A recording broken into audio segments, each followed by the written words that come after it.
$80, $100. We'll see, logs. We'll see. It should be starting soon.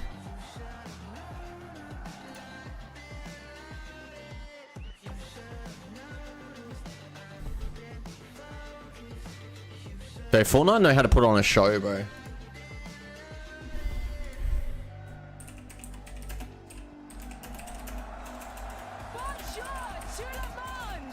Welcome to the Fortnite Global Championships 2025. We have 33 of the world's best trios backstage waiting to compete for the ultimate prize in Fortnite, the Axe of Champions. But they'll be doing it in front of a waiting world, and they'll I don't be know if there's doing any it in JFT front members of that... these watching eyes here I in actually don't know. Lyon, Oh, Tinker France. is, Tinker And not is. just eyes, but incredibly loud voices. Leon, set the free! They're not streaming though.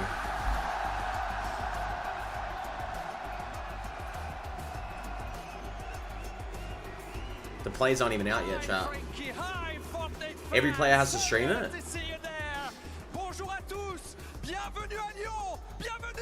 I could do that. I could do that.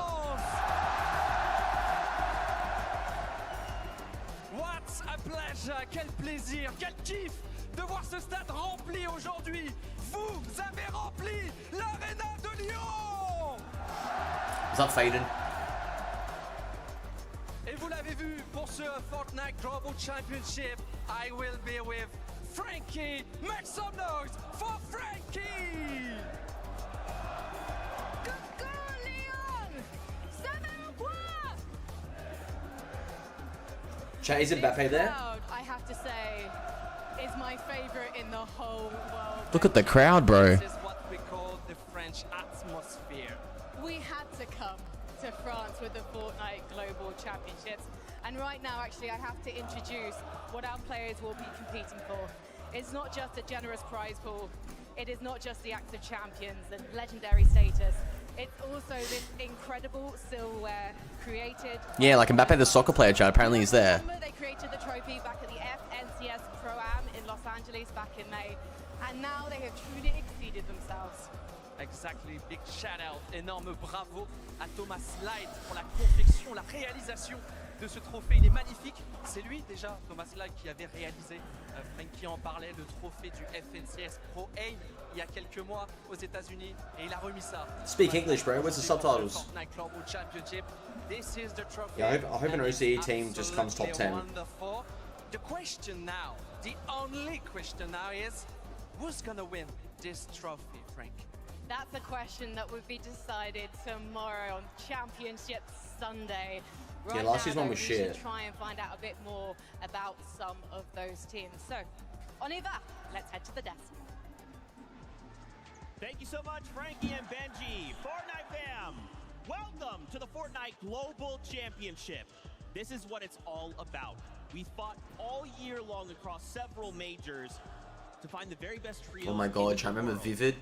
Now, Wasn't he a pro? we launched from one battle bus over 2 days, 6 games today, 6 tomorrow, and only Chat, as much as I want OCE to win, dude, they're not gonna win it, bro. I think Alex could top 5. I don't think he'll win it though. My friends, here we are once again, the Global Championship. Wow, Zeke, 11, Fortnite. I don't think OCE wins, bro. About this all year. Sometimes setting aside the importance of winning a major to talk about Starts in an hour, chat. to show up First game's in an hour.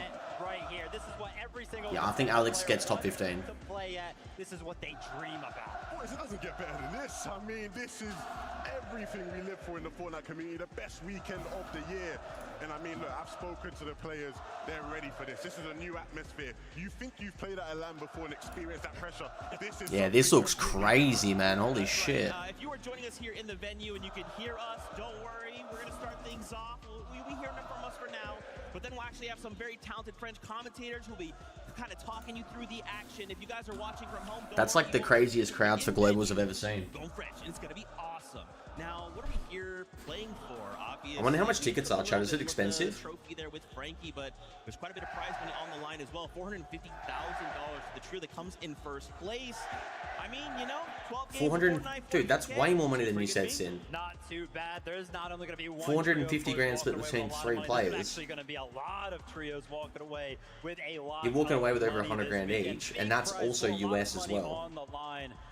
Levin, we set aside 450,000 Australian. Okay, let's have a look. That comes with an event like this. Of course we want the money, right? But you know, if you're a money man like my guy Vivid over here, maybe the money ain't too big of a deal.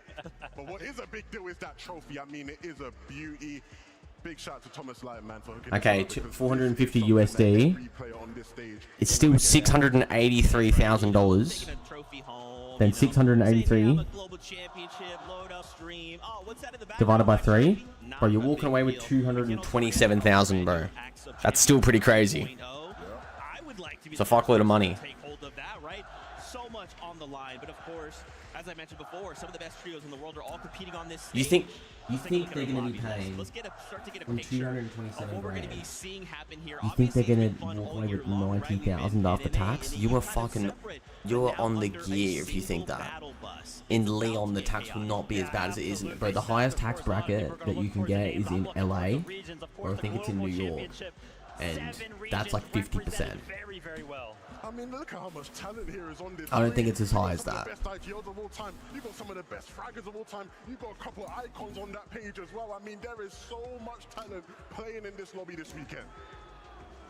I am just, you know, when you take a look at that list, it is insane to think about these players and just think about how stacked it already is, right? Like how many trios didn't make it here, right? This year in particular was unbelievably fierce, but now we have to kind of question, okay, wherever region we're at, we're kind of going in and we're thinking, bro, it's not just my region I'm going against, it's 6 other regions. I got to be constantly thinking about, well, what would they do? What is their strategy? Yeah, exactly, Zeke. That's the beauty of a global championship. We're taking play styles from 99 different players, 7 different regions, throwing them into one lobby. The clash is always so amazing to watch, just from the early game all the way to the end game.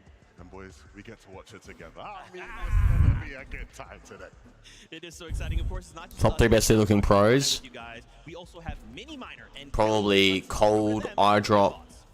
Thank you so much. Zeke Kelly here, joined by Mini Miner, and we are currently in Bro, I used to watch this guy's YouTube streams, dude. behind the camera are getting ready. We can see the It's trios, Edos, bro, trios. ready to get in the game, and I know we're ready, and I know you guys are ready, but as you can see, we have a little bit of time, and we wanted to break down what's going on around the map. Yeah, now we want to take a look firstly at the northwest side of the map. Lots of talk about Queasy's team in particular landing up here. Number 1 has got to be, This is a really great drop. number 1's got to be that guy that Clicks is playing with, bro. Team looked like a team that could win. The redhead guy, dude. One of the main reasons for that is, of course, What's they his have name, this chat? player right in the center of the POI. They can build up on that, and what they've been doing a lot. Eomzo, bro. Eomzo's fine as shit. If we throw out the teams that are around, there are so many names around here that they can look for tags on. Of course, we have the teams down to the south, but Kelly, these are some big names around them. I mean, let me say, with this What did he say on Spire, stream, being able Sin? to build up your surge tower there, you know that in this season, a lot of people are crash padding on, but having that natural height on top of building I mean, bro, you don't have to be gives good them a looking to much have more bodies, protection, bro. and they need that protection because It's gonna have no one's confidence, landing boys. around It's them. just all You about got the Muzz to confidence. the northwest, Mr. Savage, Reason, and Chap, who have been absolutely impressing everyone during the Div Cups just to the north of them. Of course, we can't forget about Clicks, Eomzo, and Higgs. We have Kanata Rapid Bolts, King, Phaser PHZ, and then, of course, if you guys have been watching the 1v1s over the I hope last Muzz few does days, well. Arc has been on an absolute tear. So to have those names around you, it's probably good to have a little bit of protection. Yeah, definitely. Lots of good. Chad, don't early put this surge. on me. What did I Obviously, we say? keep all these guys as well. But the one downside to this drop spot, I guess you're looking at this really good surge, loads of loot in that drop spot. The one downside that they're having is the lack of metal at this drop. So they don't have absolutely loads, and they do solve that in 2 different ways. There is a bunker just about here, and of course, because this is a drop spot where they get that queen, they can access that bunker whenever they like, whether that be at the beginning or, of course, maybe they want to rotate in there late, refarm some of that metal as well. And what they can also do, as you mentioned right there, Muzz is up there. They can rotate all What the can way I up say, to bro? here and refarm some of the metal at the resistance base to the north. And then, of course, it's a really nice position for them there as well. Yeah, even if zone pulls to the southeast, they still have so many static launch pads there, not having to worry about wasting their mobility in the Alright, chat, can I like free build while they're doing this shit? This shit's kind of boring. That metal, like you said, and then rotate anywhere they need to. But speaking of rotating, we need to rotate to the now southwest side of the map because we have another big name landing over there. And of course, it is Vico, Vino, and Flixie. This has been a team that has been on everyone's eyes essentially since they formed up earlier this year. But what we thought was going to be an uncontested drop over in Canyons We're back in a sec, is John. no longer the case. Yeah, Coyota's team has decided to show up. This is quite a recent development as well coming into this global championship. So huge changes for Vico, Vino, Flixie. It's going to throw a whole new spanner in the works of their drop spot, Kelly. Yeah, and it's going to kind of throw a little bit of an issues for the teams that are landing around them as well. Obviously, Vico, Vino, Flixie going to be looking for some potential tags. They can either get that from Mix's team to the southwest, but of course, you have teams landing over here, like FKS is going to be landing right there on the mountainside, and then just south of them, we have our OCE team. Yeah, I mean, there's some big questions here about Alex Anon and Resigns, because of course, there's so many questions about how they're actually going to go about and get their Storm Surge tags. They're an OCE team, not typically too strong on the Storm Surge, right? They haven't necessarily got those strategies clearly at the beginning, but what I'm excited to see what these guys do. Maybe they could try and go for this mountain position right there. You can sort of see it rotating up, so they're trying to get those tags. Maybe, of course, we could see Vico and Flixie, if they do win off spawn right here, maybe they'll make their way over to this hill, because remember, it's such a power position, Kelly. Not only do you have that elevation, you also have those launch pads as well, which can take you right into the center of the map. But you know who loves that power position as well? Well, it would be the team landing over in Demon's Debris. You might have heard of them. That is Acorn, Agers, and Poyo, a team that has been on everyone's top 5, top 3, if not even winning the whole thing. And I know we got some Gentle Mates fans in the audience right now that are all cheering for another Poyo win, back-to-back champion. Is it possible? Well, landing over in Demon's Debris, it is quite possible indeed. Yeah, it is. And as we take a look at the rest of the map, there is, of course, a sort of trend in the medallions, right? Of course, we know there's a few medallions on the map. Typically, what we've known as, of course, we have it at the Hive, we have it at Ranger's Ruin as well, and we also have one over here in this sort of area right here at Demon's Debris. Now, this was how things were actually looking at the very beginning, right?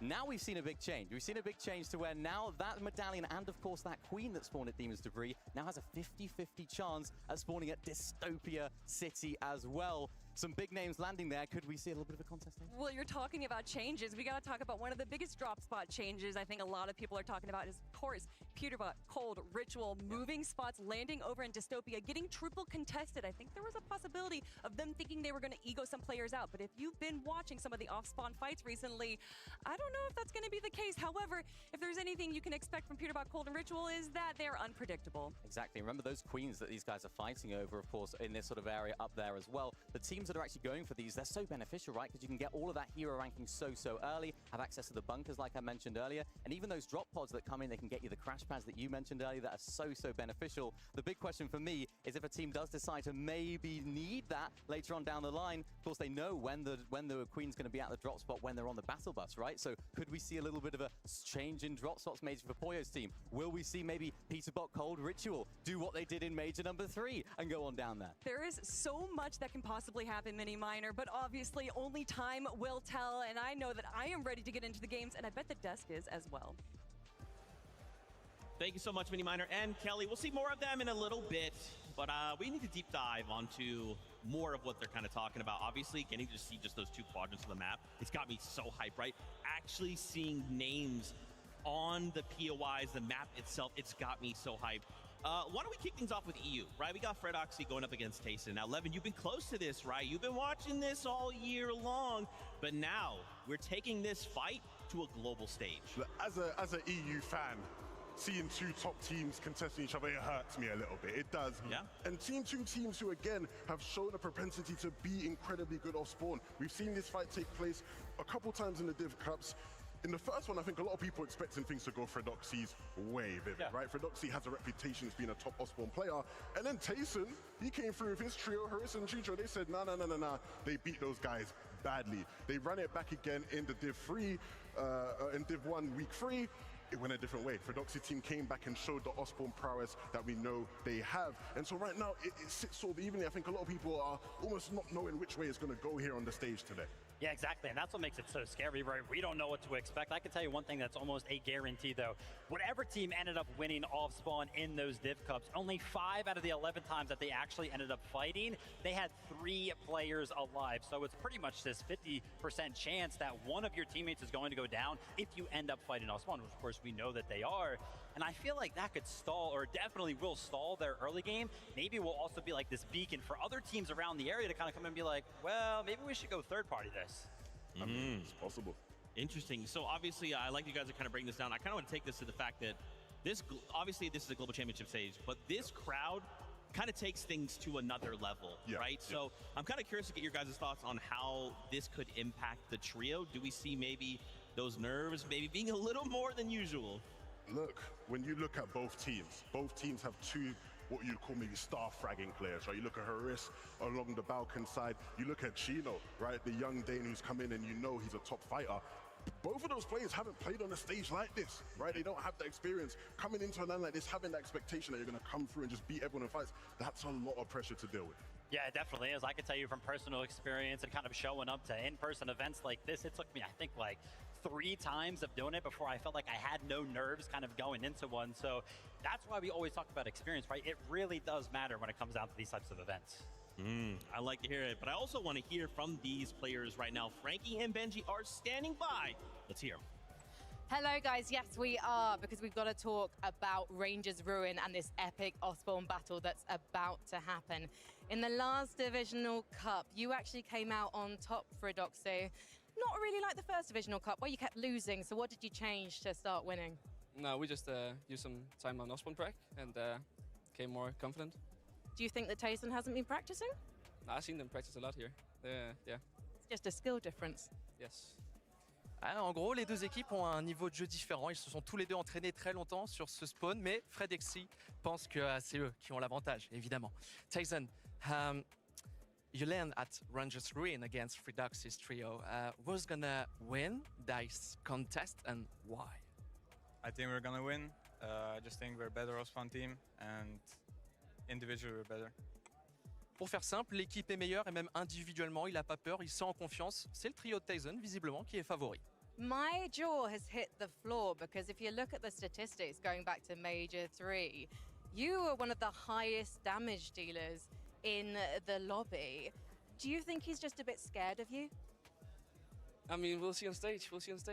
But this is your first time on stage. Do you have any nerves about that? Do you anticipate it feeling different? No, not about Osborne. We're confident. But not confident about the rest of the game, just off spawn? I mean, we'll freestyle. We'll see what we do. To be fair, if anyone can freestyle, it's Fridoxy. Ouais, elle a bien fait de le souligner, c'est la première fois que le trio de Fredoxy monte sur scène, c'est son premier gros event, mais il est quand même en confiance, il a pas peur de la pression. Is that Tyson, il a pas peur de la chat? pression, comme on dit. Tyson, Damn, he done grown, boy. FNCS title, it's the Europe record. Do you think this experience can be an advantage for you and your trio during the games? I think so, yeah, but I don't really think we have a chance to win this time. Just for being contested, but... Ice Spice is in it? Yeah.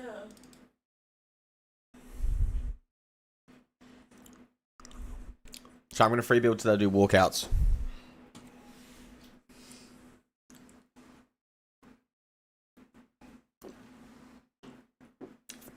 We can do predictions. Do you want to do a prediction? Set a pretty big timer. We'll set like what region's going to win the first game. Should we do that? Or should we do like who has the most aura walkout?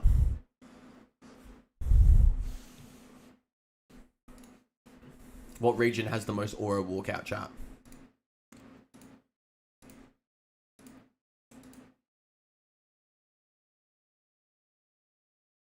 Well, you don't think OC is going to have an aura walkout, bro?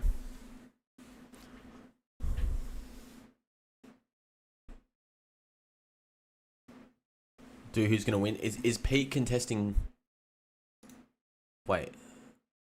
Is Pete contesting Epic Whale off spawn? Dude, Epic Whale, like, I know Epic Whale is like one of the most decorated pros, chat, but is he that guy? I don't know if he's that guy, chat.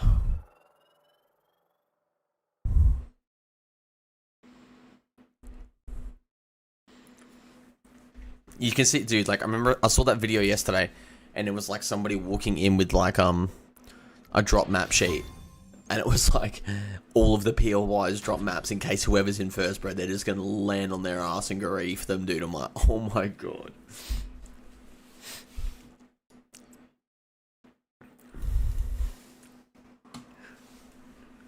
I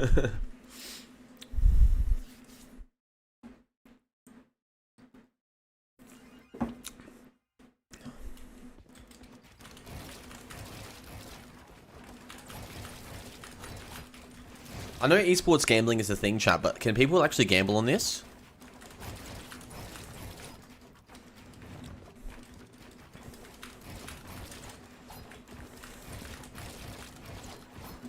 Oh, look, you want to have a look at it. Where do you do the gambling? Is it on like Sportsbet? I'm not a gambler, chat. I don't gamble. I've never gambled online ever.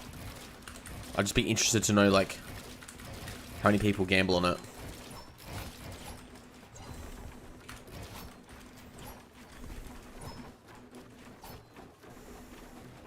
Oh, it's a website of some sort. Okay.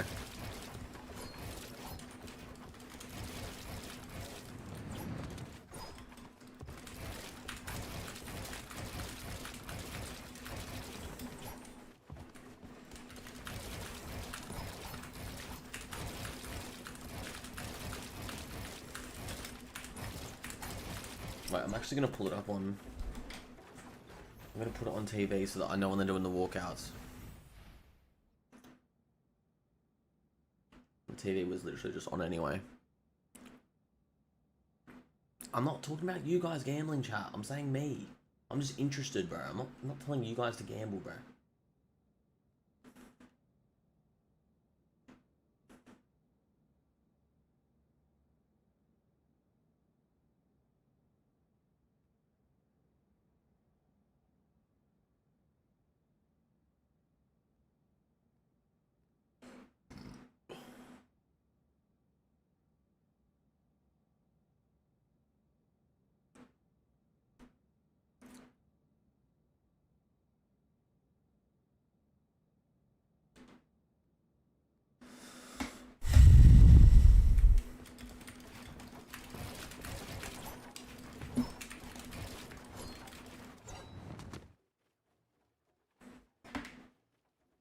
Wow, Aussie Antics has got more views than the live stream. That's crazy. That's aura.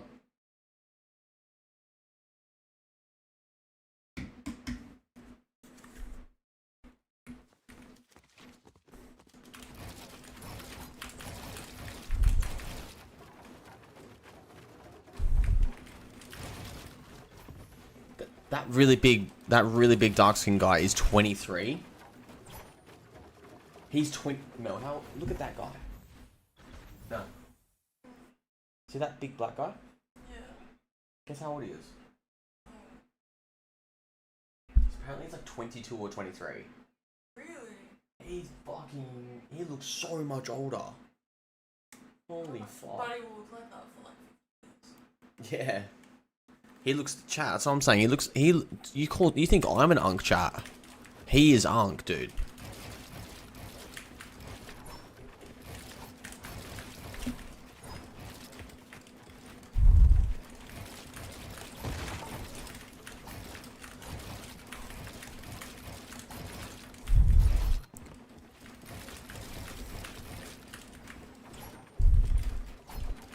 Yeah, he's younger than me, chat, that's what I'm saying.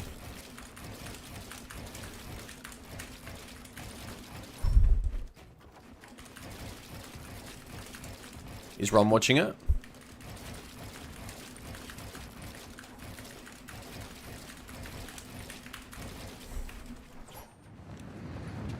I'm guessing,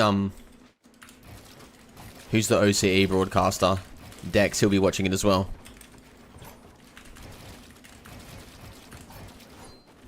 OCE Dex.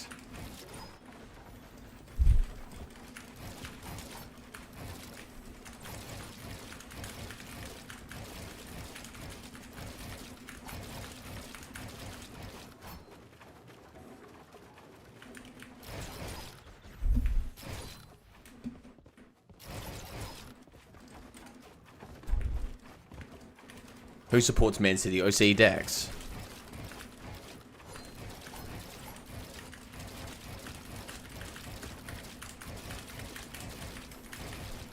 $11? Oh, bro.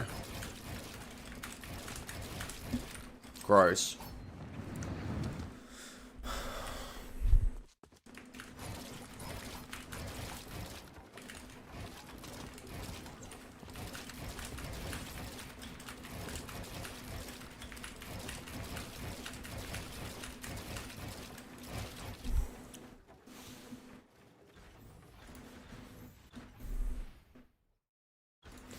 What's good, YouTube boys? If you guys haven't already, hit that like button, subscribe, lads.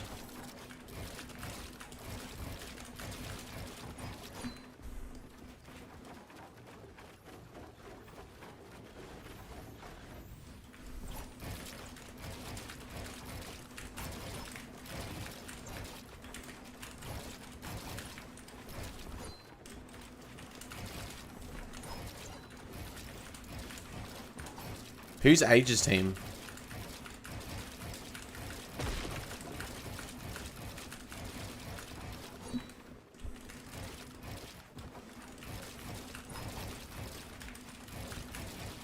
Poya? Oh, dude.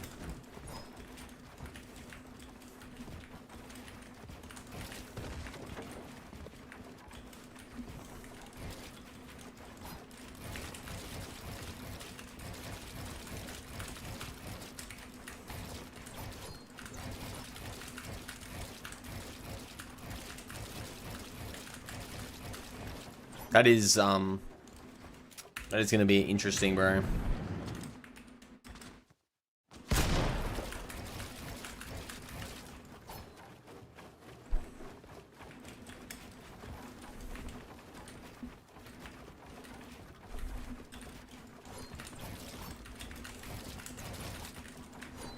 Chat, anybody want to 1v1 while we chill for a little bit?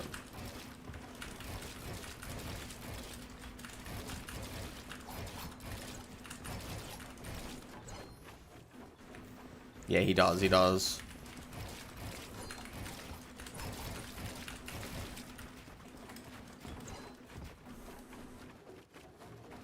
Yeah, these games are always so stacked, bro.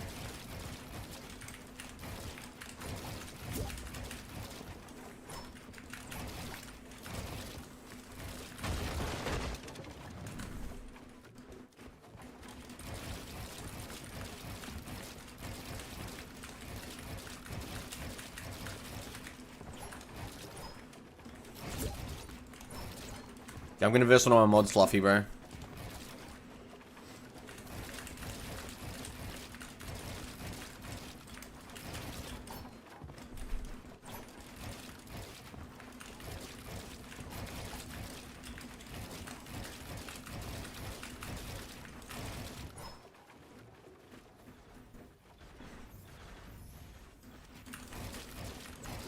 Dude, I remember that, bro. They were healing it up and then like doing more damage to it. That was crazy, actually. What a strategy.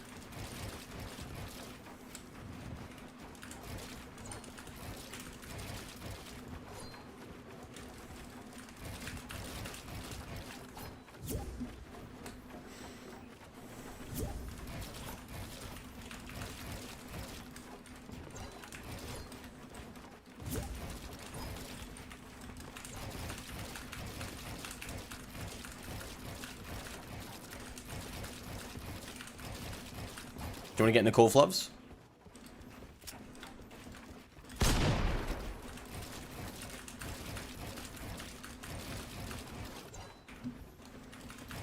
Yeah, I want clicks to top, bro. If there's any streamer I want to win, bro, other than an OC player, I want clicks, bro.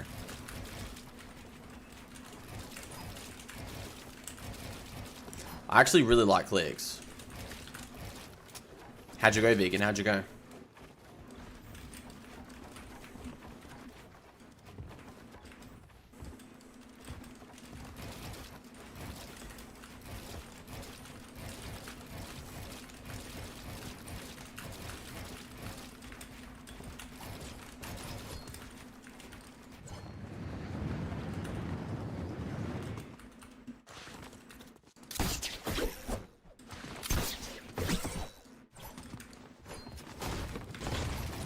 Died to Thieves, yeah.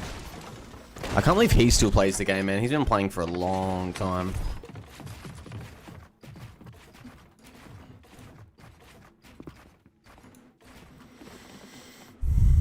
Yeah, Thieves is a cool guy.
Hey, puppy.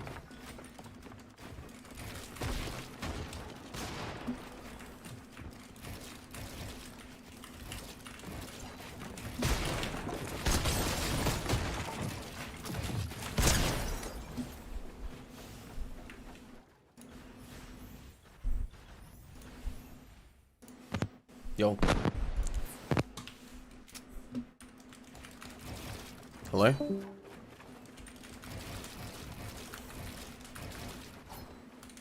Don't think his mic works, chat.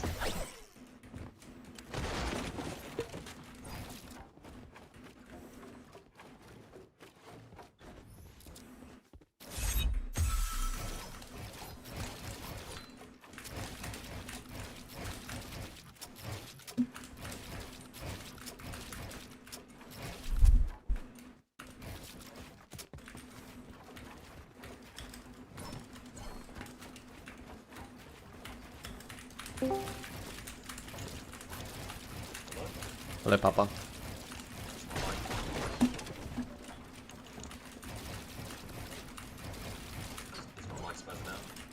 Yeah.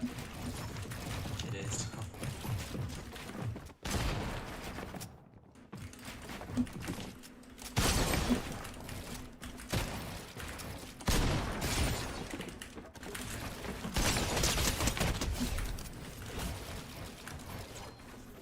No, bro. It's all downhill, bro. It's not no Chris. Oh, my days. Still with the XL with it. Bro, nothing edits, mic doesn't work, bro. Oh no. Sounds like a different All everything is working against you right now.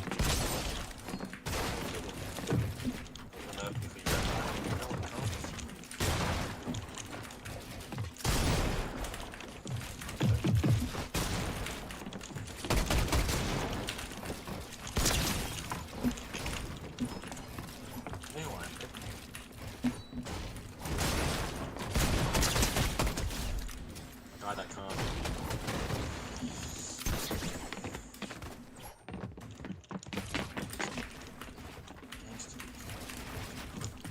Are you gonna be watching daytime? Yeah, it should be.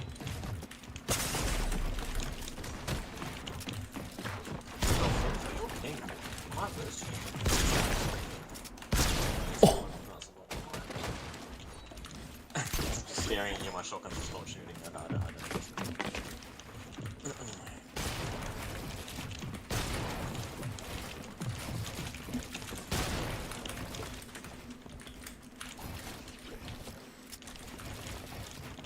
So you're doing back-to-back long streams, is that what you're doing? Announce here first. We shall see, we shall see.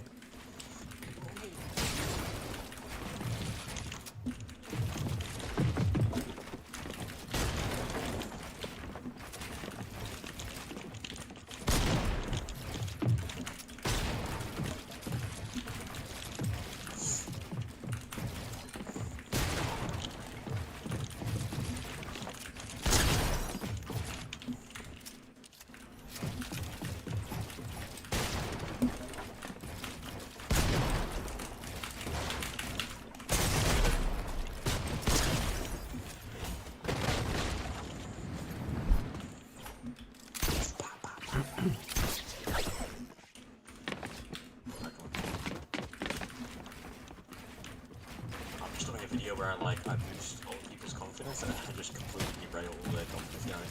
So just give me a second. Honestly, a really good video. It's great. Very good traction. Your mic. Your mic, bro, your mic.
Come on. Come on, Flops.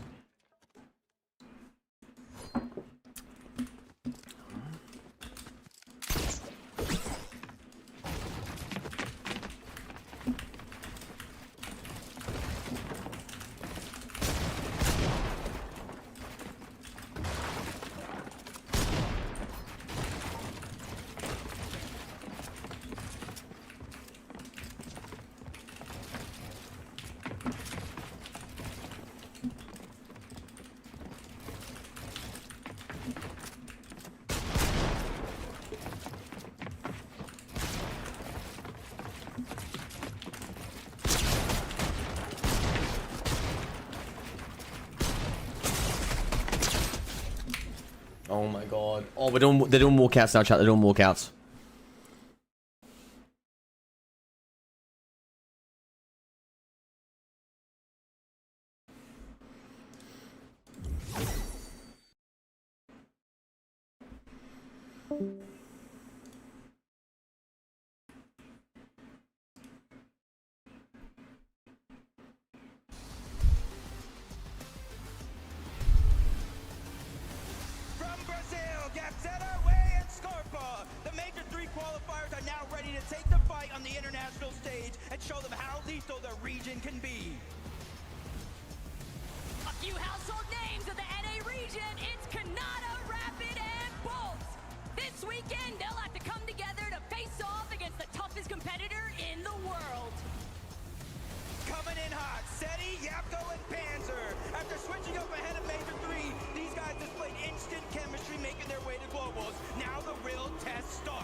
Middle East. This Middle Eastern trio is not to be underrated, and they'll make sure to leave their mark on the lobby this weekend. Guys doing the FaZe clan symbol, bro. The Wonders from down under, Anon, Alex, and Resigns. Look at them, bro. Dominating here on OCE. They're taking the battle to the main stage. Watch out, these guys mean business. Far from gentle, it's Polio, Agers, and Acorn. It's been a big year for these guys, and concluding it with the Globals trophy, that's just the icing on the cake. The crowd loves them, bro.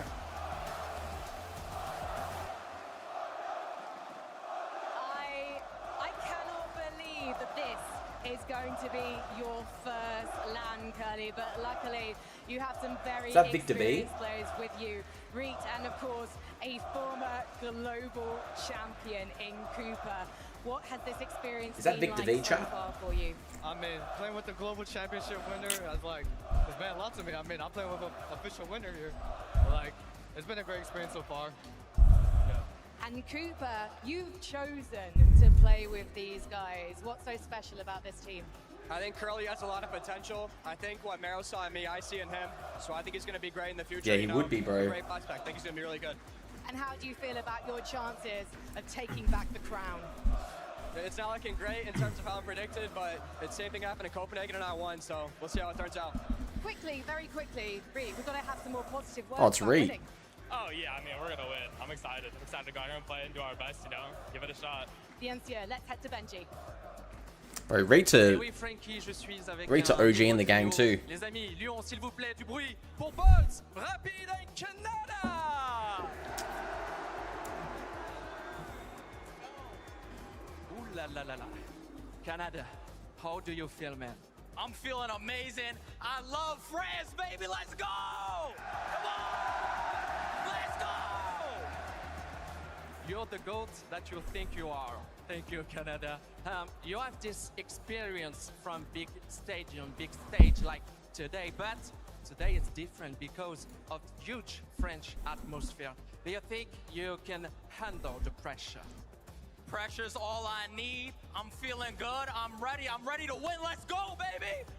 Make some noise from Canada! Wow, they're not feeling him. They're not feeling him, chat. Back to you, Frank. Thank you. I had to find Agers. Acorn,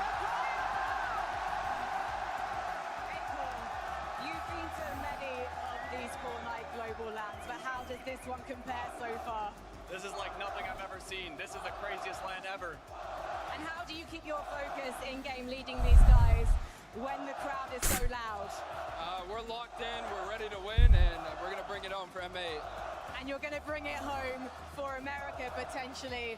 Poyo, you could do the back-to-back here in France in front of so many fans. What would that mean? I mean a lot. I mean, I can barely even hear you right now, so yeah. Do you have anything to say to the fans? Thank you for being here. That's important. Well, thank you so much for talking to me. Good luck today, guys. We need to meet some more teams. W Poyet. Bro, I love that he has like a big fan base and it's not just Pete, bro. It's your boys, King, Phaser, and P8 Sin. After tearing up both Brazilian and NA lobbies throughout the year, they're here to wrap up the competition in style. Say hello to Vortex, Mountain, and Goofy. Making it to Lyon was no easy feat, but these guys are coming in with lots Vortex of is so awkward, bro. motivation to win it all. Put your hands together for Pars, Pump, and Baka. NA West did not stand a chance against these guys this year. The question is if they can keep the same pressure in this lobby. Better late than never. iJob, Cammy, and Honey have made it to France. And with globals on the line, there's no time to waste. They're here to crush the competition for real. The pride of Middle East, Hero, Halad, and FKS. Proving their worth throughout the year is tough, but proving it on the global stage is even tougher. It's time to lock in, boys.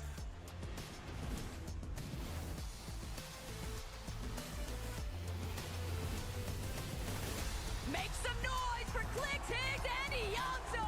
Going home empty-handed just isn't an option. And with the trophy directly in sight, these guys are bringing their A game. Get loud for Murim, Wixie, and Buyuriru. Qualifying for Major 3 was just the start. With their eyes on the prize, they look to take the trophy home. Mix and focus and Upple in the building, everybody. And this trio's talent has brought them so far already. But it's time to go the distance. Let's see what they've got. Walking in now, Art School and Salco, all the way from NA West with a major win. They're looking to bring their domination all the way to the global stage. Give it up for Yuma, Koyota, and Rise. Koyota, bro. The Asian Peterbot, man. They're ready to prove that they've got what it takes to win it all. The aura, look at him, he's got looking blank in the face, no expression.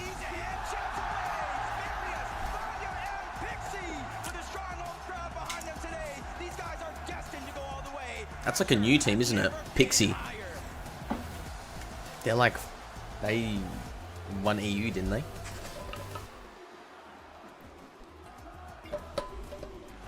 So, obviously, I had to come and keep the seat warm for Vanya Boo Boo because I know there are a lot of fans here in France who cannot wait to meet this team.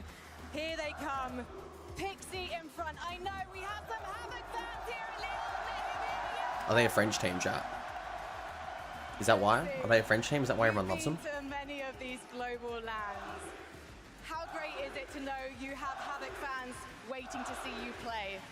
It's amazing. It's the best ever.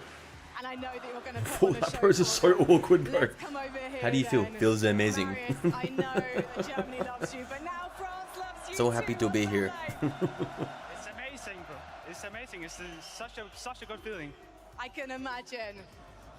And Vanya, they call you Vanya Boo Boo. You spent a lot of time with the fans. What would you like to say to them here in France?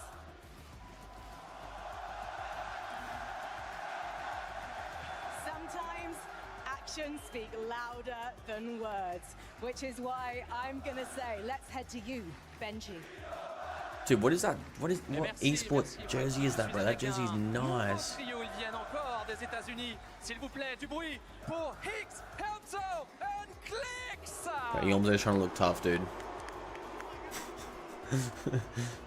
Wow. Clicks, how do you feel, man? I feel great. This is going to be the one. I'm bringing it home. Hey, il le dit, il vient pour gagner. Il est chaud, l'atmosphère lui fait pas peur. Il vient pour gagner. C'est top 1 ou rien pour Clicks. Clicks, we know that you land at Supernova, and I heard that Freduxy have to train you for the spawn. Tell me more about the story. Yeah, he helped me train. Anybody who lands Supernova, you'll see what happens. Pour faire simple, en fait, le trio de Clix spawn, atterrit dans la ville de Yeah, their Supernova. jerseys are nice. Even the Et un exit ami ones are cool. Fredoxy qui l'a pendant des semaines entraîné gentiment parce qu'ils sont amis. Et c'est grâce en partie à Fredoxy qu'aujourd'hui Clix se sent à l'aise. Et c'est pour ça qu'il spawn à Supernova. Last question. What's the objective? Only top one or nothing? It's top one or nothing, and I gotta make sure this crowd is repping the set. Exit forever. Du bruit, s'il vous plaît, pour Higgs, Helto, and Clix! I had to grab King from the Brazilian region, also representing Argentina. Bro, I remember here King, in man. today. I've got Ricardo Whoa. to translate. King, you're so experienced on LAN that you won in Brazil and then went to North America because you're taking this so seriously. What did you learn from playing in a different region? So, você foi para os Estados Unidos para melhorar. Por quê? O que você conseguiu tirar disso, dessa viagem? Ok. A gente foi para a NA porque é uma região muito diferente, muito melhor que a Brasil. Então fomos lá treinar para conseguir dar o máximo. So, they went to North America that has a better quality. So they were able to have better practice and to show up today the best they can do. And you and Fazer are an experienced duo. Now, of course, you're playing as a trio. Do you think that trios is your favorite way to play this game? Para mim, eu prefiro pouco mais duo, mas eu acho que o meu melhor nível é no trio. So they like to play duo better, but they think that their trio is very strong. I think you're going to be very strong. Thank you so much for talking to me. Obrigada, guys. Leon, please make some noise if you want to meet some more players. Vector Brick!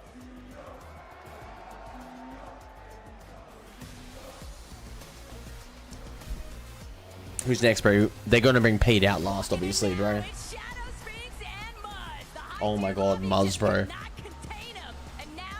Muzz, dude, come on, brother.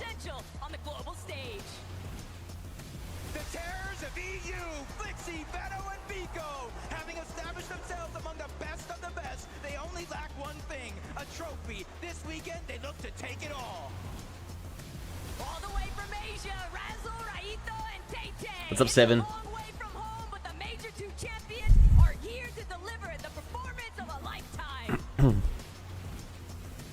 Hold up, it's Pablo, Fredoxy, and Chino. These guys have been on fire this year. With a Major 3 championship under their belt, they're looking to continue that streak. Show some love for Ping, Malabuka, and Wax. The venue may as well be home base this weekend, and with so much support behind them, these guys are set to head straight to the top.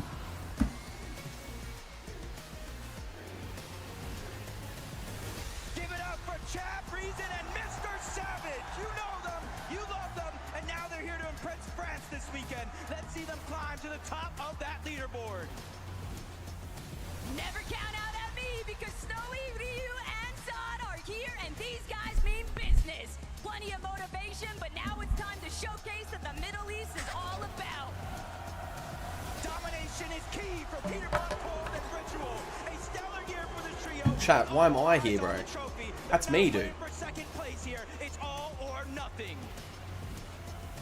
Hold on, it's Kazi, Tinka, and Azbek representing the Oshi region this weekend. These guys are here to ensure that they'll be remembered for more than just their potential. Make some noise. WJFT, chat, WJFT.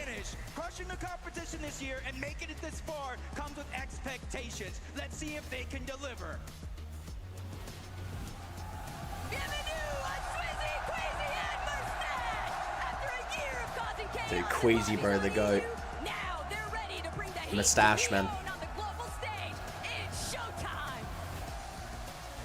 Isn't Mustache from that Russian country that got invaded, chat? Isn't that where Mustache is from? They have got players from 2 French teams here in Lyon. First of all, from Habit, we have Wax. He lives in Serbia. I can definitely hear that. Malabuka, bro, he's grown up heaps since I first seen him. And over here, representing the Gentle Maids,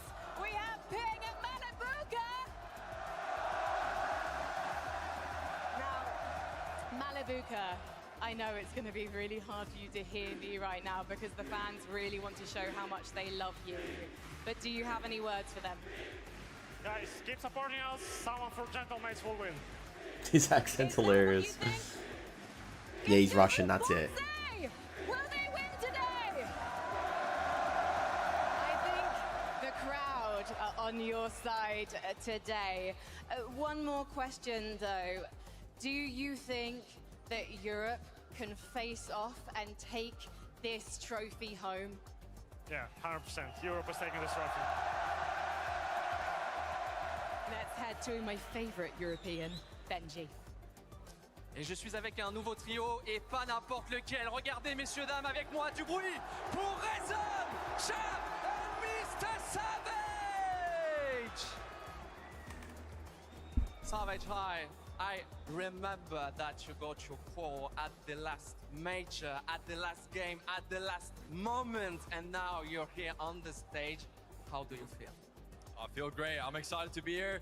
Bonjour, Leon. How we doing? Like you can see, you have a huge, massive fan base here in France. Do you have so many words, maybe in French, for your French guys? I don't know that much French, but bonjour, je m'appelle Martin. Comment tu t'appelles? That's all I know in French, but yeah. Une légende dans tous les domaines. Avec lui, je ne sais pas si vous êtes au courant ici, mais il y a quelqu'un dans ce trio qui parle mieux français encore, et même très bien. C'est Chap. Pourquoi? Eh bien parce qu'il vient aussi un peu de France, il est un peu de chez nous, sa maman elle est française, alors il parle français. Chap, est-ce que tu as un mot, ou plusieurs même à dire, un message à transmettre à tous les fans français ici aujourd'hui? Je suis juste content d'être ici et j'espère de ramener Yeah, Mr. Savage does have aura, bro. Guys, make some noise for Mr. Savage, Chap, and Reason! And now, back to you, Frank. Thank you very much, Benji. Now, the Gentlemates fans have been waiting for this moment, I think. Because earlier, on the big screen, when we showed their faces, there was so much noise, so much cheering. Thank you, Seven, bro. Thank you, ma'am. And I know they are just getting warmed up. So please, boys, on your feet. Leon, make some noise for Swizzy, Twizzy, and Mustache! Swizzy, I have to come to you first. You've had a couple of second places at Global Championships. How do you make it #1 this time? That's the goal. I mean, second twice, and if I have these fans and the atmosphere, should make it. And Swizzy, if you hang on a second, what's this? What's this that you want to shake my hand? What's this? Oh, okay, right. Show me how it's done. It's hard with a microphone, but I'm managing. Swizzy, it seems like you've already got a good friendship with the Gentlemates. Yeah. And what would you like to say to them as they chant your name? I didn't hear. Have you any words for the Gentlemates? Gentle. Gentlemates! Gentlemates! Do you want to have a go, Mustache? I feel amazing, but I want to hear one thing. Gentle! No. Gentle! The voice break, bro. Okay, guys, I think I should probably let you get ready to load onto that battle bus because the teams here on our stage in Leon are locked and loaded and ready to go.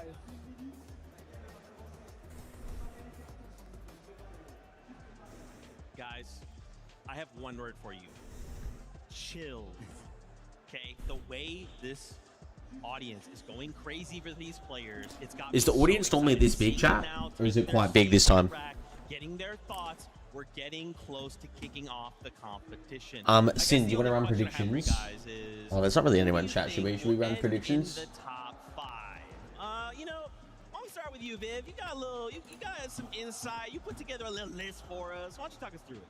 Yeah, I guess that's the big question this weekend. Who is going to perform well? I went ahead, I kept the NA bias going. I've got Acorn, I've got Idris, and I've got Pollo winning the whole thing. I mean, I've talked about it before. I think their situation is just too good. Uncontested, all 12 games. If that remains, I think it should be easy for them. The only thing that people might be looking at is with Kanata kind of sneaking in there, top 5. They just seem so confident. Bolt is playing so well. Kanata's been here before. I think they're going to sneak in. I like your list. I think a lot of people are sleeping on Kanada's trio. I think they have a really good setup. I think Kanada understands what it means to be on this stage on this occasion. I think they could really surprise some people today. Okay, all right. What about you, Levin? What's your top 5 looking like? My top 5 is looking pretty similar, I'd say. Have we got any gentlemates in the building? Any gentlemates over here? Because I have no idea, Cody, bro. It can happen. You can get fully botted. He's probably just being fully botted. Let's take a look at my top 5. Right now, I'm rocking with Acorn, Pollo, and Ages. I think when you look at how things are set up for them, it just looks too good. It looks too good. Pollo has that experience of winning. I think it's going to carry them. The crowd's going to carry them. I also got Marius Vanya Pixie in there. They've had such a strong year in EU. They've had adversity that they've overcome. Swizzy, Queasy, Mustache in there. I think the team that maybe might surprise people in my list, I got Deemish, Dom, and Pix. I think these guys have been unbelievable all year over on EU. It does, Cody, yeah. New inexperienced team. All 3 of these guys are playing at their first ever LAN right now. And so you might be thinking, Levin, how can you be so confident of these guys? Every time we've put them in a situation where we've gone, you're inexperienced, you shouldn't be able to perform, they over-deliver. And I think they'll do the same here this weekend. Man, the list looks so good, guys. I am so excited, and we hope that if you were not able to join us here in person, that we hope that these roars from this crowd breaks through, that you can hear it, and in those moments, get excited with us. This is the Global Championship. After 6 games today, another 6 tomorrow, we will have new Bro, this is peak champions, competitive Fortnite, bro. I love to see it. Champions 3.0. It is crazy to think we are finally here. Are you guys hoping to see anything out of today? Maybe it's just something out of game 1. Maybe you're hoping to see a trio end well. What are you hoping to see today? You know, Zeke kind of always asks me this question going into like each one of the majors, right? We spent a lot of time on the I don't think that is really only one thing that I ever want. When we jump into a competition like this, I just want good Fortnite. I want to be entertained, and I cannot lie. I don't think that it's even possible for me to not be entertained. Chat, you were saying all I ever want is a good moment. that each player is streaming their perspective. Where is that? Plenty of them across the next 12 games, but today I think we're going to see people really make their mark on this lobby. Who's going to come out there and get that first win, man? I mean, that's always the most exciting part. You know, get the jitters out, get that first win out of the way, and then we start rolling. Yeah, dude, again, it's like, you know, obviously there is definitely some players who have experience on land, but this crowd just changes everything, and especially, you got to think you have to... Oh, it starts when the game starts. If something doesn't go your way and you're eliminated out of spawn, like you said earlier, you just have to sit there and watch everyone else take one Oh, that's cool. from you closer to that trophy, right? So how are we going to try and keep mentals under control under these circumstances? I mean, I've got no idea. How are you going to keep your voices under control, right? The players are kind of walking out. I'm over here trying to scream at them like, yeah, let's go. Oh, wait a minute. Maybe I shouldn't do that so much. I don't know. I mean, I feel like even commenting to your teammates might be a little hard sometimes, right? Especially when we get into the end game, right? The crowd's going to be popping off at every single one of those eliminations. That keeps happening. It's going to be crazy. There's definitely going to be some stage of adaptability for every I didn't know that's what they did at Pro-Am. That's cool. About it all the time, Levin. Experience, but you can have experience for this. And look, Vivid, you're someone who's played on amazing stages in your career, right? And I don't think you ever played in an atmosphere like this one, man. It's intense out here. No, I definitely haven't. I think this one is going to go down in the history books. The Aussie boys. Game number 1 yet. Man, you were talking about game number 1. There it is. The battle bus is ready to go. Once again, the pinnacle of Fortnite. The very best trios will now begin the fight to the top. Who will walk away as a global championship trio? Who will take hold of the Axe of Champions 3.0? And who will take home that unbelievable trophy? The competition. Game 1, boys. Game 1. Right here. Dude, it looks unreal, bro. Once again, Leo, let him know, because the competition starts here.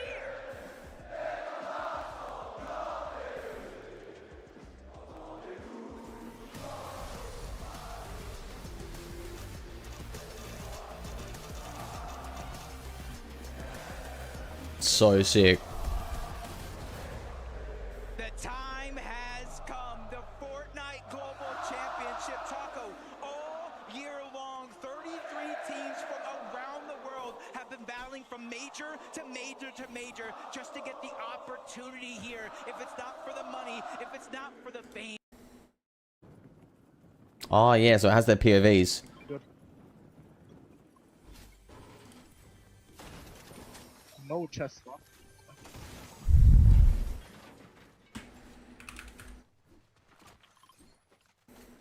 Go chest. I got minis. Alex is in live chat.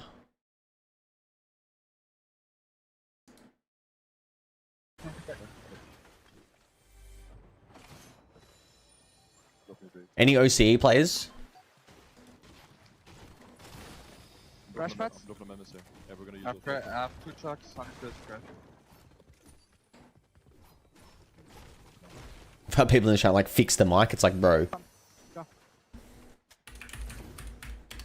don't have any OXR. Do you have OXR? You go to the left. No, I don't. I don't. I'm coming right. I got 9 minutes madness. No pump. Got 4 trucks, 100. There's a big on me. Can you throw the big towards metal base? We pull the cold zone, by the way. No. Yeah. You win this game, let's Just get a good first game. I need to do like 9 players. Yeah. Put your mic closer. I don't know. Yeah, it's way better, way better. It doesn't look like there's many POVs, man. That's a good outpost, by the way. Do you guys come? Yeah. I'm doing 9 players. He's already being forced to play out some of those tricks. He has to disengage, stay alive a little bit longer, and try to have a chance back. But you hear the crowd in the background, Swizzy, Queasy, and Mustache, uncontested at the hive. And some are looking at this, could be one of the best POIs. You get the experience for your OXR rank, the medallion, the mythic weapons, a lot of extra heals at the POI itself, and then the elevation. Kelly and Mini Miner were breaking it down, so that way they can start to build that base early and accumulate the storm surge. So that What's up, Prattyboii? they could easily start to rotate around. And most importantly of all, they're uncontested here at Hive. Whether that stays true throughout the course of this weekend, well, that'll be determined by how things develop, but other teams still caught up in a little bit of battle processing at the start of this match. Dystopia City heating up. Epic Whale, Paper, Victor V, they made it very clear they had zero intentions of ever leaving this POI. So Tete, Raito, Razo, they're gonna have to force some sort of a conclusion to this exchange before the third parties start to trickle in. Yeah, and it's not just Cold and his trio that are over on this side of the map that they have to watch out for. You see a team at the bottom of your mini map. They can easily try to rotate towards the north, disrupt what's going on. So that's going to be one of the key aspects to a fight like this, but you're already seeing a flank going around from Peterbot, Cold, and Ritual. They're ready to take advantage no matter what happens here, no matter who comes out on top. It's going to be Epic Whale, bro. Takes a big shot. Epic Whale, the 6-time FNCS champion, dealing a massive amount of damage. Tete down to his last little bits of HP though. Epic Whale, he's gonna have to take a moment to also get some relief. Paper, nice supportive fire, and that's a big elimination cleanup onto Tete. But now, Cold, Ritual, they're starting to close in. They're interested in everything that Raito has to offer, and that's gonna be the first knock here for Cold. An immediate elimination, but they've already signaled to Epic Whale, Paper, and Victor V that they've got company. Shields are cracked. Peterbot's not letting anybody escape his sights. Peterbot's aim is just notoriously strong, and he is chasing them full on key with those crash pads. He might be able to make it before they can pull off the double revive. He's challenging the wall. Victor V trying to do what he can to defend. Victor V goes that big tackle. Peterbot shut down. Cold, Ritual. They don't need this. They don't want this. They're looking to see if they can still clean up the exchange, but without Peter, Pete down, bro. they're gonna be forced to temporarily retreat. This is almost exactly how it was playing in some of those practice games. But this time, Paper, Epic Whale, and Victor V, they're being the aggressors in some of these situations. They try to disengage. Epic Whale goes down, but Victor V does it again. He was a huge part of them even making it to the global stage, clutch after clutch when his team went down through 4 different drop spots. But now the foot has been turned. Cold and Ritual now need to start to think in and outside of the box. How do we get our IGL back? This is exactly what Victor V did from the revive to It was Victor V that put him down. Peterbot early. Just so The young goat, bro. there by Pete. Victor V doing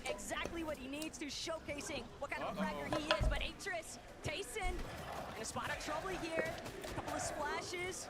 Gonna ensure That crowd sounds nuts, man. to go, but Chicho, he needs an opportunity here for his team to provide a little bit more backup. FKS tries to apply pressure from a separate angle. Halad, Hero, also looking to see if they can get some good aggressive fire through, but things are just picking up at Rangers Ruin, and Tayson gonna be able to pull things out to a little bit of a standstill now. Chicho, Atrus, Tayson, they might not actually have to force this battle. Yeah, it seems like they're overall just kind of prioritizing trying to get as much surge as possible. You see their material count relatively low in comparison to after winning that spawn fight. You'd think they'd try to get as much resources as possible, but they know when it comes to Storm Surge, it's essentially currency. It essentially allows you to freely rotate around the map versus other teams that might have to slowly rotate, sit in their surge bases a little bit longer, and figure out what they're going to do. But you see, they figured it out quick. What's up, Eric? And Ritual, they already get the reboot back on up. When is Paulie coming back to the item shop? I have no idea, brother.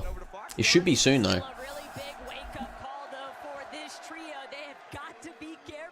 We know just how capable they are at finding those eliminations, and they're not the only ones. Pollo chasing down Razzle, Agers and Acorn right behind them. These guys just staying so tight-knit and rolling through this map. They're fairly looted up at this point too, Jacob. It just looks like Surge is all theirs to control. Yeah, you can kind of see the crash pads, no audio. Razzle didn't even hear or see it coming.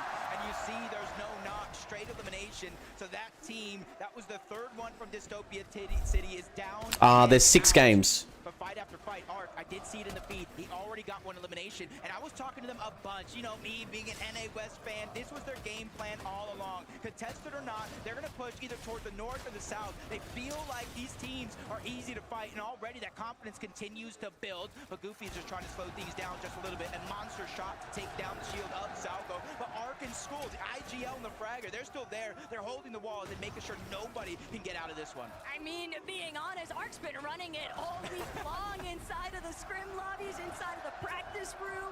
He is more than content to take up a box fight with anybody, and especially if he's got his teammates right next to him. You can see the confidence from the NA West boys, but Oshi still doing their best to hold their own despite being down a player.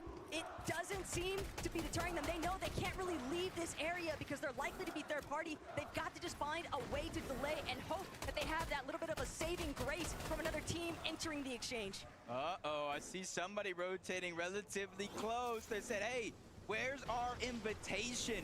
We want to join this party. We want to figure out how we need to approach this situation, and they're lurking all the way underneath. So it's gonna be Salco, School, and Ark, the ones that need to watch out just a little bit. Vortex and Goofy, they're just trying to hold their ground as much as possible. But this is the thing, against a team like Ark, School, and Salco, when you try to hold your ground like this, that's for them a sign of weakness. They're gonna continue to put that pressure down. If you look at their material as well, they don't need to disengage out of this fight. They can wait as long as they want, because in essence, they're just denying you time, they're denying you opportunity, and denying the chance to get that reboot back. But it might not be as prime as what it initially appeared, not with Queasy hovering in the distance. You can see they got a little bit of elevation to work with too. They're bound to take notice of what's going down.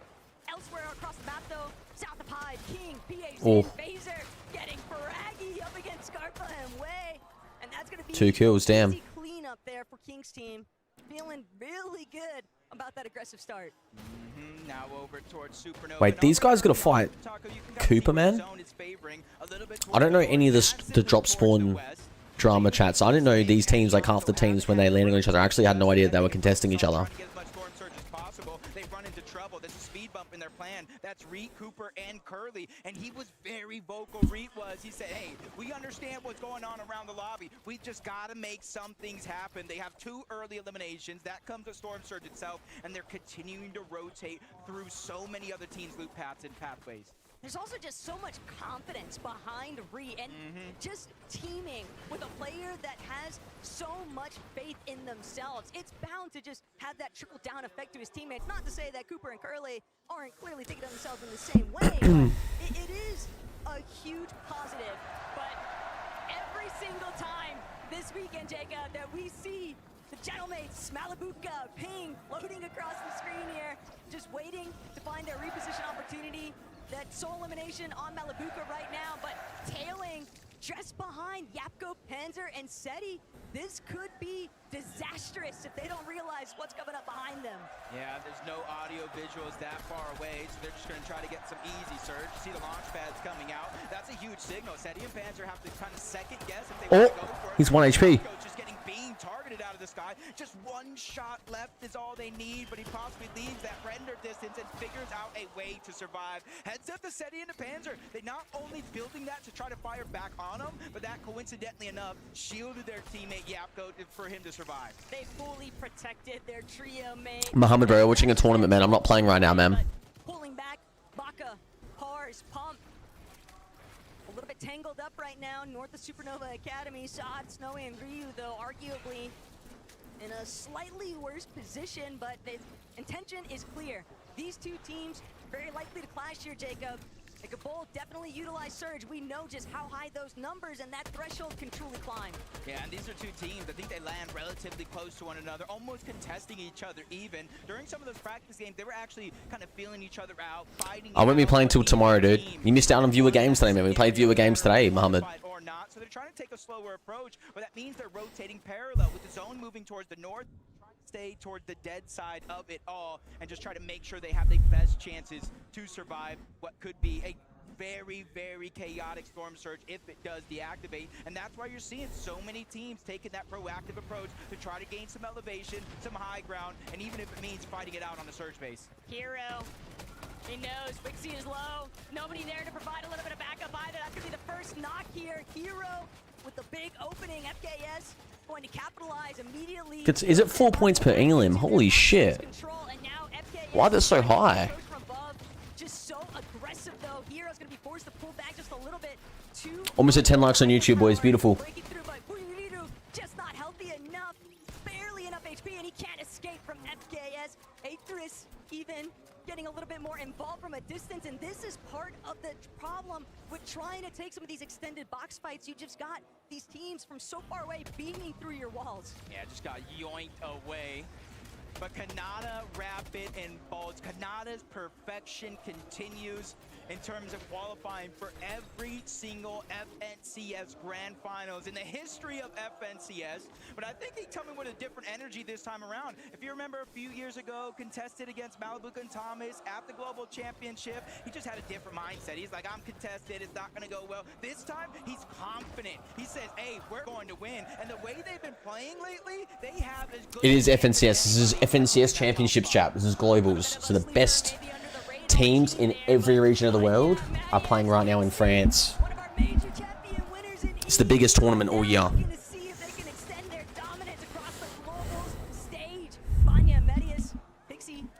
Just steadily trying to creep up on the opposition, but thinking twice, recognizing a couple other teams local to their area.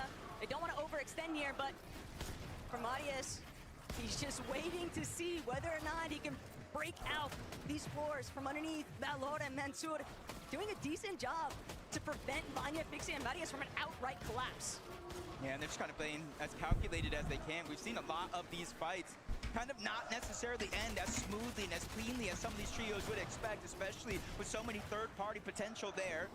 You know, we saw Aetherus just kind of yoinked that elimination away early on in this game, and now Vanya just trying to target it after. He feels like he has him soloed out, dropping down a few layers, but he's able to catch himself and not let this pressure get to him too much. But they're in the zone, Taco, and that kind of depletes any opportunity from heal off later on in the game the longer and longer you stay in this situation. But even if they win this here, they have to be careful. One team in front of them out of zone. You saw Chap, you saw Reason, Mr. Savage. They're towards the north of them, so this is not going to be as dead side or rotate as they think it will. But the main thing that I'm noticing, Jacob, is that Vanya, Marius, they're not carrying any white heals. So unless Pixie actually has something to work with, yeah, these guys are going to just have to get out of this position. They can't afford to keep tanking these early storm ticks. It's just not worth Especially with the storm sickness as well. You can't be in zone that long. Definitely not going to make it easy.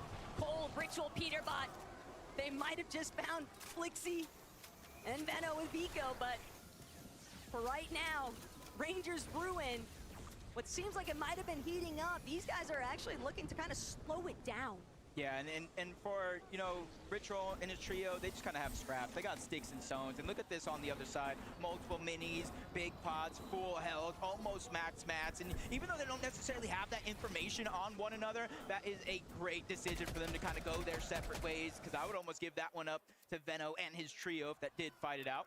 Continuing looking around, Cammy, how the eye drop all the way from the Shining Span Bridge. And honestly, even though they're on different teams, Seti, Cammy, I don't know if it would have been the same global championship without him, but Storm Surge finally showing its face, 602 damage above the threshold. As much as I want to feel confident, we know that can change in the blink of an eye. Oh, easily, but Acorn and Agers, they might just be the ones to actually intervene here. They seemingly have favorable positioning, but Cammy, a little bit of pressure applied with the approach now. Malabuka, Ping, and Walks just trying to be wary. There is so much company in that area. It's very easy. Just one window edit for too long, you could easily be domed and taken down. Uh-oh, 321 damage below the threshold. This is the two-time NA West champions. In Major 1, they won 6 out of 12 games, just dominating the region. But contested off spawn, it tends to... They have to push that for Surge. They have to fight that. But they're still hot on the hills. These are still the two teams rotating parallel to one another, but Baka, Pars, and Pump, they've now ran out of options. Their hand is being forced, and they have to go in because Storm Surge will activate, and every 7 seconds they will take 25 damage. But the worst part still, Saad not actually in the same position. His team relatively healthy for their Surge, at least for right now, Jacob. Pars, Baka, Pump, they're gonna Dying to Surge in tournaments is literally the... Oh my god, it's so annoying, man. Storm Surge is very frustrating.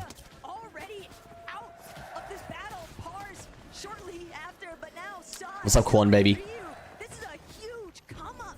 These guys just got a little loot bomber package delivered straight to their front door.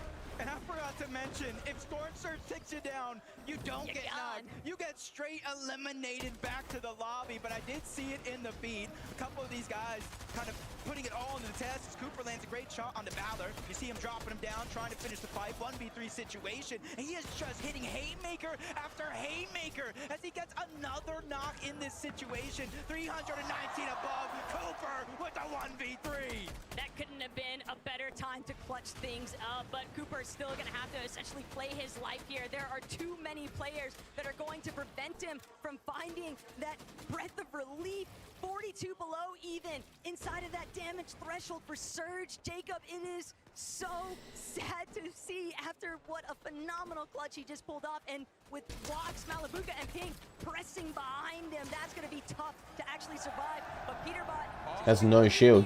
to have to deal with playing the defensive here. Bold, Ritual, and Peterbot now looking to be on the move, but they're still just barely above this damage threshold. They're gonna have to turn and fight eventually. They're sitting on a teeter-totter right now when it comes to Storm Surge, and it's knocking them above, below, and it's essentially doing a little bit of mind games for a team like this. And you see his material count, 3 builds left. They almost have to go onto the next team they see, but it's Veno and his trio. It's Kanata and his trio. There's so many dangerous players all around. They're just happy that they're 73 above the damage threshold, waiting for the next zone, but they have to do something because everyone around them is being proactive. They see them out the weak team. Vigo, Veno, Flixie, they're targeting over. Pole goes down. That's Kanata stealing away that elimination. Veno's gonna clean that one up, so points go to Kanata's team.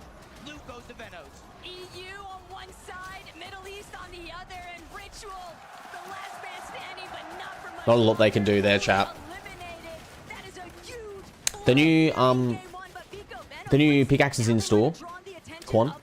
They're gonna take a moment to pause, replenish their shields. Halad and Hero still doing what they can, but they're lingering just outside. They're gonna have to still try and push past Tayson's trio, and that's gonna be hard to tunnel through because Jacob, with the way that the zone is pulling over resistance, so much water, so much exposure. Teams are just The new FNCS pickaxe. It's in the store. One lone team. I think they're a duo on the other side. Clix's team looks solid. They don't have to worry about Plenty of builds. anything. Meanwhile, they have to make decisions here on this side of the zone. Do you stack up the beach coast as long as possible with different players, or do you try to make that daring play, try to get towards the center? Because who knows, if the zone goes south, that'll be a play that works out for you. But if it pulls north, if it pulls Oh, bro, water zone. That's so tough. going to have some troubles. Take but look at what's happening on height though. Queasy, Mustache, and Swizzy. They always go height, man. Anything different Queasy is the hype god, bro. It is the old one. It is the old one, Quan. They re-released it. You already tell the Gentlemates are going absolutely ballistic right now. Swizzy and Merstash just following through Queasy's commands here out of their IGL, but they've got the entire lobby in their sights. It's all about maintaining their positional control. Oh, they actually found themselves 66 below, but you can see immediately with that minigun and some pre-edits, they're able to kind of take him down, grab that. Yeah, all good, Quan, all good. And Storm Surge all being accumulated in a blink of an eye, kind of leaving Pixie and Marius by themselves.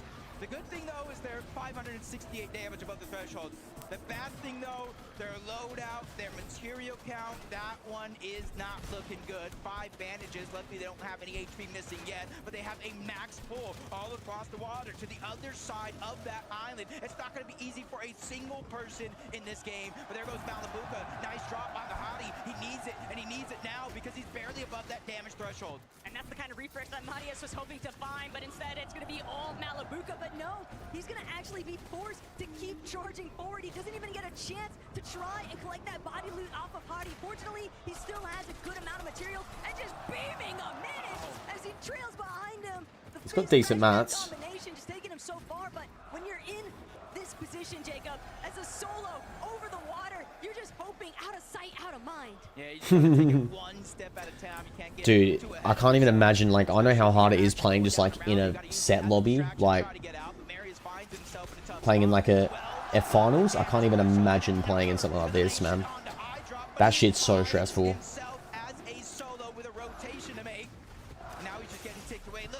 Unlucky. Take him down. That's a big confidence boost for a team like that. Of course, but height. Sin, do you want to run a prediction on who's going to win first game? NA, EU,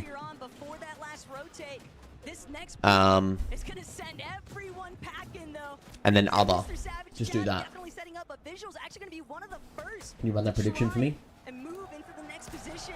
Cisco Kaido Striker, though, right up above. Kanata, Rapid, and Bolts trying to see if they can be a threat. But if you're going to be in this height position, you've got to make sure that you are controlling, funneling players away from height, away from secondary height even. But with the crash pads in play, Jacob, that's going to be so difficult.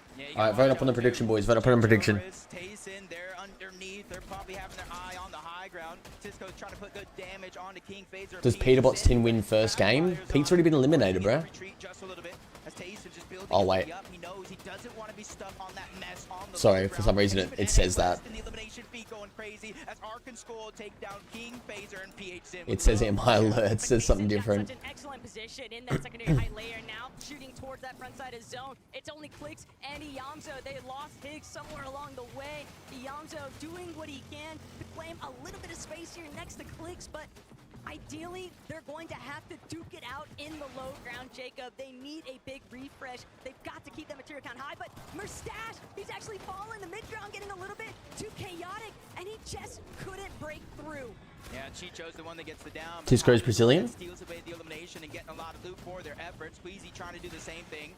Steal whatever is left back from Merstash. And you're seeing there's a decent amount of loot. The Flowberry Fizz, probably the most important part of the entire loadout that he has in that inventory is Benno, Quixie, Pico. They're still down below. They're trying to claim space, and with a minigun, that's just going to be a little bit easier. But with no extra shield, Pico's got to play a little careful here not to take too much damage. Swizzy, Queasy, same thing, but they have multiple splashes. They got the slurp juice. They got the key to success. Dude, they got such good loot, bro. They don't have mats. That's why Queasy just drops all the way down to ultimate low. They're hoping that they can pick up an elimination or two and then maybe look to try and challenge for a retake on height. They know how scuffed everybody's looking at here, but Pico finds that elimination onto Art. That's going to be a massive refresh. Wow, big refresh. Getting beamed the moment that he tries to make a layer swap. He is immediately put down into the dirt. Clicks fighting for his life still in the low ground, but he just can't hang. Off-ball's going to be the one to take him out. He didn't have mats to hold the wall. He pumped it, but he couldn't replace it. Unlucky. Ticho. They're trying to look up, but that minigun is just causing so many distractions. They have to focus on getting to the front side of the zone, but they're being persistent. Down goes high ground. This is their chance. They're looking up. Striker gets cracked. He gets knocked altogether. Tisco's taking damage. He's gonna fall as well. Ticho is absolutely insane. As him and Tayson, they go from the off-spawn battle against Prodoxy to high ground in the end game. But they're still gonna need materials. Ticho has 0 build left to his name. All of his material count dropped to Tayson. Swizzy still holding his own as well. Deep inside of these ultimate low ground layers, he's looking to try and maybe... Bro, a Brazil team taking high is pretty crazy, man. They got balls, bro. Can the double revive actually be a success? And sure enough, it's a fully intact trio versus the sea of duos. Oh, Rezon, man. Elimination onto Swizzy though, and Chap going to immediately drop back. Tayson still on the high ground. This is looking grind up. Kanada's still in. That was a huge knock for both. They finished that elimination on a reason. This is a 2v2v2, and the only team alive with all three is going to be Rapid, Kanada, and both. Wow, Oh my god, I think Kanada wins. Kanada wins. one less player that they have to worry about. Tayson trying to drop down low, but maybe a little too soon. Kanada. Kanada! Oh my god, he fucking rolled them, bro.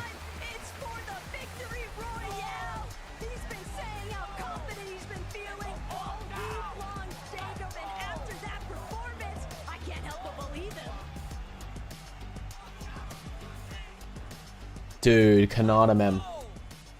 Let's go, Kanada! You were telling Benji how confident you were going into this competition. You were telling me in the player lounge yesterday you felt like this was your year. Now you have the first victory royale, but you made it look simple. I mean, I think you put the prediction to be too long, bro. like a goat right now. I'm just following. I'm the minigun in the whole lobby, and we just winning the game for free. Winning the game for free. I don't think the other trio is going to let you have an easy ride in future. For you, Bolt, what was it like being caught in the chaos? The three of you going into the end game. Yeah, I mean, Rapid was just full tarping. I'm literally just looking with shocking out on my wall. Everything was a max. Guy on my double edit, 120 on height, Nada goes up from the back, dead on both. Literally a go. First game, first victory royale. That was the plan? Yeah. First of many. First of many what? Wins. Victory royales. 4. Ah, il mise sur 4 victoires. Messieurs, dames, du bruit pour le trio de Canada, Rapid and Bolt! I'm enjoying this. A confident prediction of 4 from your IGL, but Kanada, I think you're expecting more wins. Oh, we got at least 3 more wins in a bag. I already said backstage I'm doing at least 4 wins in this entire tournament for free.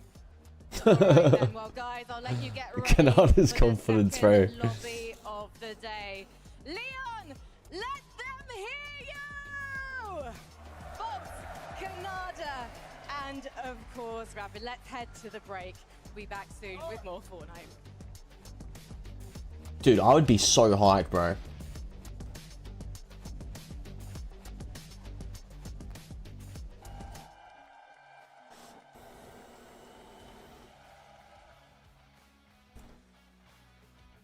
Craziness, bro. What a win. We need to do the prediction earlier. I reckon what games normally take like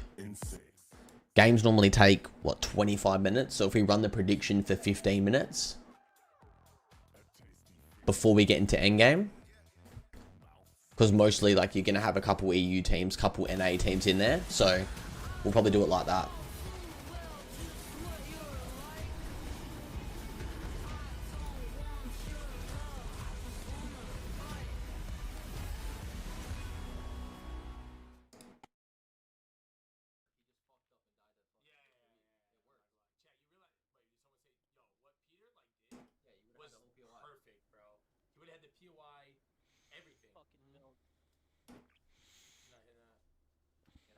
Dude, who is this?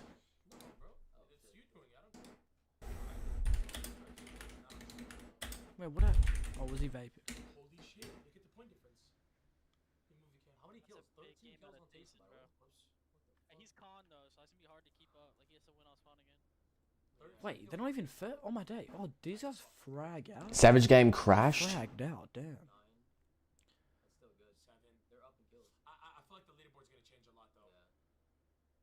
Damn.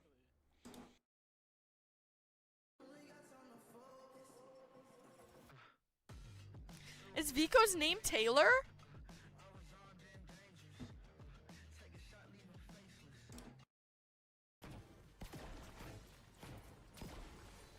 I honestly thought they landed up. All them respect. I'll have a review up.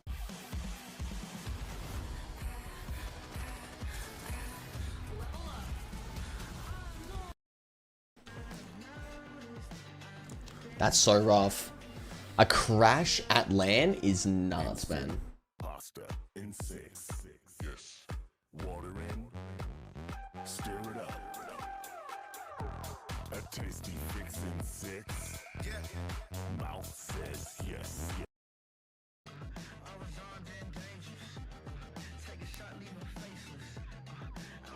So working at ASC is more than just a job. You know, we contribute to the national security of Australia, as well as those people who serve on the submarines. I think the most rewarding... Bro, how has this guy only got 78 viewers, bro?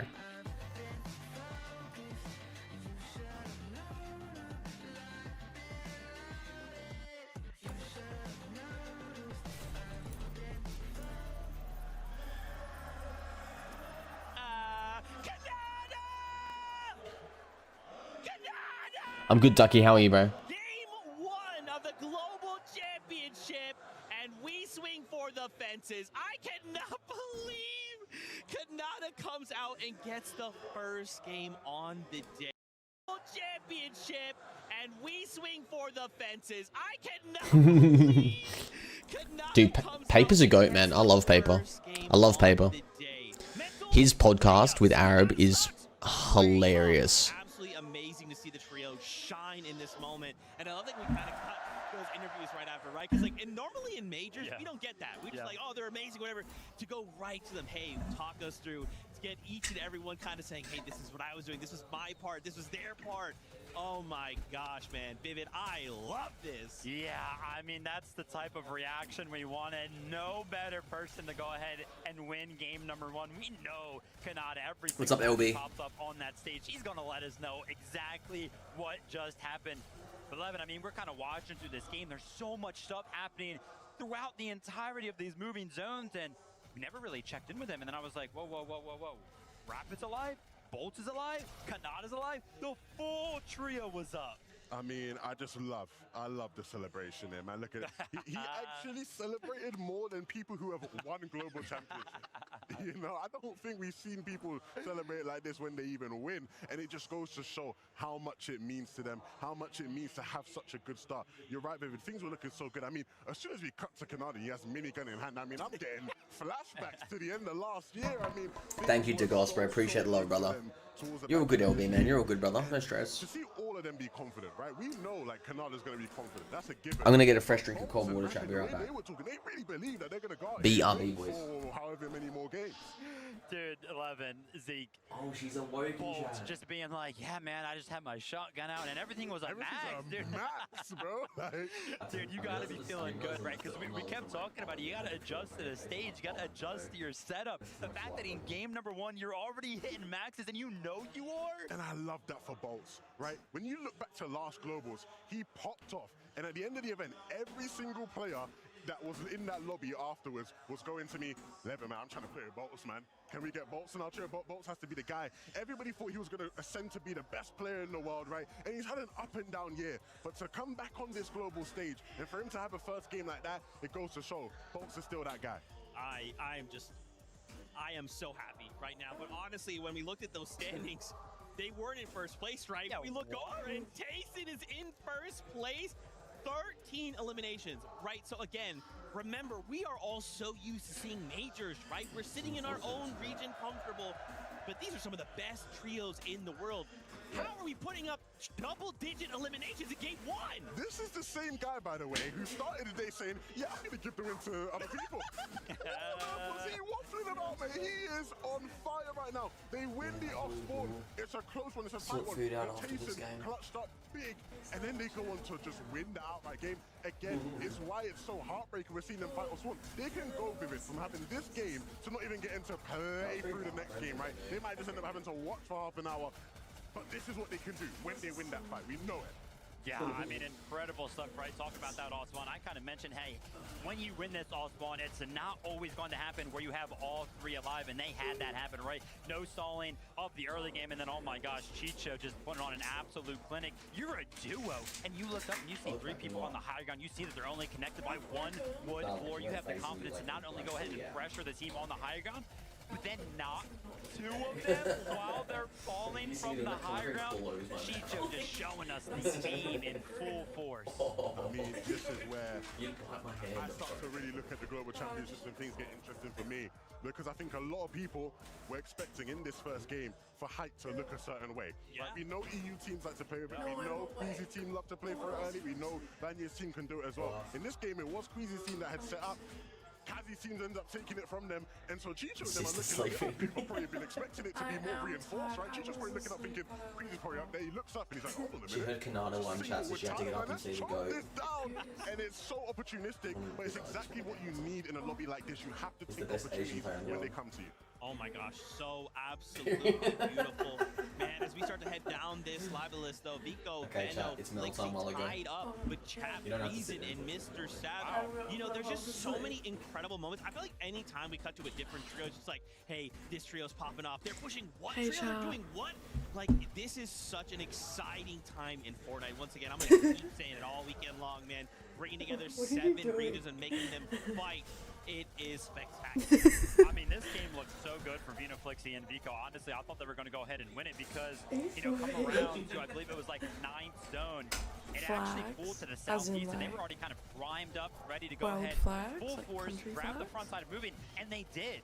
But for some reason, when they got there, they just had nothing left in the gas tank. They couldn't defend the position. Actually, they couldn't pick up the eliminations nor the refreshes in time for them to stay alive as a trio. As you can see here, still the individual performances from Vico and Veno still picking up enough points to put them high up on that leaderboard. But man, if they could have just stayed alive for a little bit longer as a trio, they could have won that game. Yeah, you talked about Vico's confidence coming into the competition, and it was good to see him in his element, not shying away from the stage, not shying away from the bright lights. In that game, there was a couple moments in that end game where it almost felt like they had to tell him to chill a little bit. I saw him trying to like run into boxes a bit too much. But when Vico's confident and he's firing and he's flying like that, he is going to be a big, big problem for anybody in this lobby who even gives him an inch of room to fight. Dude, I mean, also, you know, we kind of touched on it earlier about height. The way Queasy had that kind of early game, right, getting the, obviously we knew that they're uncontested, but having the queen spawn, I'm thinking, bro, this is it, game over. I mean, and things didn't quite go that way. It was unfortunate because the setup looked primed for a classic Queasy height win. It just looked so set up perfectly, but Vivid, an unfortunate zone pull. We've seen it happen. You know, it's a part of the game. Of course, as a pro team, you are doing everything you can to mitigate any possible RNG, but sometimes the zones just don't pull your way. And I think that was really the thing that sort of forced them to have to not be able to play high in this one. Still, very good intentions from them throughout that game. Oh yeah, 100%, right? It was actually a high ground take. Right? We saw them as pigs up on the high ground. They had it pretty secured, and then I was like, oh my gosh, it's a bird, it's a plane. No, it's Queasy and co. They launch padded right over, landed on top of them, had it convincingly. And like Levin was talking about, right? The zone was incredible. It was like 7th zone. Every single team was on the east side of it, right? They were chilling. Sin, why did you ask about the flags? All the way on the west side, there was one set of arrows. Just one little set of purple arrows, and that was Kato's trio from the Brazilian region. And the zone pulled west. So they just had high ground for free, and Queasy was like, yeah, you guys are lucky. I'm not going to go for that, but man, I'm going to hit socials after that one. And I mean, there was a point where I thought they might even try to retake it, right? Because Queasy gets the fizz, like he sees the loot, gets the fizz. He has his crash pad. I'm thinking, maybe they go for it. This could still happen. But look, again, it's like what I said, intentions, right? You see that they're coming here to play their game. They're not shying away from doing what they do best. Queasy, Mustache, and Swizzy, we have definitely not heard the end of it from them. Guys, there's a trio I'm not seeing in this top 10 right now. And we thought they were going to be triple contested, but turns out they decided to land on the train, kick things off. Peterbot, Cold, and Ritual. And before we go any further, I just want to tip my hat to Victor V. Peterbot decided, let me get a little crazy right now. We got to knock, let's push things. Victor V said, excuse me, this is a global stage, friend. Knocks him back down, and then from that point forward, boys, they're just kind of trying to piece things together. Shambles all game? This might be a concern. right? Because if the plan from these guys was, hey, look, we're going to land outside the POI, get looted up a bit, and go in third party. We know those guys are going to take a bit of time to find the story. Let's go in third party. We're Peterbot, we're Cold, we're Ritual. This will be an easy cleanup crew. If that was your plan, and the first game goes like that, do you start rethinking things a little bit? Do you start thinking, okay, maybe this isn't an easy of a flight to clean up as we thought, because they got rocked in there. I mean, yeah, everything in game number 1 is perfect. Like Levin's talking about, one of the teams that was fighting there, they got knocked, right? There was only a solo left. Peterbot, they waited till the right time to go ahead and make that push in. Victor V, Paper, Resin, Epic Whale. He told they me had to the knock, and then Pete just kind of goes in solo, right? Imagine if Pete would have just waited like 5 seconds for Ritual and Cold to kind of show up right there. So I think the game plan is still good, right? It already shows that it works. I think the execution of actually picking up the elimination was the fault. He said, I thought he was going to test me on country flags. I was excited, but he just Never the disappeared. problem. No, the problem coming into this weekend was going to be, what's the idea? Are they just going to ride that ship? Are they going to go do a future? No, I didn't delete it. We know the idea now. The execution has to be the easy part. I do agree, I think as long as they don't allow that first game being a bit rocky. Yeah, okay. I was so confused. And that's exactly what I'm worried about, right? You know, after first game, if I'm thinking about Cold Ritual, I'm thinking, okay, hold on a minute. Oh, yeah, what the fuck's in? Now we're having to like try and play Oh, my catch seat's this whole warm. game. You know, some players in that moment, that's it. Tournament's done. They can't kind of wait till the number 2 to try and get those mentals back in track. Alright, can I'll let you know when food's warm. So I'm really hoping that they can kind of bounce back after that game. But there was also just so many different things happening. Is there any kind of other moments that kind of stand out to you? Yeah, I can already announce it. I'm just saying. And kind of cutting around being like, wait, these guys are like near each other. There's a bunch of fights happening in zone. A bunch of just crazy shots on players in the sky the entire time. Like, oh my gosh. I mean, look, before there were a lot of chat. things we can get to, right? My bad. Cable came out. Just big up Victor V there, right? Because I think there's a lot of players who, you know, I want to get a new mic. This mic's chalked. Like, there was a lot of players who back then would have just rolled over and just let it happen. Like, I'm gonna go down here, you know, the shotgun's in my face. What can I do? Victor V said, no. I am that guy. If you want to fight me, I'm gonna show you. I ate just before stream, but like something small. But I have like another meal to eat. Said I was gonna pace out my meals because I'm streaming late, so. Yeah, so Victor V definitely stepped up big right there. Didn't care at all, just to edit 148, finish him off with 1 AR shot. A Razor mic? Yeah, I've heard Razor mics are good. Zeke instantly kind of saw that moment. He was like, oh, Razor mics would be decent. Dude, I mean, you know, again, this is a global stage, right? In those moments where you are kind of put in a situation where it's like, are you gonna fail or are you gonna rise to the occasion? For Victor V, he rose, and now just think that's just game number 1. What else is he gonna look to bring in these future games with that nice little boost of confidence? Now that being said, right, you kind of mentioned, hey, you know, we don't see a team in the top 10. We don't see a couple teams in the top 10, right? Peterbot's not up there. Epic Whale's not up there. Finally, we see them in 13th place right there. A team that is definitely surprising. We have to talk about it. 17th. Acorn, Aders, and Pollo, 16 points in game number 1. I mean, honestly, with Fortnite, there's so much to watch. I don't even think we necessarily saw exactly what happened to them that game, but middle of the game, we kind of see them up in the top left go down, and we're like, whoa, What's it called? A Razor B3. Razor Siren B3. What happened? We did see in the feed though, Acorn had gone down, then it was up to Ages and Pollo to sort of fend off.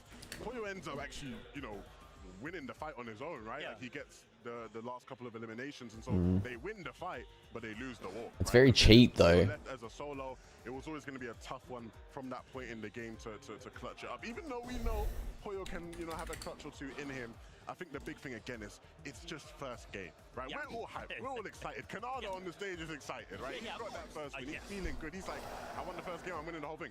But it is just one of 12 games. You still have so much of your history to write right now. Yeah, I mean, this is a marathon, right? It's not a sprint, and it's interesting too, kind of going back to Pollo, because there was that moment in the mid game, we kind of saw them pushing the lone player. They immediately find someone on their own. They go, hey, I would try the Elgato one. We're all jumping on this. We're gonna burn. Everyone uses the Shure mic. Yeah, it's also like $700, bro. I'm not buying a $700 mic. What's up, Genie? Things just kind of fell apart. I do agree though. Yeah, the V3, it's still only. I do feel like it's first game jitters, right? Again, this like, crowd takes things. If anything, if I was to get like another, I'd probably get like a HyperX Quadcast. Yeah, absolutely. Absolutely, and that play in particular you mentioned is interesting, right? Because Nah, dude, I'm not seeing any gifts on TikTok, bro. I haven't seen anything pop up for me. Making those plays non-stop, right? Nothing's popped up. They're going to be aware. They're going to know. Okay, we can jump on this guy right now. If you are one of those, teams who's from one of the smaller regions, it might be almost a bit of a shock for you at times, right? Yeah. Because they're used to being the big fish on their region, right? Like all the players we have here from Middle East, Asia, Brazil, OC, they're used to being the guys of the lobby. And so when you walk into a lobby like this, you have a lot of players who might not. Seem like 2 coins. Oh, thanks, bro. I saw on the standings, we had 2 Brazilian teams in the top 10. These ones? 489. That's still so expensive for a mic, man. NA experience that they got did such a good job of helping them out, because it was like in NA, every single time we kind of saw them kind of make it to the end game, they were always as a trio. They do such a good job of making it to the end game as a trio, right? They'll kind of make it around to like that 10th place in the game, and then continuing after that, it's kind of the Nah, sorry, Genie, sorry, bro. Pretty good. That's right. Now that was just game number 1. As we continue to prepare for the competition, why don't we hear from the players on their thoughts from the competition and the enemy trios on the other side? It's a podcast microphone. There's ever been. All these teams that are here had to be the top of the competition. People get better every single year. This lobby feels super stacked. $480 for a microphone is crazy, chat. Really, the best players are going to come out. There's a lot more respect. Yeah, I know, Cody, it's nothing. More tough. I think our biggest competition would be Cold's team. Individually, they're like the best players in the world. وبرضو عندي تيم بويو وايكورن وايجرز من افضل التيام اللي موجوده بالجلوبال. What are you getting, Genie? This team is such a threat because they've been on top of the scene throughout the past year. Acorn is probably the greatest IGL of all time. So What's good, Edward? How are you, man? To do in any situation. You got like the EU goats, Chase and Queasy. Queasy's just like, he's a veteran, always making the right calls, and just finds all the young prodigies. Top 3 chopped players at globals. Then Vino's team, I think they're like the NA version. Charter, you know what's crazy? I don't think there's anybody actually chopped. I think they're all decently, like, they're not bad looking people. He's smart. I think Canada Rapid Bolt's probably going to be like a very underdog. Oh, that's decent, Genie. Chemistry as a trio. Vanyak, Marius, and Pixie. They got 3rd, 1st, and 3rd in EU FNCS. Maybe like Marius. Marius is probably the only one I think is like kind of chopped. Is Pix, Demus, and Darm. I think Kami might surprise everyone because he has a non-con spot. I think he's gonna do well. The top teams are way better because you have like the top teams from every single region. My surprise Dark Horse top 10 team would probably be Rouge Trio. I'd say they're my sneaky top 10 pick. From the Brazil region, I think the biggest threats are King's Trio. I think they're gonna shock people. Alex's trio is the best in OC. Yeah. They're the most aggressive. Having an echoey like headset mic is shitty. So we'll see what he has to bring. He's been getting a lot of hype, but like it honestly still might not be enough. All the Asia boys, like they're nuts. I think that's the most hard level of competition ever. All the people that have qualified really deserve to qualify. The level of competition doesn't get higher than us. Everything like before. Edward, man, I appreciate that's hustle, bro. That's hustle, man. Thank you for being here, bro. We're gonna definitely put on a show. You know who Cart 7 is? I don't know who Cart 7 is.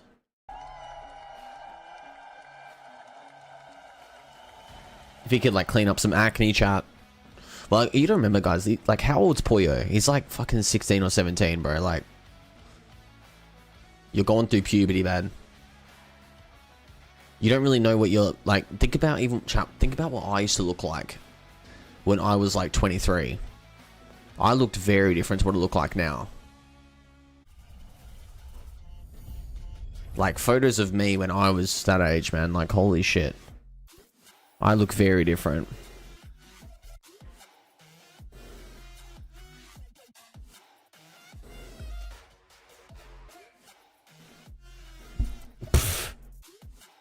You think I've glowed down, chat? You guys are fucking piped out of your mind.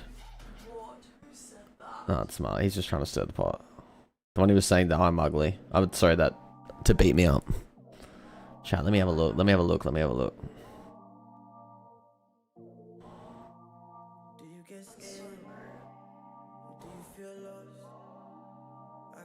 Oh, these photos are all good, chat. You know what? I lie. I look good in every photo, so I apologize.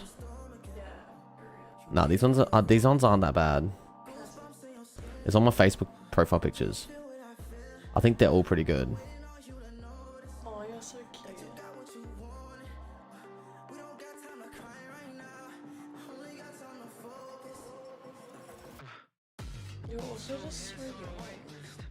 I was literally like 18 here, 19.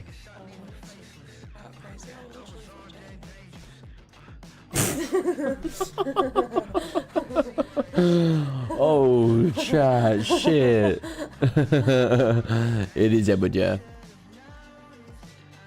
Yeah, there's so many people joining the chat like, hi. That's so funny. Yeah, chat, I don't know. I think they're like in... Polo looks like the Wednesday Addams Day brother from the anime. Oh shit. Edward, bro, chill, man. Chill, my brother. Yeah. What would I do if I quoted globals? Yeah, Marvin is like... Let me show you something. Yeah. Full of sent this to me.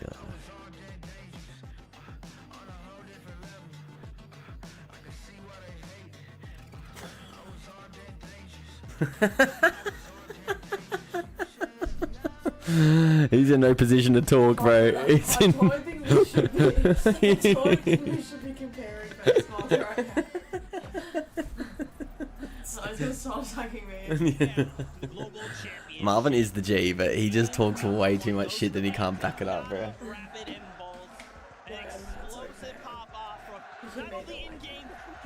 Himself, and now we make a return and start to continue the competition. Now there is a small technical issue happening. Solve that very quickly. Nah, you're good, Edward, brother. You're good, man. Peter, what's the most chopped? I don't think Pete's that chopped. Yeah, they asked me who I think's like the ugliest. Why? That's such a weird... Check Snap on Calvin something. Oh, that's me and Calvin. That's Sin. I met him at Lil Tekka. We obviously have a very passionate crowd with us here. And so, you know, obviously they have all their cheers and they love. That's best duo OCA in my opinion. Was that 2 years ago? God, that feels like a long... Yeah, that was before I met you. The most iconic EU personality, Fortnite player of all time. Like they didn't care that he's not actually on MA. They were just like, we love Mr. Savage. Yeah, that guy love him. Yeah, we love him. Do you run it? What does that mean? Of course, great right there though. You know, was knocked a little bit earlier on. Chap and Reason kind of making it to the end game. Most dropped is Marius Cal. That's what I said, chat. I said Marius is probably the one. Who do you think's winning? I kind of think. I think the Poyo could win. That is so typical and synonymous with the Mr. Savage name. It's almost like you could kind of change his name from Mr. Savage. Thanks to fully Edward, man. Because it feels like every single time he wants to do good and he's like feeling motivated for Fortnite, somebody wants to land on. And we came into Globals kind of expecting that, right? Coyote's trio was supposed to be landed on. That's his face, man. Vino Fucking maybe kind of Fortnite throwing kid. a haymaker there, kind of saving him at the last second, right? Yeah, he's probably like 18 or 19. Boom. Kind of proves himself He doesn't actually post his face because this is how Fortnite kids are. They talk shit about everybody, but like they're the most clapped motherfuckers ever, like always. Mel's rating of Fortnite players. Yeah, true.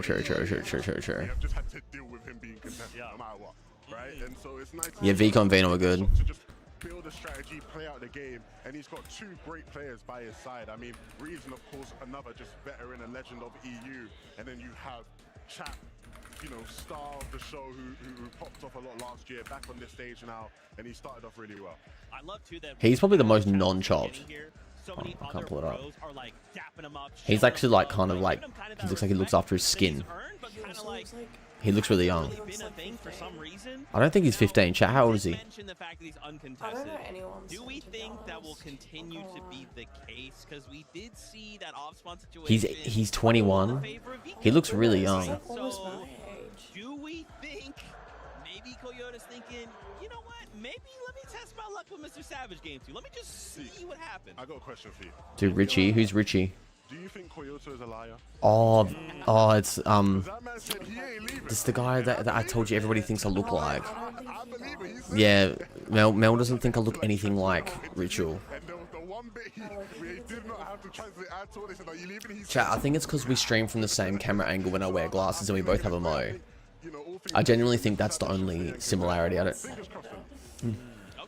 I don't think. We also obviously have to talk about other M8 specials. Malabuka, we saw him popping off in this game as well, right?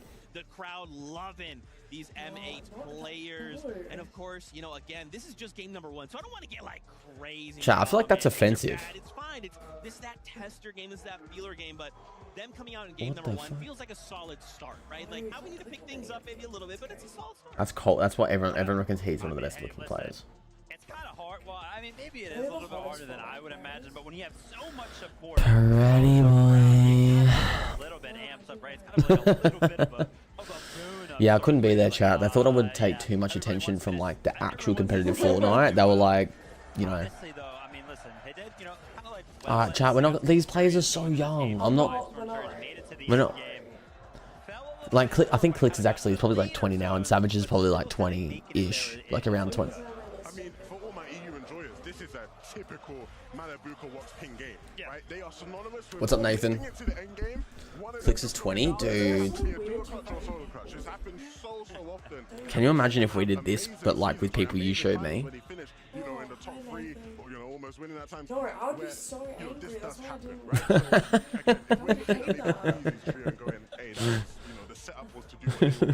You can't really say about Malabuka show, where the setup was to do what they always do. They made it to the end game a bit rocky. In those situations, though, where they are able Oh my god. I feel like they're young too, aren't they? performances from any team this year, right? So hopefully they can sort of, you know, I should host a viewers globals. Okay, guys, that would take me having to put up a prize pool. Do I look like I'm made of chat? You guys think I am like a millionaire? Oh my.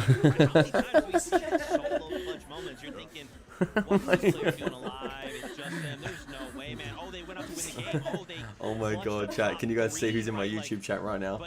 From the dead. Something goes wrong and that trio, a member goes down, that's it. They're all kind of following. Well, I mean, that's what makes solo clutches so special, because you do not see them all the time, right? That's when they do happen, everybody gets excited. And I can almost guarantee you solo clutches will play a very big part in who actually ends up winning after 12 games. You just have to. You know how you did a TikTok saying that you're the best sexy ping player? Yes. And I meant it. No, I don't. It's just a caption. If I say, hey guys, I'm an okay 60 ping player, no one's gonna fucking watch your video, so you gotta talk your shit. Yes, that's true. But at the end of the day, when you look at some of the greatest, you know, results and tournament wins we've seen in Fortnite history, a lot of them are built off the back of great solo clutches. You know, that guy. and Pollo are not global champions if last year Pollo doesn't have one of the best solo clutches of all time, right? You can look at so many Yeah, I'll be on live on YouTube, yeah. different regions where solo clutching. Yeah, Adolf, bro, you're on YouTube chat, man. Most of my chat's in Twitch, man. If you have players in your team, You just dropped a bomb. You just dropped a gas bomb in the stream, and you play on 80 ping and you're better. That is good for you, bro. Everyone says that to me. Everyone. You know, and then as the day went on, we got crazy. Easy cam, brother. Catch you later, man. Crazy, but it kind of felt subdued. You know, it's kind of like the calm before the storm.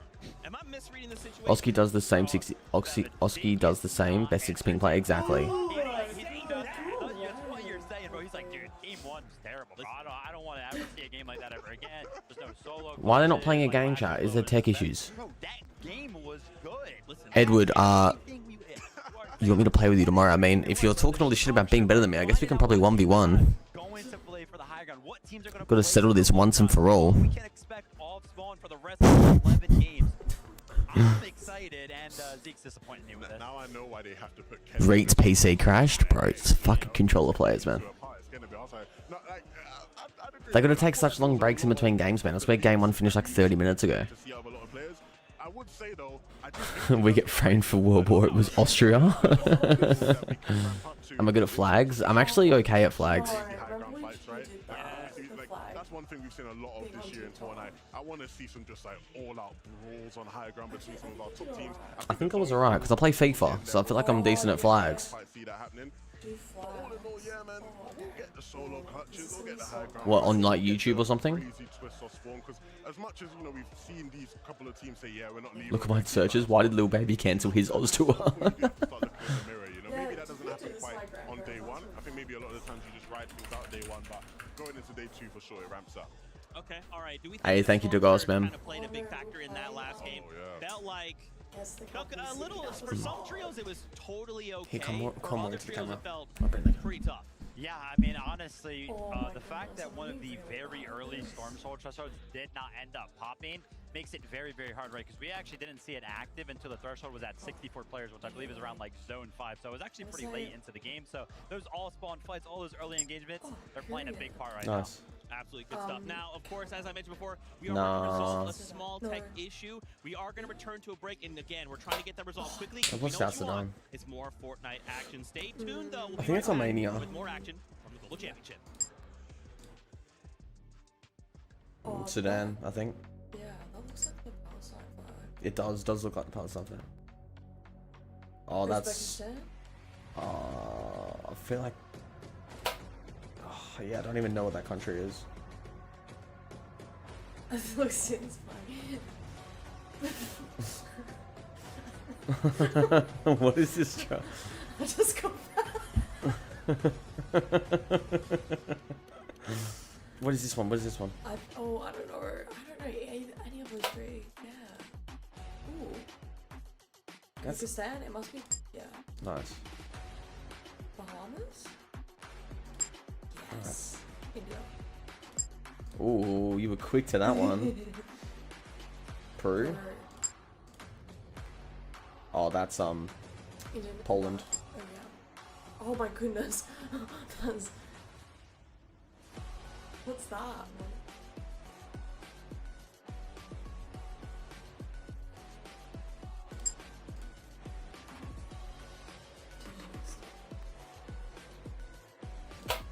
Fuck.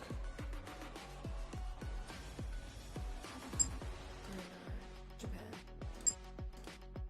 Oh, Turkmenistan. I feel like that's Philippines. No, I don't think so. Oh, it is? Oh, okay. I know what it is. Tanzania. Oh. Senegal. No! What? That looks like Senegal, man! Senegal, man. Oh, it's either Slovenia or Slovakia. Oh.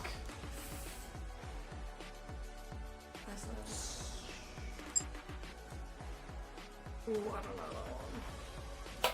Fuck. Oh, that's on China. Oh, Kazakh. No, yeah. Vietnam. Oh, we actually did pretty good. I think that's actually not bad, chat. What time is it for me? It's 12:07. Should we do it again? Yeah. Oh, Portugal.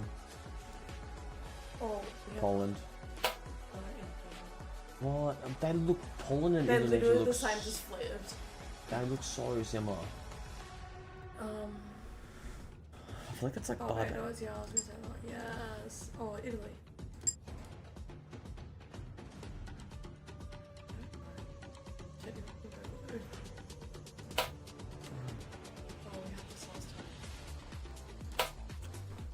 I hate this. Oh, Spain. Yep. Yeah, this is Oh no, it's Senegal. Oh, Guinea. Dude, I fucking hate this. Austria, I think. We're getting clapped this one. Oh, this is Slovenia. Oh, it's Russia. It's Russia. Germany. No, it's Germany. I was putting in. Are you googling it? Oh, I thought you were cheating.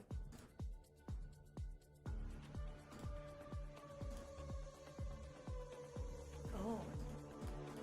Okay. Are you gonna put me in one by one? That's way harder. Dude, what is this? That's way harder. Sin, this sucks, bro. Oh, okay, Australia. Oh, we're not actually gonna do Nah. this, are we? This is way too long. That's true. There's 197. You have to do all of them. Nah, Greece. Sin, fuck off. That's. No, don't be. No. Oh my god. My country. What's up, Pollogs? That's way too hard, chat. Yeah, the other one was better. Dude, what is this fucking downtime, chat? Chat, should I go warm up dinner now while we're waiting for a next game to play? Yeah, I'm gonna go warm up food.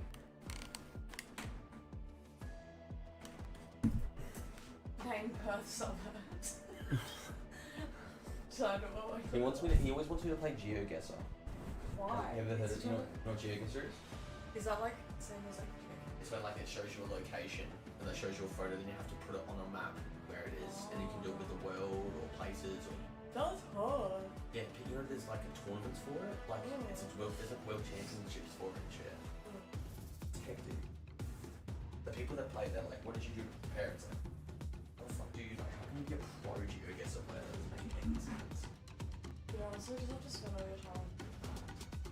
You just play games. That looks so. Oh my god, it's you. It was the guy that was like.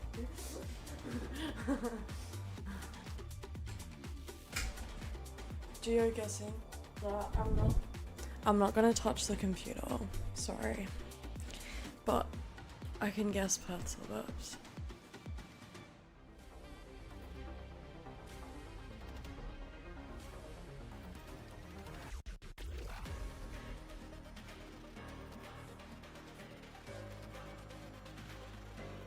Well, I don't want to, what's the word? I don't want to mess with the stream.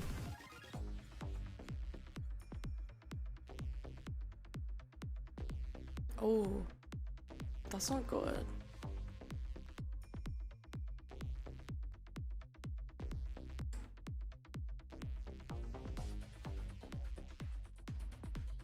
Top 3 shopping centres in Perth. Honestly, I don't really like shopping centres in general.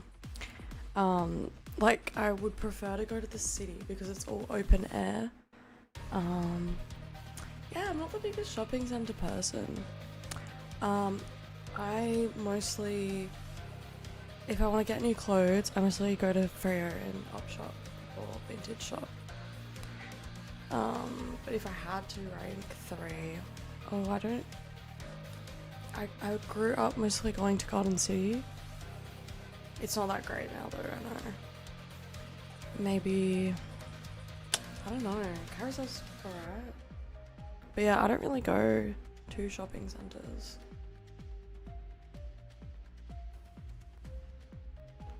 Oh, yep.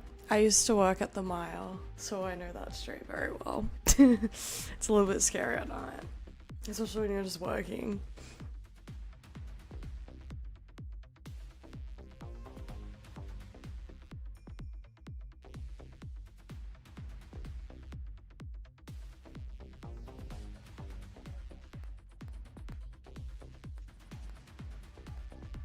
Woolies or Coles? I was an IGA girl, so I'm gonna say IGA, which was not either of the options. I feel like Coles and Woolies are pretty much the same. What is that? Oh my god.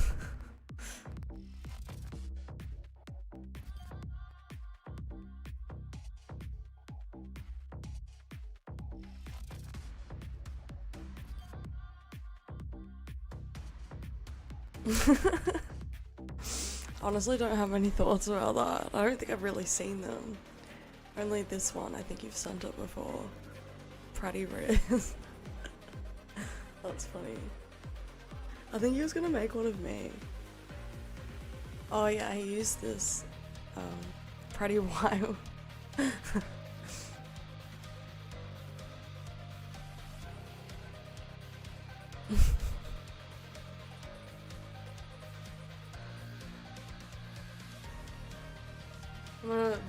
Is that his twin?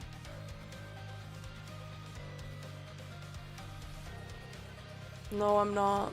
My thesis will be due in a week after he's away, so you know, I'll be doing my thesis. Yes. Water in, stir it up. A tasty fix in 6. Mouth says yes, yes, yes. Visa just made every delivery day even better. Spend $100 with your Visa card on amazon.com.au to get $5 back. The world's #1 payment brand just got even better. I'm actually not too sure. Probably like a week.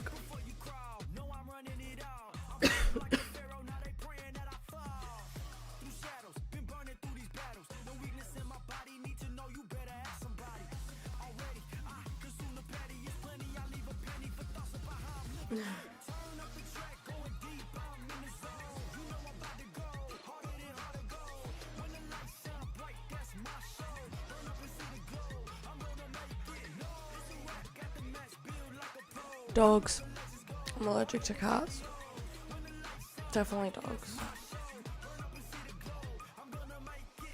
And I have a dog.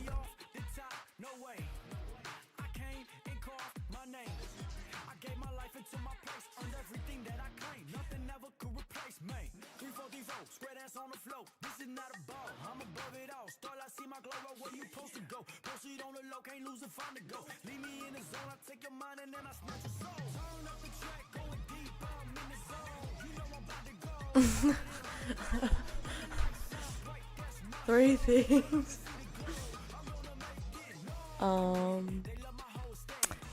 No, this is simpy.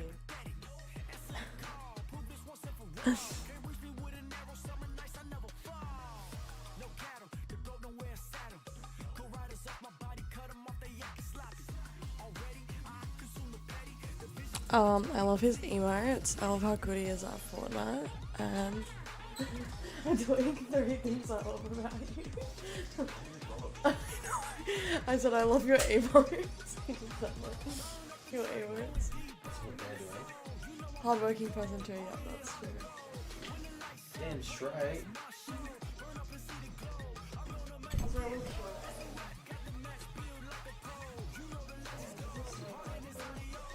Chat, did you guys clip it? Chat, who clipped it for me? Dude, what the fuck?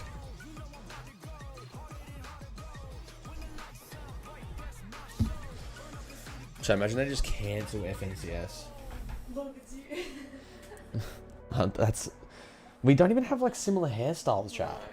All features at all, you got some more. That's it. It's because we have... His cameras at a similar angle to me. He literally, he wears glasses. And we're back to Lyon. Nous sommes de retour à Lyon. Lyon, est-ce que vous êtes chaud? What's your YouTube channel, Edward? DM me on TikTok and send me a YouTube channel. Eh, ça va, c'est bien. On va se créer des souvenirs tous ensemble ce week-end. J'ai envie de tester un peu là, si vous êtes vraiment chaud. Tous ensemble.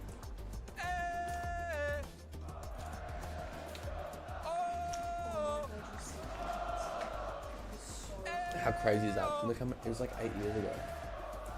How adorable, eh?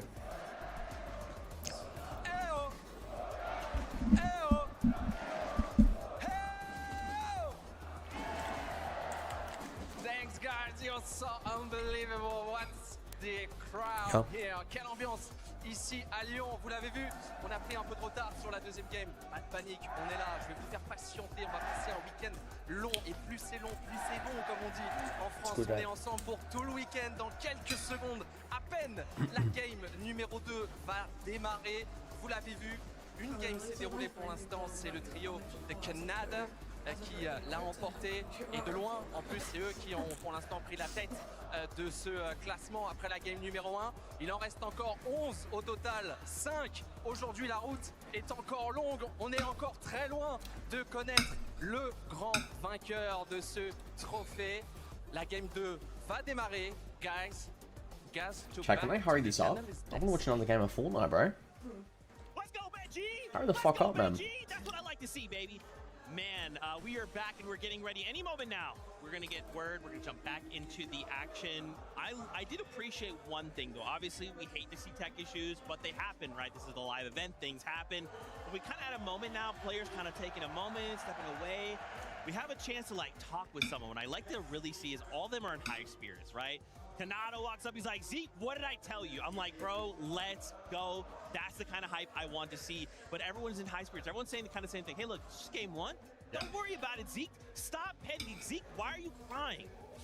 Listen, I just hope that it doesn't cool anybody down, right? You want to kind of keep that momentum going for any of the teams that are kind of doing good. We'll have to see if it actually ends up impacting anybody. But hey, maybe some other teams kind of finding this beneficial, right? A little bit of a break. Maybe they went down early, kind of a little bit of a reset.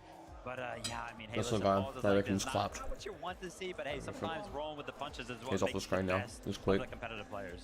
Look, you got some time to reset.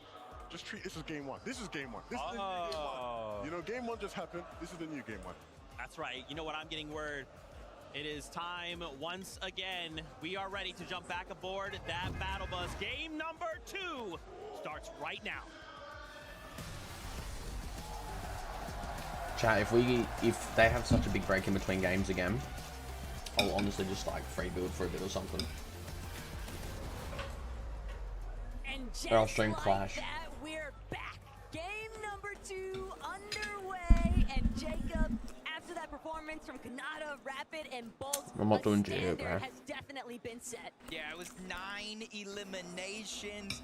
And the interesting thing out of them all, they're not even the team in first place. It's the Rangers Ruin off-spawn winners from game number 1, Tayson, Chicho, and Haris. And honestly, it's not going to be that easy all day long between these two teams. And honestly, I wouldn't wish it any other way. And Yum. you're going to go at it yet again, straight off It was really the good. spawn. A little bit of 50-50 action going down between Pablo and Haris. Right now, it does look like Pablo might have got the first one. Prodox is able to get the second. That's a sentinel pump and immediately put it to use. Gets the drop on Haris. They're going for revenge here. And so far, 2 knocks, 2 eliminations. They just need one more as Pablo cleans that one up. That is all 3 down and out. No way. It's time to see what type of You wait all that time to get into game 2, just get shit on off spawn. Because in the last lobby, after Tayson, Chicho, and Aether's conquered that off-spawn battle, they were still able to find such a steady placement, steady eliminations. But again, they're not the only teams going head-to-head. Benno, Pico, and I'm seeing an eliminated Felixi along the way here at Canyon Crossing. Coyota's team still posing a massive threat. I know we had a translator helping us out during that interview, and the one thing that didn't need This is was, are you Global going Zavali, to biggest switch tournament things up? No, this year. is what he was trying to tell the world, but this is how it all started off. Biko was able to get the first drop onto Yuma. That opened things up, but unfortunately, that's just the way off spawns go. His teammate got taken down. They go 2 for 2, and now they got to make that conscientious decision. Do you fight or do you split Canyons Crossing and try to get the reboots later? Something a little bit more devious, though, possibly taking place here with Clicks and Yamzo. Pigs. Who's leading? I think Tayson's winning right now. Might just be claimed. Tayson and Kanata. But Jacob, Or the other way around. so many teams, we didn't You see love any Clash? surge bases Yeah, in the Clash is first great. lobby. Almost have to wonder how many of these teams have been counter-stratting some of those surge partners and trying to take matters into their own hands. Victor V, Paper, Epic Whale, Dystopia City has been theirs to own, but they still have company to clear out. Rahito and Tete directly underneath Victor V, but that game 1 momentum swing could be all Victor V needs.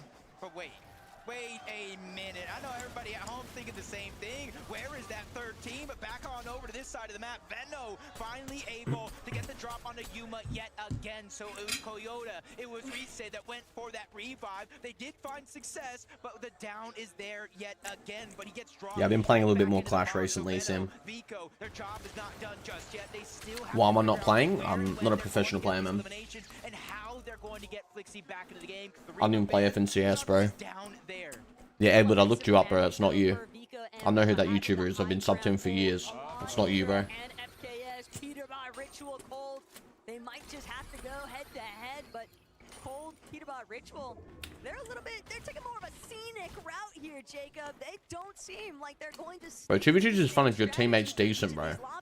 Everybody has to be on red alert, even When you got Marvin on your team, holy fuck, man. It's just 1v2s. Yep, it looks like for game number 2, they had some time to talk about it, but they went ahead and spin that wheel. They said, where do you want to go next? And it looks like could be possibly over towards Foxy Floodgates. We don't know the exact Life is crazy. where they have their focus at. Why are you pretending to be Loaf, bro? Make your own YouTube channel. Game 1 victory royale winners, 9 Let him inspire you to do your own thing. the tone and the pace. And I was Don't say that you're him, bro. during game 1, say this is a different vibe from Kanata, this major. This is a whole different feel during the global championship, and it's already showing up in game 1. Touch on that a little bit later on. Right now, we've got Prattyboii, Pablo, Ringo, Gina. I have to say sorry, man. It's just a little bit of advice. That's what I would do at least. Originally, Gino definitely getting the better end of that trade. Rise already down now for the count. Gino nearly falling, but a back-to-back. I've never done a 2v2 in Clash. And Gino holding strong here. Prattyboii gonna find the final piece of the puzzle, and that's gonna be a clean sweep at Canyon Crossing. And this is exactly what you need for Chino, Pablo, and Prattyboii. It's almost impossible to guarantee you're going to win 12 out of 12. They already lost game 1. So when you do win that off-spawn fight, you have to make each and every single one of those games count. And they're already making it sure that they get those eliminations. And they even take down some of the top teams in their path. We'll switch on over to High. Oh. Kind of business as usual. I was goofy, bro. What are you doing? Down on the goofy from across the map. But there's too much space, there's too much distance, and you just look at their loadout, they don't have... What is Goofy doing, bro? They don't have a lot of Flowberry Fizz that they're using together, so they're not going to be able to easily rotate on over to get the elimination. Also an issue with Swizzy having just been freshly knocked. That's going to mean that Mustache is now on revive responsibility, and then immediately straight back to trying to acquire additional surge from across the He lives in way. Perth as well. He's another streamer. Sending some presents He right told me I away. met him You at a want to skate check park up when and he see was like how a kid. well I saw his this fares, helmet. but the elimination And now he's like a definitely bigger Fortnite streamer than picking me. up and revisiting Dystopia City. He's I met him when I was like a pro and he was like 12 or something. Apparently he said he still has the helmet in his garage. Yeah. He has like he has like 300k on TikTok or something. He's really big. The biggest stage and the biggest round of applause. Honestly, I don't know where Pops is at in this game, but he has to be a part of this loud crowd. And there's the second elimination. Oh, they're trading? Oh, okay, fair. Look, it doesn't matter, M8 or not, they're cheering for this young individual. I guess there's no rules against trading, right? They can't tell you, hey, don't shoot this team. They can't really... Like, it's obvious that everybody trades Surge. There's no way you can really play this, like, these games are going to be stacked without trading Surge, you know what I mean? All good, Edward. Maybe just go to sleep, bro. Don't get in trouble, man. Alongside Arc, they're looking to try and make a separate angle approach. They've actually got Striker's trio a little bit trapped, and despite things looking slightly grim here for Arc and Salco, they've delayed it long enough. This might not be that appetizing of a fight. Yeah, and luckily for them, though, down below, they have control of a lot of the pieces, so it's kind of going in. Bro, I just want to see some more OCE perspectives, chat. Is there any OCE perspectives? The risk-reward scenario here, and they think they have the mismatch, but no, another What the fuck? Oh, it's because I'm holding control. And they get at least one of those eliminations onto Kadu. That's going to help. That's a breath of fresh air for Arc and Salco, because this distraction is allowing them to stay alive. As Mixin and Uppo, they clean up yet another elimination out here deep in the zone. Dastardly there from Upple, and a steep punish to boot. It just a fresh reminder to every single one of these teams in the lobby, there is no such thing as a clean battle if you can't find that quick time to elimination. It's something that so many of these veterans here on land, we're looking at a ton of major winners, right? Even across the international stage, but watch getting busy. Raito gonna be eliminated. And checking back now with Mixin, Upple, and Focus, they recognize there's still one more trio member.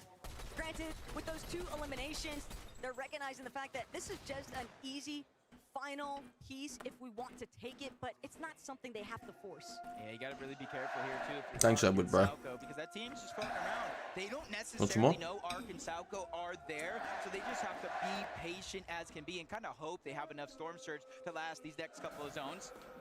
Because they're not a team that'll build those towers. Arcspo and Salco is one that just kind of fight for their surge all across the western side of the map. Walks, Bing, Malabuka, they have that one elimination so far, uncontested at outpost, but very, very similar to that last I fucking love comp Fortnite. It's so sick. I just wish the tournaments were at different times, man. I honestly wish I could still compete. I just hate that it starts at 4 o'clock in the afternoon for me. Like, you want to get on an hour before and warm up. I don't finish work till like 4:30, 5 o'clock. So I gotta get home and then insta queue up. Like, I can't warm up. I'll just never qualify for anything if I do that.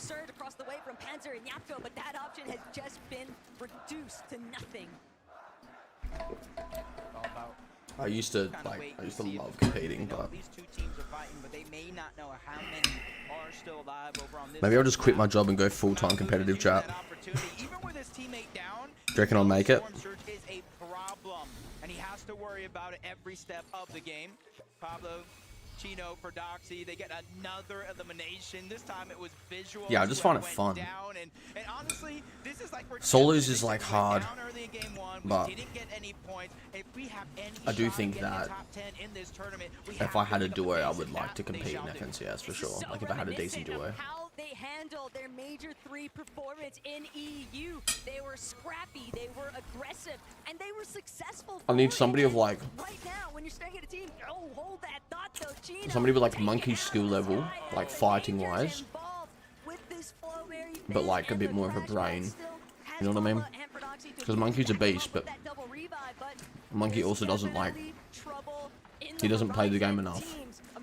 If I was to compete and take it seriously, I would want to be scrimming like 4 days a week at least. I feel like I'm seeing this more and more and more. They just take that opportunity, catching them slipping, maybe even asleep, and they just end that fight rather quickly. I've got water next to me, Sim. I just drink a lot of water, man. I don't really drink soft drink and shit. I love it too much. That's why I can't have it around me. If I have like a 10-pack of soft drinks, like a carton of Coke in the garage, it's fucking gone so quick. I just love soft drink. This southern portion of the map is looking rather busy. Oshie has just decided, hey, we are so far south, but we need to get surged somehow. So for them to push forward, they might have taken notice of what was taking place inside of that elimination feed. A slightly different tempo, though, for Marius, Vanya, and Pixie. Just content to farm things out a little bit at OXR headquarters. Spot King off in his own surge base. Decent ways away, though. So welcome back, dude. Of eels and loot and easy rotations, but surprisingly enough, Ark might have just been able to clutch up big time for himself and Salco. Yeah, I feel like that's almost an understatement. They've tried to get the reboot back on. What a perfect place to have a surge tower. Holy fuck. It's almost no loss because they were able to pick It's like a cooked chicken with a stir fry. They were the ones kind of admitting, hey, for us to get Storm Surge, for us to get that damage, it's going to be a challenge. But now you can see what's landing right next to him. A huge drop, a huge upgrade. And that's something a team like this feeling confident once they get it. Salka and Ark still trying to fight things out here. Big knock onto Aqua, but Focus from overhead. He's going to bring down Salco. It's all down to Focus versus Ark. Focus definitely having the HP advantage currently, but he's going to go for the full finish here onto Salco.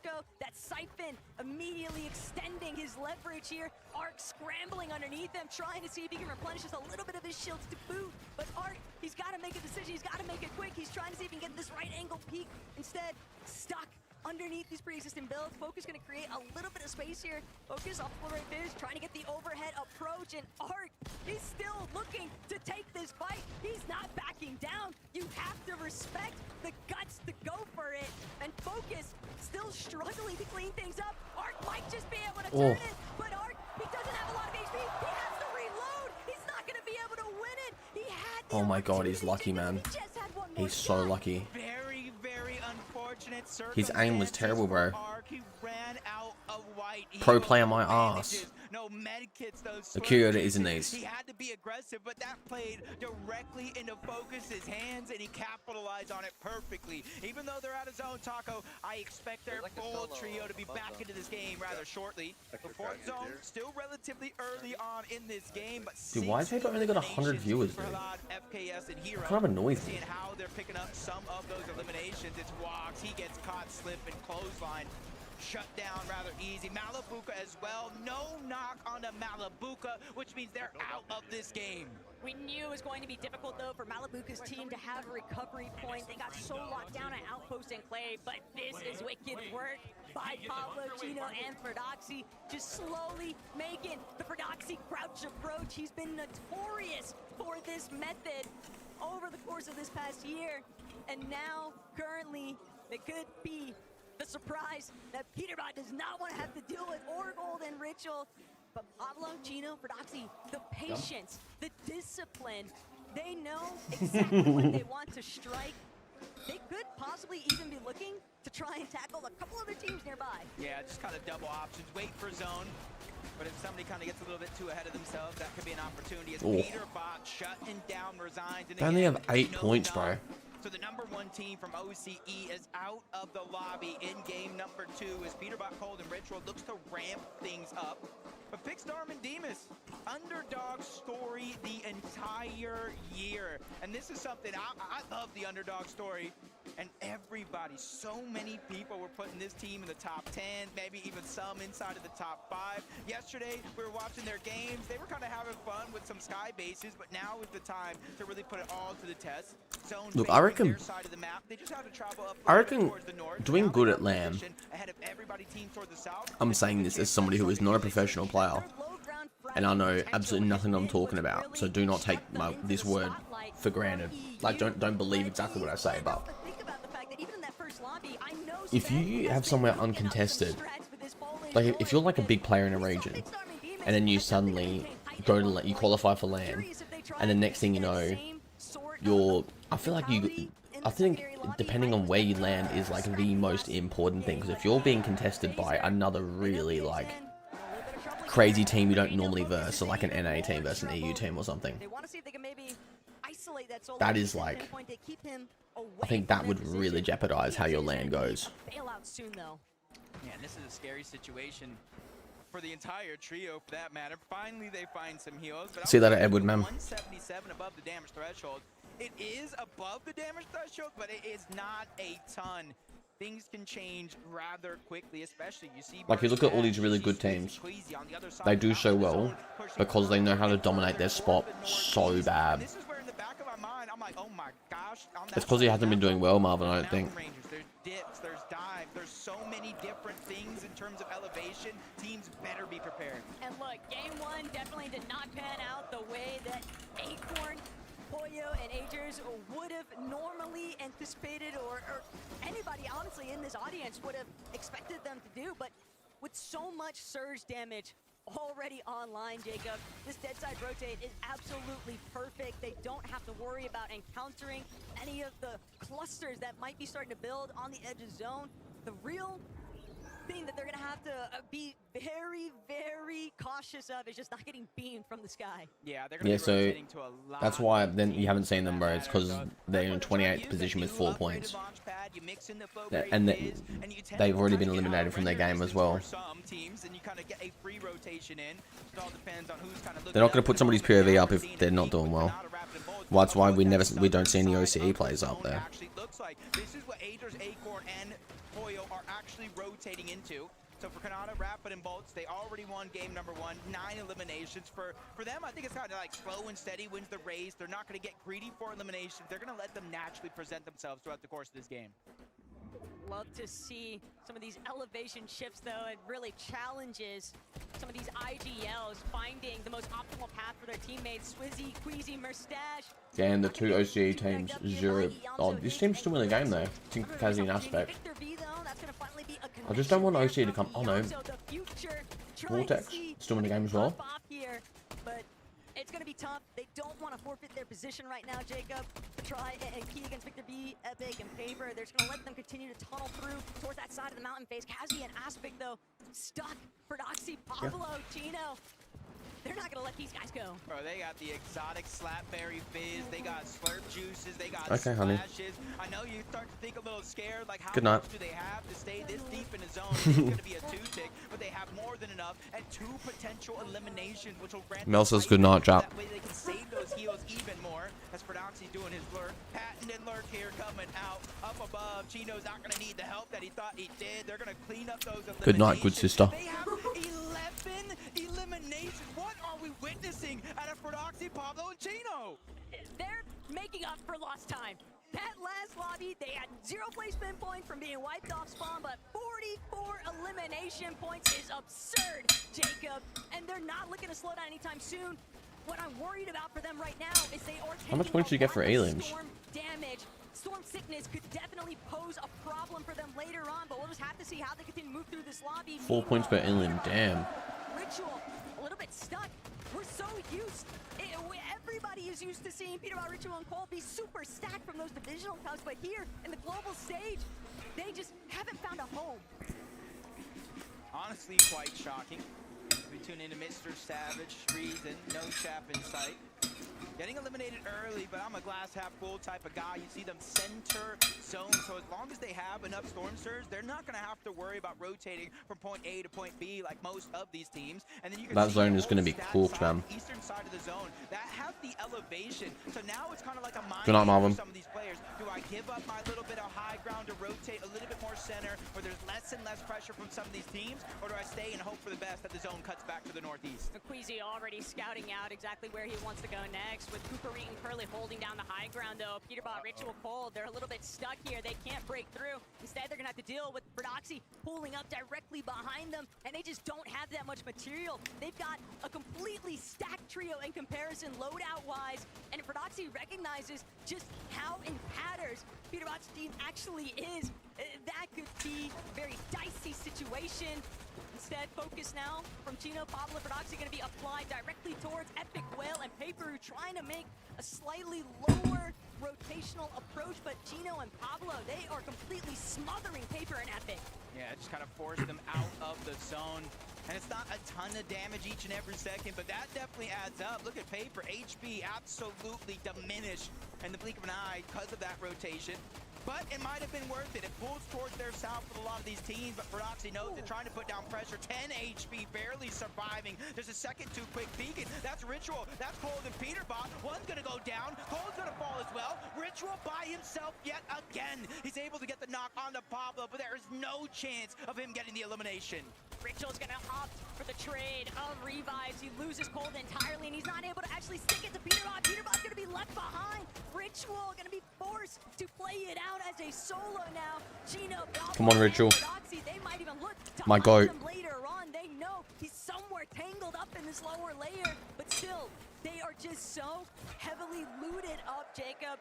The world is their oyster right now. From 11 to 13, big numbers in game 2.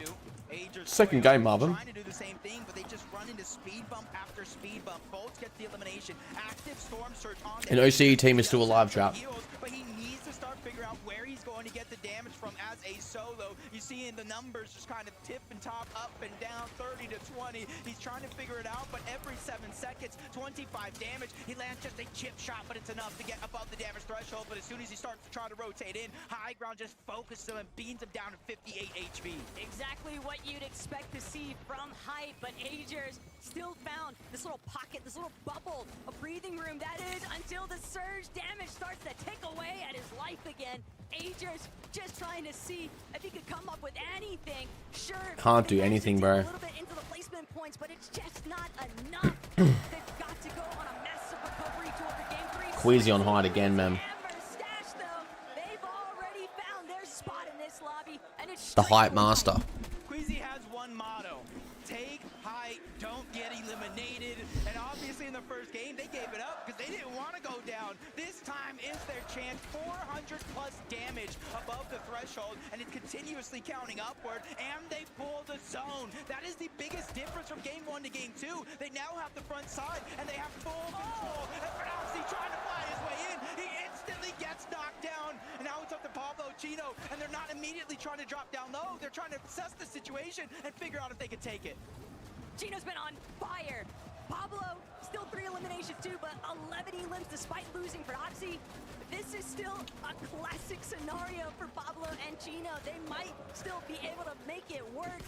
They're trying to see if they can figure out, maybe take away a little bit of an advantage play, because these teams are looking for pre-edits in the mid-ground and even in the lower layers, but they're not going to allow it. Mustache, Swizzy, and Queasy are the real threat right now, though. They just continue to apply steady pressure to those mid layers. It's a big part of the reason why these teams are just getting so picked apart in between. And you're seeing, as soon as they made it inside of the zone, they reconnected, making it that much harder for anybody to take him down. Marius, he's now trying to move up. 10 damage above the threshold. At least they're in front. At least their front side. Quickly looking towards the right, currently Cooper and Reed. That was their momentary target, but they realized they have to stay ahead of the zone. They cannot get too greedy and fall behind. But nobody can come close to Queasy and Mustache. They're just still overtaking the high ground. What a shot. Picks eliminated. PH Sin soon to follow, though. If he's not careful, he's going to be forced to pull back here. But King and PH Sin, hip by hip.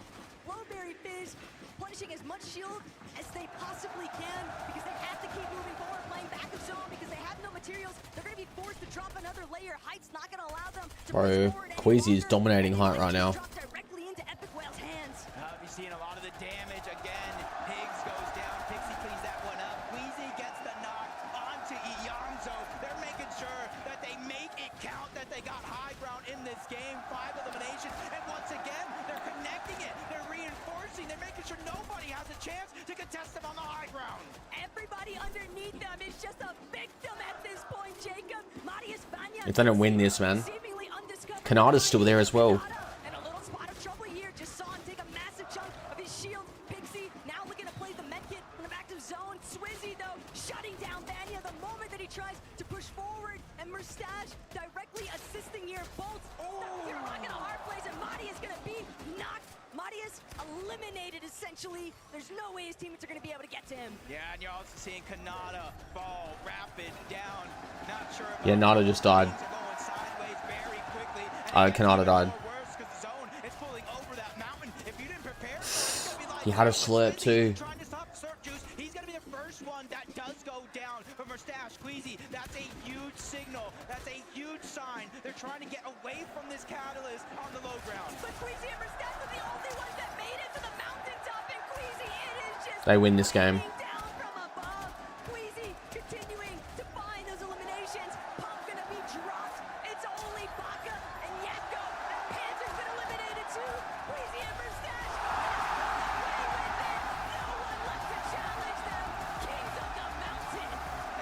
Bro, they didn't even have to try for that, man. They didn't even have to try. That was a domination.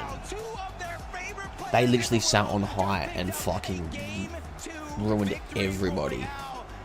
Holy fuck, they just controlled that so perfectly. They were on high literally from the very start of moving zones. Like, that is nuts. They got to be the best height team in the world. They got to be.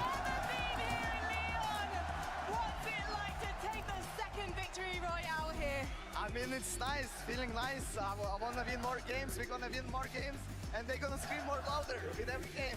I think they will. Mustache, yeah, he's grown up a lot. In game one, you tried to take the high ground maybe a bit too early. You couldn't hold it. This time round, there were no mistakes. How did you make sure the plan went flawlessly? I mean, it's never too early. Like, even first game, if we got some lucky pulls, we could have had it. 4 pulls we had, and then they pulled over the water and was kind of unlucky we couldn't get it. But game 2, we got some favors in our way, and that's it. You don't need luck to win this, Queasy. Cette fois, ils n'ont pas laissé passer l'occasion. Il a dit cette fois, ils l'ont pris cette hauteur et ils sont allés au bout. What's the plan now for the next games? Keep going high and playing our game, that's it. Oh, really? Le plan de jeu il est clair. On va jouer la hauteur à toutes les parties. Et Marvin, on va aller it's chercher d'autres Peter's had a victoires. bad start. Big shout out, bravo to Queasy, Mustache and Swizzy. Now, Mustache, earlier on we did practice the Gentle Mates chant. Do you want to give 11 it one points. more go? Are you ready, guys? Gentle! Gentle! Very good. Very, very good indeed. One more time though. Gentle, gentle, gentle! We're going to hear so much more from these crowds and these players after this short. I haven't seen break. I haven't. Anywhere. That was the most aura win. They were just like, that was it.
Do you get scared? Or do you feel lost?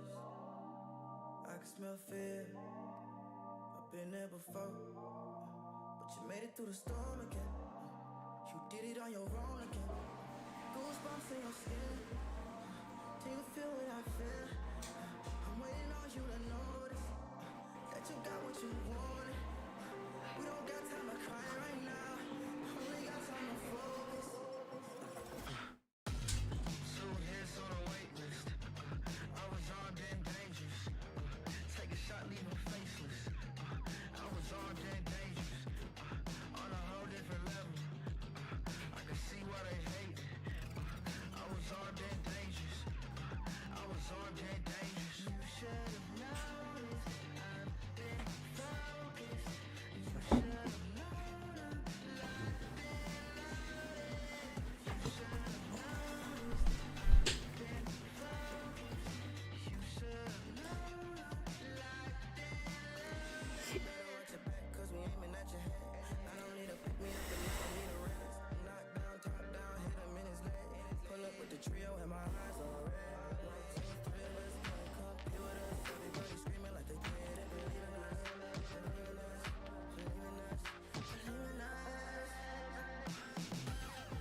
Going in the way of Queasy, Mr. High Ground himself, Swizzy Merstash coming out on top again. I love, my favorite part about Fortnite is when we see these games happen, we get to talk directly with the players. I get to see Swizzy cheesing because they got themselves a victory royale. And I love too, Viv, you know, they sit there and kind of call out, hey, you know, we had some unlucky pulls game one, but game number two, everything went our way.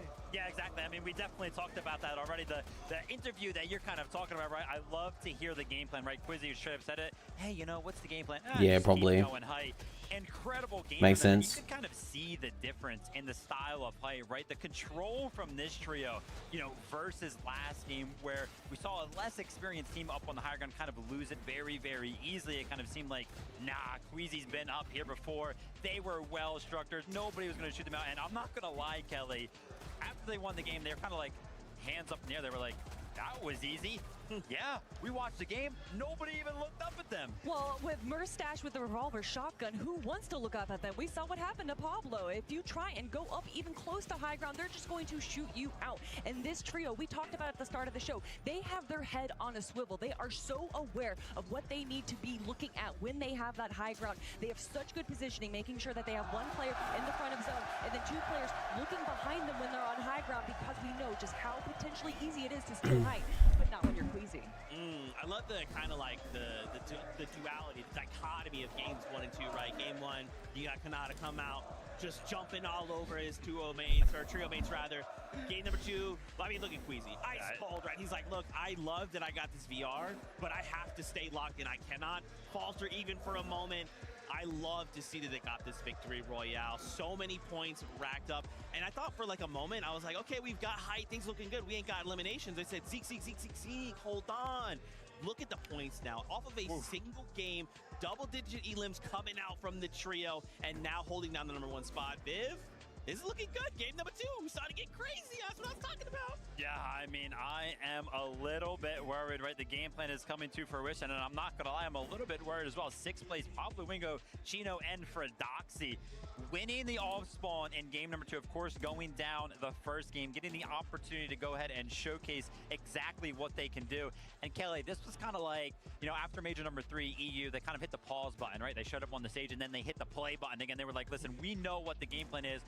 Run at people and get the elims. Oh my gosh, what was it? By zone 3, Oh, I know what they it had 8 is. eliminations. It was absolutely crazy watching what they can do when they do win that off-spawn fight. But what I want to see now, though, is them transition that into the perfect end game. And you saw they had the idea. They wanted to potentially go for height. It didn't work out. They dropped down, and then they were still able to carry themselves. And that really is what matters. Not just being able to kind of recover from a failed height steal, but also recover from a failed game 1.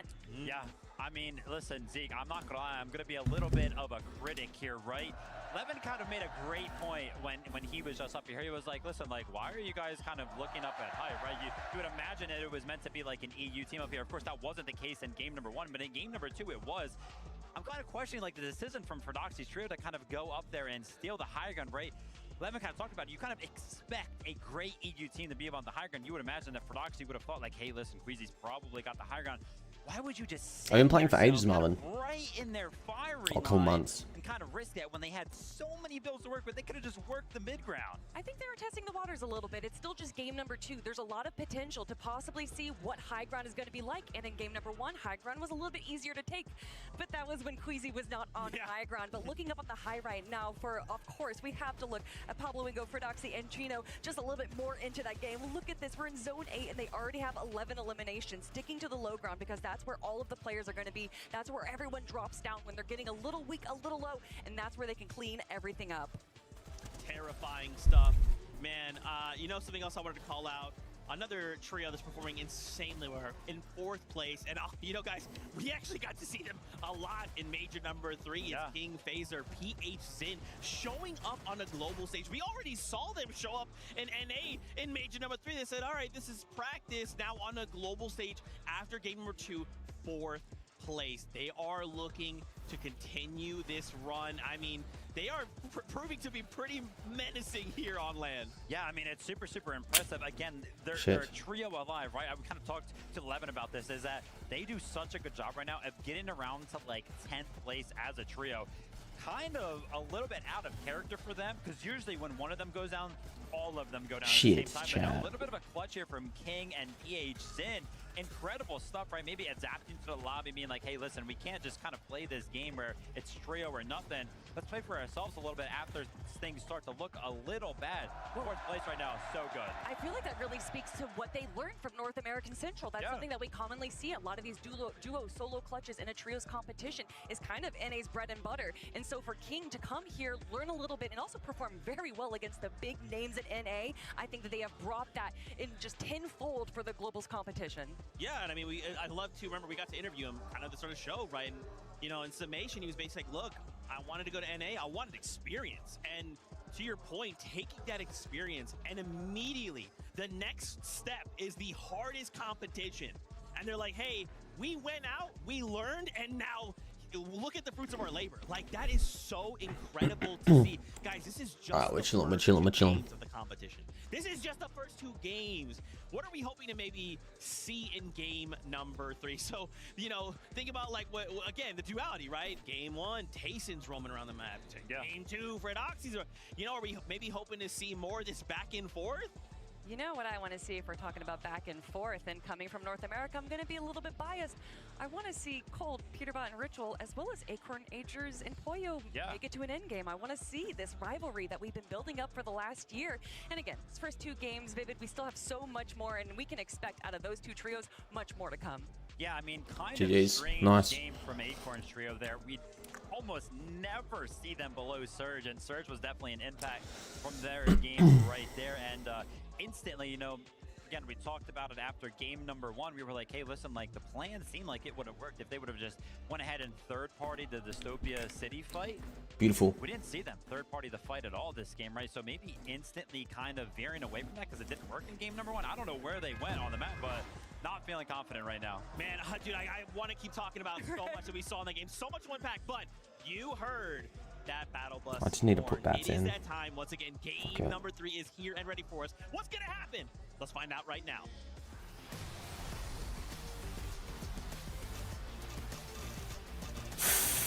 Oh no.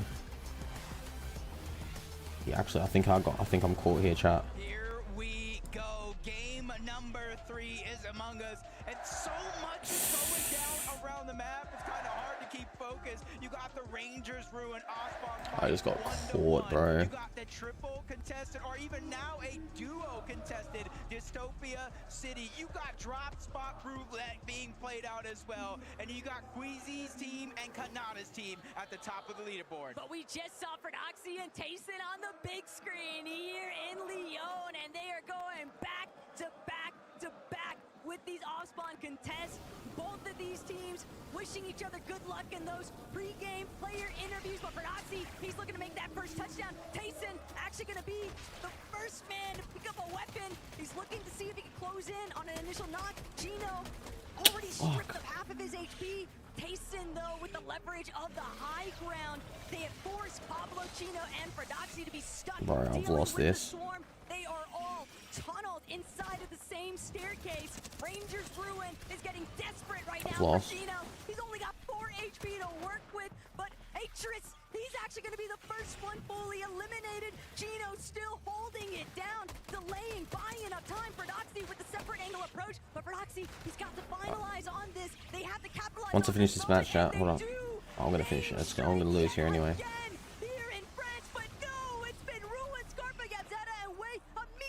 It's gonna make a big push. This is what we were talking about. Maybe 2 games will play out as normal, but things are looking a little shaken up as Gapzetta. They're trying to take advantage of this fight that has gone 1-1.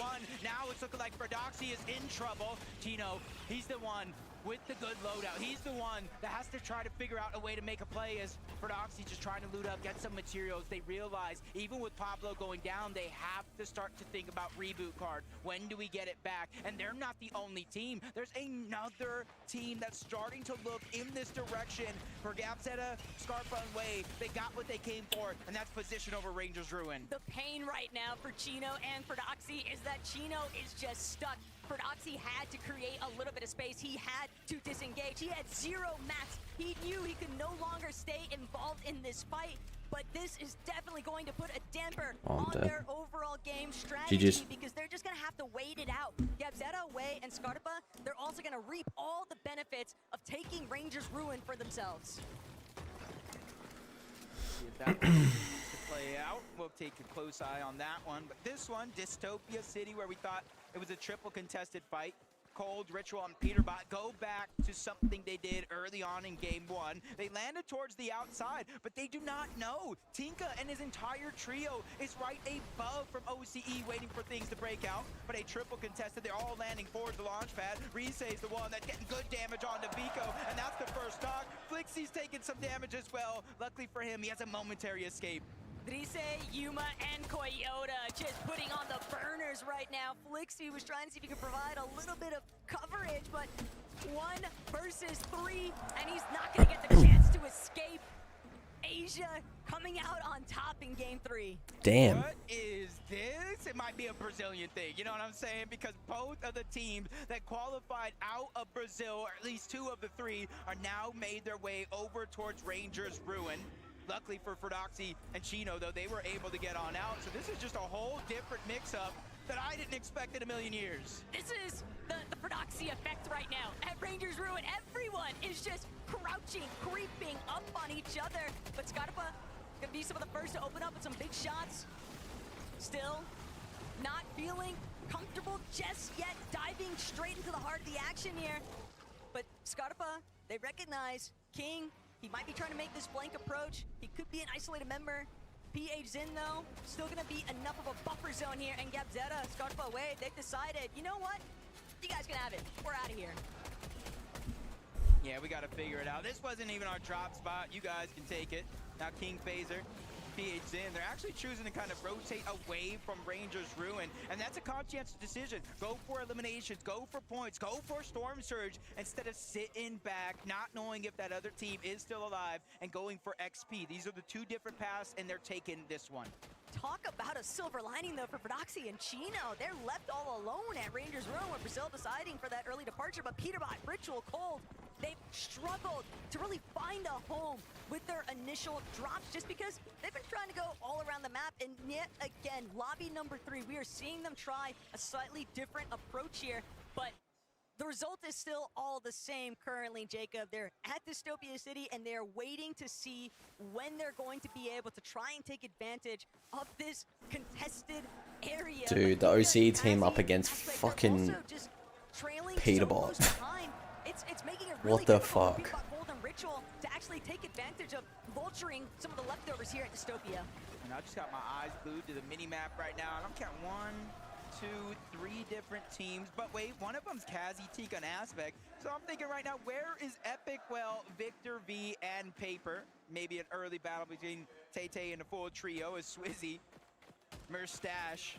2 different bases towards the sky, and with the zone pulling a whole different direction this game than the previous 2, it looks like it's pulling south, maybe a western lean. Swizzy and Merstash and Queasy, they have the luxury of waiting for all of these teams from the north to rotate down into them, and that means easy surge for the first place team. And Merstash wasting absolutely 0 time alongside Swizzy, locking in some of these early surge tags.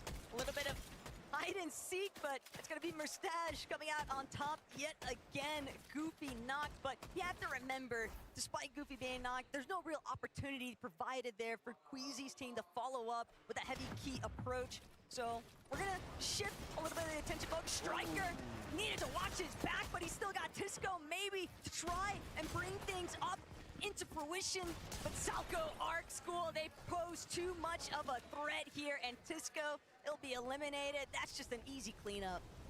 Yeah, for a team, you said it yourself, Arc is playing fantastic as an individual the entirety of the week leading up to this, taking 1v1s against anybody who's taking that challenge, and now something coming from him, NA West. This could be a big make or break moment for his entire Fortnite career. As Reed, Cooper, Curly, same position we saw them in that last game, just at the edge of the zone. They're just trying to get as much Storm Surge as possible. Not sure who that is on the other side. Baka's team, Mansour's team, those are the 2 possibilities it could be.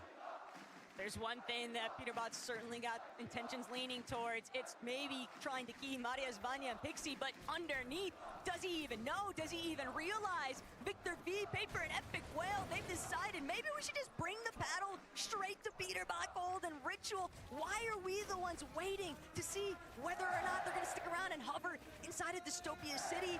Still, Epic Whale, not necessarily primed with that loadout for fighting. And for that reason, Dude, Epic Whale has been a pro for how long, chat?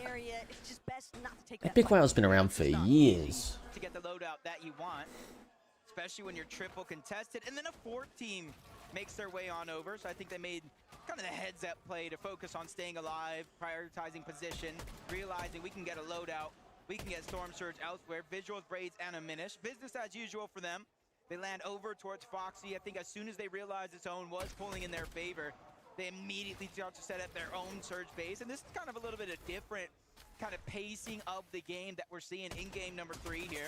Instead of the all-out aggression, it looks like they're kind of playing more to what a lot of teams have practiced, which is Storm Surge bases. Yeah, but Cooper finding that first knock just gave the green light for Curly Ree and himself to actually key find those additional eliminations. That's some big surge that they are getting online super early.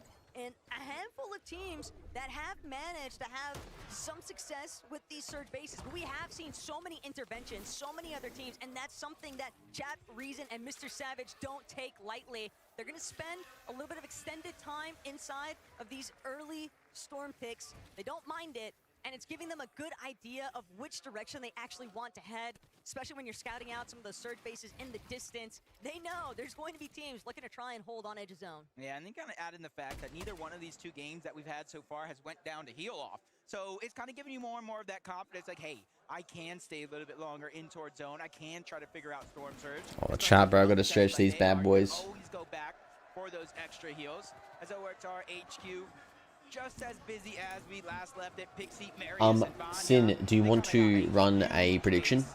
Basically a 3-room apartment. Everybody gets their own bathroom. They're just kind of I was gonna try and legs at the gym, barely at all, bro. During my football season, barely at all. extra hills in and outside of their base, and they're just a hop, skip, and a throw away from the actual zone. The only thing that we do not know yet, Taco, is do they see Peterbot, Ritual, and Cold? Do they know that team is there? They're likely Yeah, fair. there's somebody lurking. Whether they know that it's Peterbot, Cold, and Ritual directly, that'll have to be answered later on. But Victor V, Epic Whale, Paper, they diverted that initial path, and they find themselves directly underneath Curly and Cooper, trying to see if they can apply some pressure, get a little bit of damage going. But Victor V gonna get the worst end of that trade out. And Epic Whale still looking to provide a little bit of coverage. They've just infiltrated the base that Reed, Cooper, and Curly once held. Yeah, I like the decision, though, for Reed, Cooper, Curly. They saw the zone kind of pull towards the south, a little bit further from where they're at. They say, hey, we got to focus on this. Agers, Acorn, Poyo. This time around, they're getting to play their side of the overall map. We're seeing it pulling towards the south, but Demon's Debris kind of just on the outskirts inside of the zone. So they're watching and seeing every team that rotates on over from that mountain. You got to think Alex and Nam reside there towards the south of that mountain. Toyota, Rise, Yuma, they landed over at Canyon. So they're just trying to take advantage of every team that might not be quick to the punch. But it's still crazy to see that quick stat for Acorn's team, that they didn't take a single tick of surge all throughout the regular season majors. But here on the global level, they have been struggling back-to-back matches, finding a good grasp of that surge damage threshold. Right now, game 3 though, halfway point technically speaking for day 1. They had the opportunity. We just saw what Prodoxy, Pablo, and Chino were able to accomplish in that last lobby. When you're able to secure over 80 points in a singular match, you're still always in the running. Yeah, on pace. Outside of maybe getting that victory royale where you do get the 9 extra points going from second to first place. So all you need is, a win, but 10 eliminations, that's about a 105 game. Close the gap in an instant. We already saw that out of a few teams so far. Pixie, Marius, and Vanya, they're just rotating all around. You saw them go from OXR HQ. They took that massive launch pad with the Flowberry Fizz to take over the Shining Span Bridge, prioritizing their rotation. Not really worrying about anybody else that's there, as Victor V, Epic, they're still here, but Cold is the one that's down. So Peterbot and Ritual got the pressure on their shoulders. Tragedy there for Pablo as he's fully cleaned up too. So that's going to be a wipeout for Prodoxy's team. They'll have to sit and deliberate, figure out what they want to do for game 4 instead. But Ritual and Peterbot still trying to work side by Cold side. crashed? Are you serious? So split from each other, Jacob. Bro. The moment that Yamzo clicks or Higgs might realize. How do you know? How do you know? There's a primed up opportunity here to just outright key, but doesn't seem as if they're aware of that situation just yet. And already we saw Cooper, Reed, and Curly try to rotate on out. But now they're running into a whole nother team, and Cooper's going to be the first one dropped. That's Snowy. Todd is still alive. Even though they do lose one, they have a numbers advantage. They can play for the revive, and I think Reed might know that just a little bit. Trying to go for pressure underneath, break it through the walls. The piece control does not go over. They do a quick peek. Both teams kind of missing those shots, though. Reed has to be able to take advantage of these opportunities. They are No way. the zone, so in theory, Taco, Ryu, Snowy, and Todd have no reason to rotate out. That little bit of a whip, though, from Reed might come back to haunt him here because Todd, Snowy, and Ryu in that 3 versus 1. This is so optimal. for them to continue to apply steady pressure. They recognize Reed has no other choice except to try and live, to try and escape, and they are just ripping him apart from the skies. Every single crash pad, sure, it's taking them one step further, but fortunately for Reed, Marius, Pixie, and Vanya provide a little bit of that buffer zone. They're gonna force Sod and Ryu back, but Reed, he is still pinned down, stuck along the peach face underneath Shining Span. Yeah, it don't miss you wonder, like, does he even have a singular reboot card, let alone two? He really had no choice but to disengage out of there because they will try to push Ace solo in that situation. But Malibuca walks, pings, 25 points through 2 games so far. Couple teams need to go down, about 7. He can start getting some of those placement points. But for now, they're just kind of focusing on one thing and one thing only, Storm Surge. That's going to open up the world in terms of flexibility the later this game goes on. And this time, It's crazy how many teams are going down at Surge, man.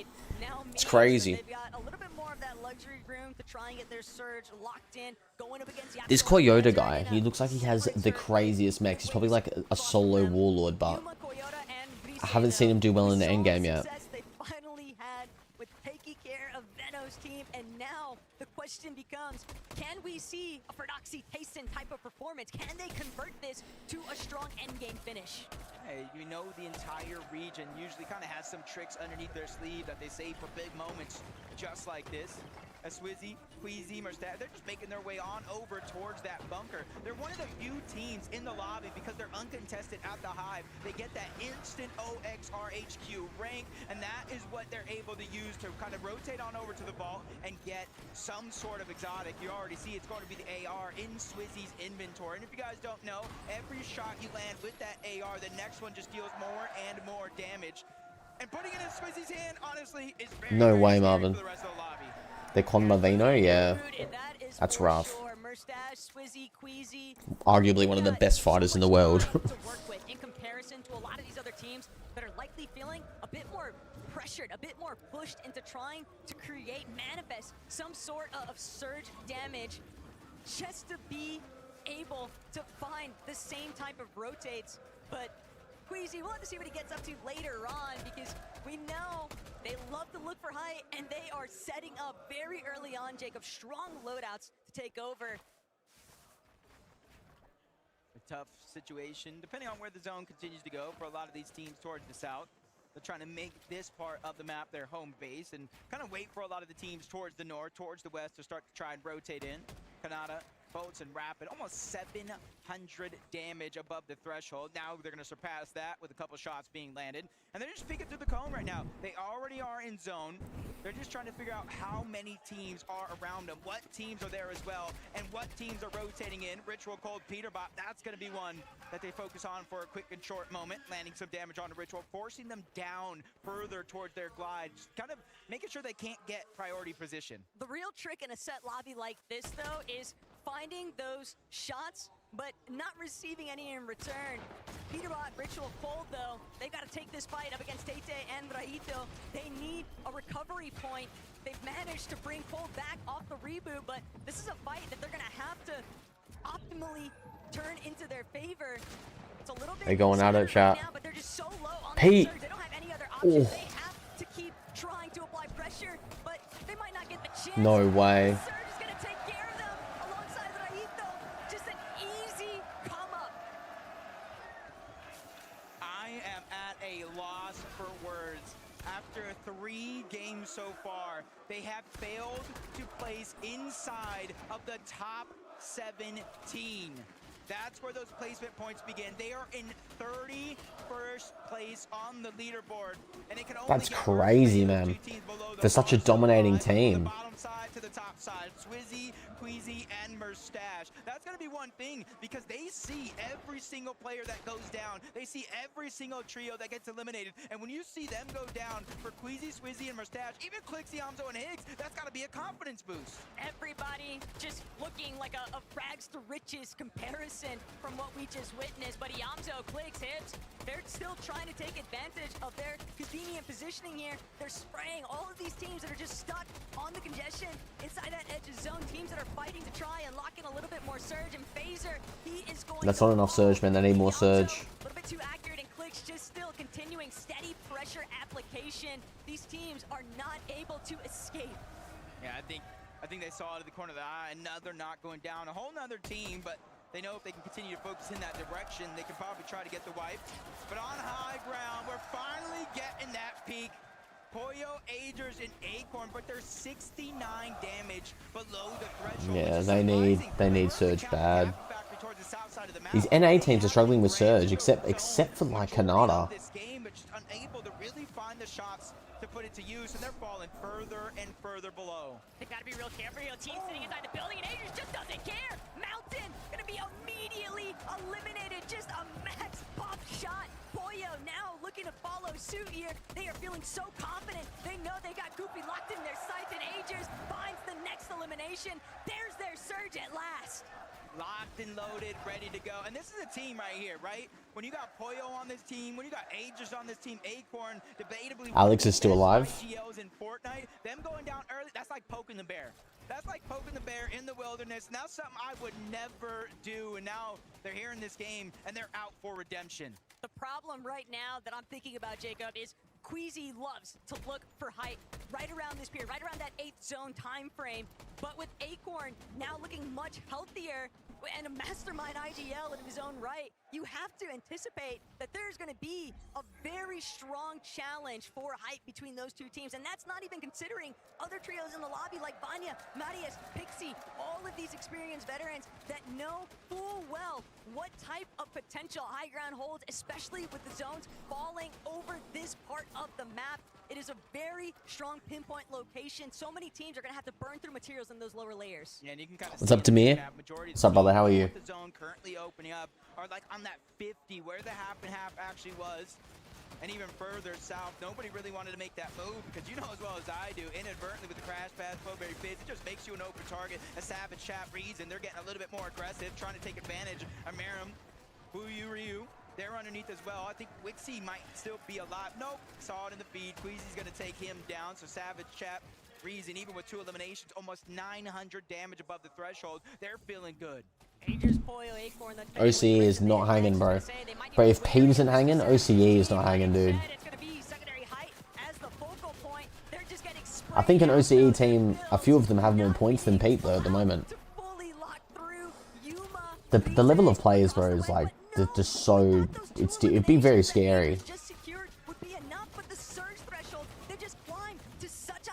The only OCE player that I think is like has the ability to be like the best in the world is Muzz. Muzz is the only guy that can like hang. They are just burning through materials. Even with that elimination on the reset, they are not going to be able to get a lot of that loot. It's going to go to the wayside, and now they have to worry about their rotation, feeding them the punch. Arc Skull and Salco, they might be below the damage threshold, but Pollo, Agers, Acorn focusing on this rotation because they don't have much Surge. It's not going to get easier. In fact, only 7 builds onto Agers. It's going to get harder and harder unless they find that key refresh. But look at Arc School and Salco. They're a little bit beat up here. Still, Mr. Savage, Chad, Frieza, and they're immediately trying to cut straight to the front side of zone. Might have been a little bit too ambitious here, though. The lobby has taken notice. Chap, no shield, no time to recover it just yet either. Mr. Savage doesn't have any white heals to his name. They've got to just fight it out with teams directly behind them. But Chap finally getting the opportunity. He's trying to see if he can replenish just enough to really frag out here for his team. Saw it, Snowy, Ryu, though, doing a great job holding him. And Pollo stuck in the same booth. It's not good for Braids and Visuals. They're going to get eliminated, but Pollo is going to get dropped. Agers still taking a lot of damage. They're trying to use the crash pad to get out, but just stuck in zone. They go down, and it's Queasy. It's No way. yet again. Not only the Kings on top of the castle. Dude, Pollo and Peterbot are just not doing well, man. Down below, a whole different ball game. Iamzo, Clicks, and Higgs, they are in the mud right now, having to figure out where they're going to go because zone is slightly moving up over that mountain. They realize no other team is in their path. It's now or never. But the problem is they've got Swizzy, Queasy, and Mustache on height, beaming everybody underneath them. These guys are applying so much steady and consistent pressure that nobody's having a chance to look up just yet. They've spotted out a team tunneling through. It's Malibuka and Walks trying to see if they can break through from that secondary height position. But with Queasy now overtaking the front side, overtaking front side height. Now everybody else stuck underneath. This is everything for Queasy, Mustache, and Swizzy. And just in the back pocket, you see 6 splashes, the exotic Slapberry Fizz, which heals HP, a just in case, but up goes Pixie. They're trying to go for that opportunity, but Mario says, no, no, no, we need to disengage. We cannot go for it, at least not right now, but he's taking so much damage on his way down. But Swizzy, distracted for a short moment. A lot of his shields go out the window. Luckily for him, his entire trio is still there. 2,000 damage above the threshold. They won last game with 12 eliminations, and they're well on their way to do it again. And that's the problem for everybody else in this lobby, is that Queasy, he is just tarping fully unleashed. Nobody there to stop his pad. 2 of them, the best fraggers in the world, by his side. Kanada's down. Kanada, he is down and out for the count. Bolts, Rapid, trying to see if they can secure a strong, at least break into that top 5 placement maybe. But Yamzo, Higgs, also a little bit scattered here. Yamzo's gonna fall. It's Higgs who's trying to come up big time here. Big elimination though for Higgs. Gonna buy him a little bit of a lifeline. He's doing everything he can to try and play through this backside of zone. The Siphon's still carrying him just a bit further. But Marius, Vanya, Pixie, they're looking to layer swap. They know they don't have enough, and Marius taking out the moment that he tries to chop through. He just gets stuck. That 1 second cost him what could be an opportunity here. Pixie's just trying to make it to the front side of the zone. He's just getting cut down every step of the way, but finally reuniting with Vanya. This is their moment. They have to figure out a way Playing to ulti make low. this count. They're missing a huge chunk of HP. They're using what they can out of the med miss, but there's still a whole team on high ground and another team lurking underneath. That's Chap, Savage, and Reason. They're making every single one of these uncontested games count as Vanya's making a play, challenging for the high ground. He has it for now, but how long can he hold on to it? Vanya doesn't even care that it's just a 2 versus 3. He still tries to take that challenge, but Swizzy immediately, not against my IGL. I've got the backup here. Swizzy taking him out. Vanya, Wow. sorry that it's a fellow gentleman, but it's just business, not personal. Cammy also. Oh my god, bro. Now trying to see if he can take out Chap. You cannot fuck with this team, man. Savage still making it work. This is it. It's basically all EU here in the end game. Chap down below, trying to make a play. He's going to get cut short. Reason as well. It's all up to Savage, but no, the entire trio ends up back in the lobby. Swizzy has finally come down. He's ready to steal this game away. They have 12 eliminations, already matching their last game win. Don't count out Pix, Darman, Demons, though. These guys love winning through the low ground. We've seen them do it time and time again. And Queasy with no materials. Pix also no materials. I drop lurking directly behind the team on low ground, though. And Mustache, Swizzy, they're starting to drop. They're trying to see if they can close this one out. Queasy finds a knock. Demons is out. Queasy going for the back-to-back. It is all Queasy. Holy fuck, man. And Swizzy for a Game 3 victory royale. It's all taken 3. They can't be stopped, man. First team with not only multiple victory royales, but the back-to-back 12 eliminations in that last game. More than that in this game. We are looking what could possibly be a great team in the making. Frankie, don't you agree? I really do agree. The fans in Leon again going absolutely wild for this team. Queasy coming into the Global Championships. They said that this competition was going to be owned by North America, but right now it's being owned by the High Ground Kings. How was that game? Just Yeah, Pete would. complete repeat of the second. I mean, But imagine if he gets shit on, bro. That's it. Just playing endgame, playing height, and that's it. Nothing more. But why isn't anyone able to Bro, challenge Queasy is the that king height of right height, now? bro. He's been a height player Huge since I names. first started In watching fact, com. in that last game, all of our top 5 trios made it to the end game, but you still came out on top. I mean, I feel like it's the hardest of the hardest. It's hard to have a good mid game. A lot of teams are contested, so just hope we stay uncontested and we'll probably win. You mentioned being uncontested. You may regret that. Benji, à toi. Yeah, Swizzy, excuse me, Swizzy.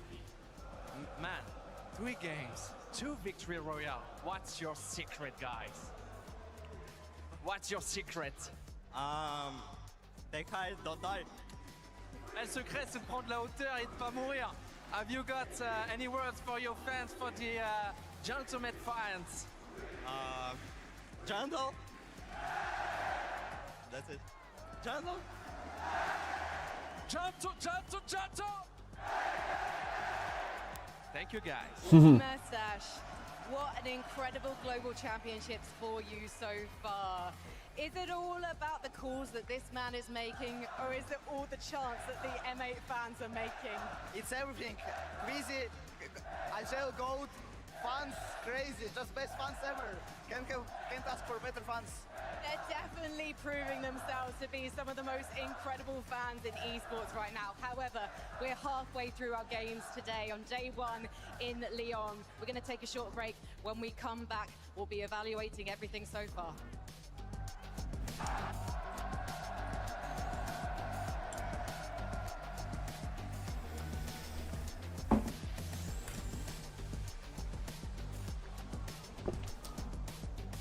So, how is Ninja doing? Bruh. Alright, it's half time, chat.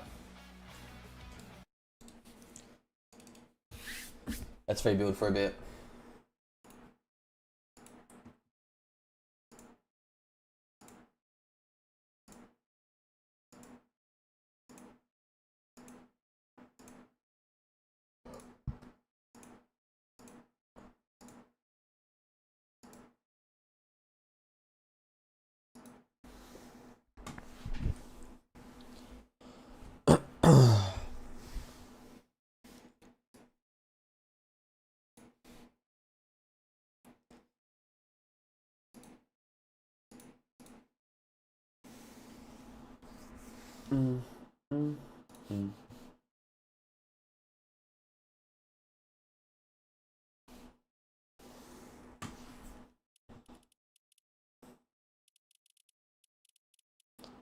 You feel like a champion.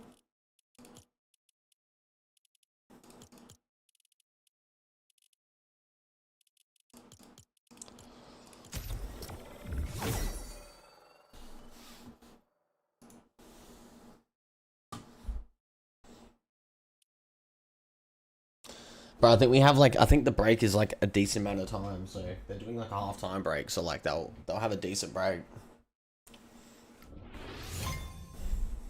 Probably like a 20-minute break or something.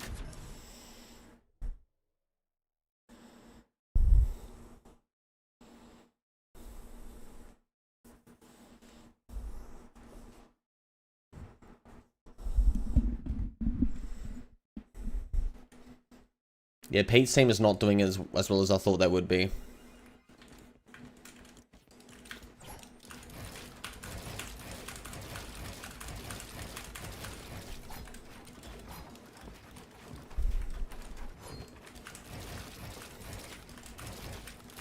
Oh, I didn't. I did a 7-hour stream recently, didn't I?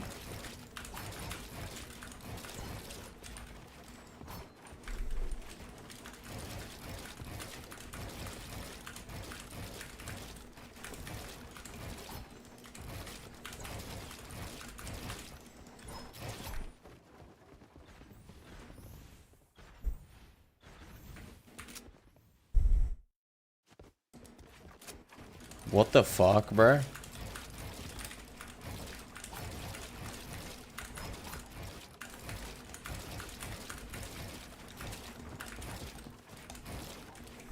What the heliante?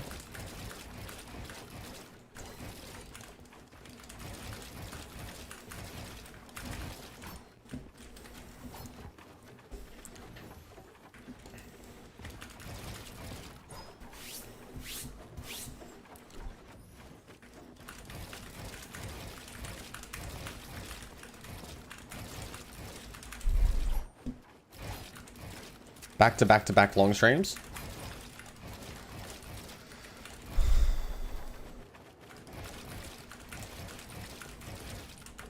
Chat, the thing that's unmotivating, like, I do like to stream, like, I think it's obviously easier to stream longer hours when you, like, you feel like it's not wasting time, if you know what I mean. Because, like, I've streamed for 5.5 hours. I've gone up 1 Twitch follower. It's like it's so rough, bro. It's so rough.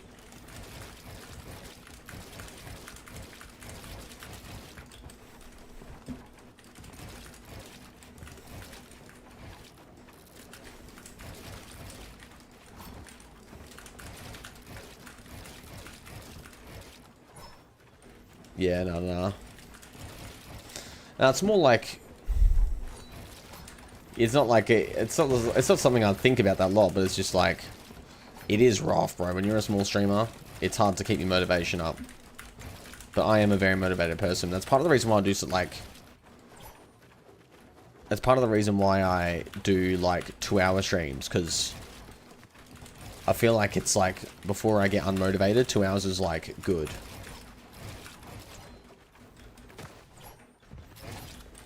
Hey, bro, we were just talking about how bad my viewership is, bro. We need to keep all the viewers we can, bro.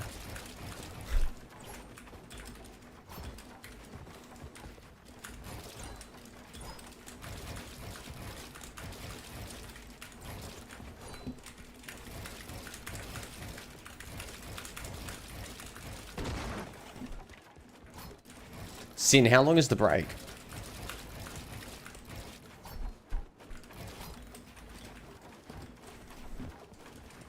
30 minutes.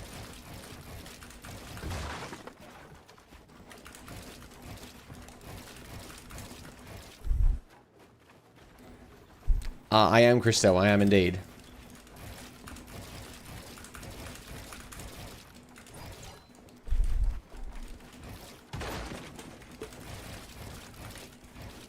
Wait, honestly, that's so true.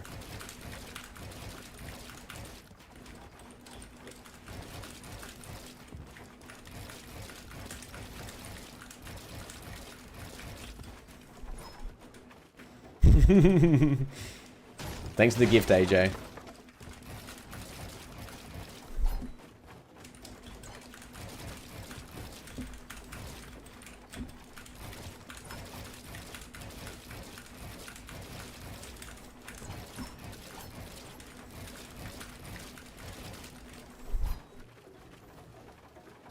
Chuck, you reckon we could get a solo reload game?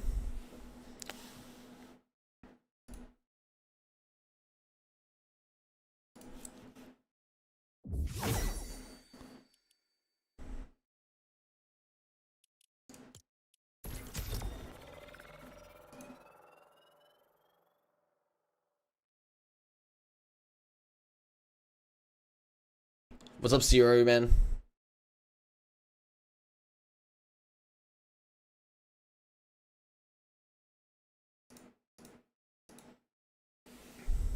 Oh, bro, I'm not doing that again, bro. I did that for, what, 2 hours before.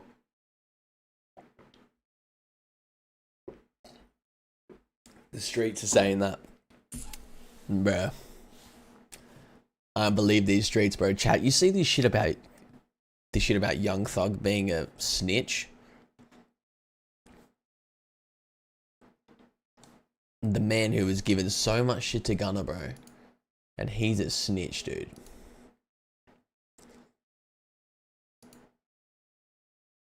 What is this brother doing, dude? I think that's why Lil Baby cancelled his tour.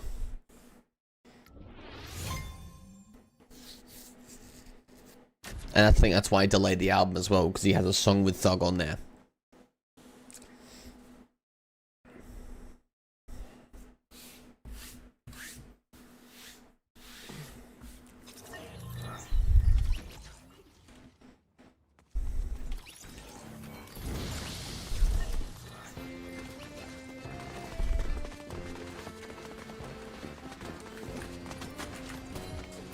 You reckon?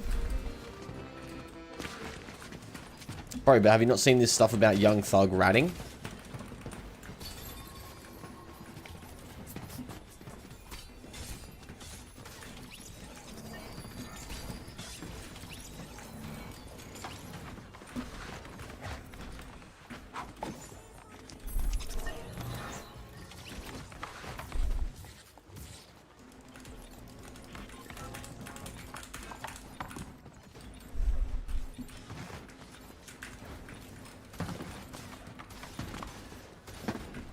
What's happening with Pete? Is he on Twitter?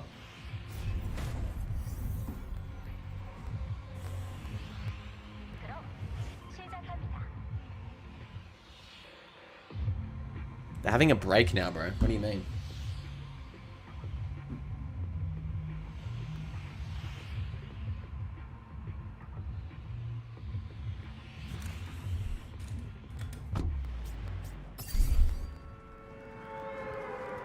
What's he saying, chat? Get some clips, get some clips.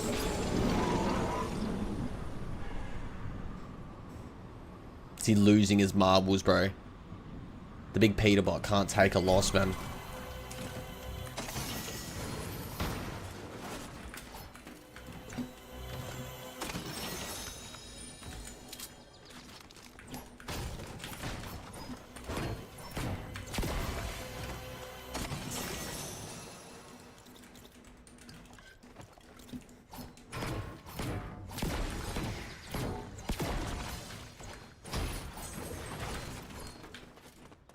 Is Bucky talking to Pete?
Gonna be some home brays around, man.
Dude, can I just get a pump anywhere? How hard is it just to get a pump?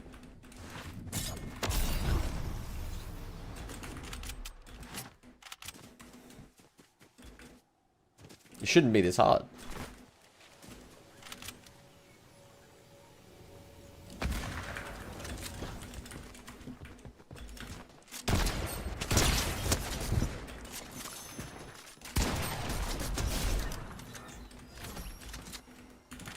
Thank you.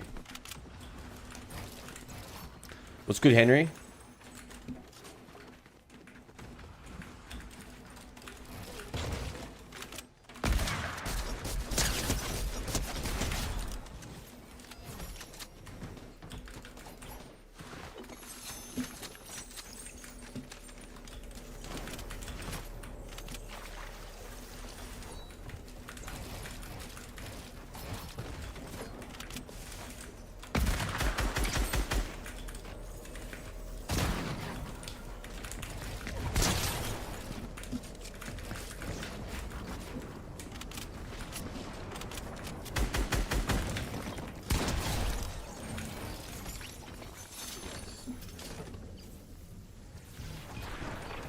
GG's, bro. Couple of goats out here, chat. Couple of goats. He's probably thinking like I'm gonna drop a 30 bomb and reload, but no.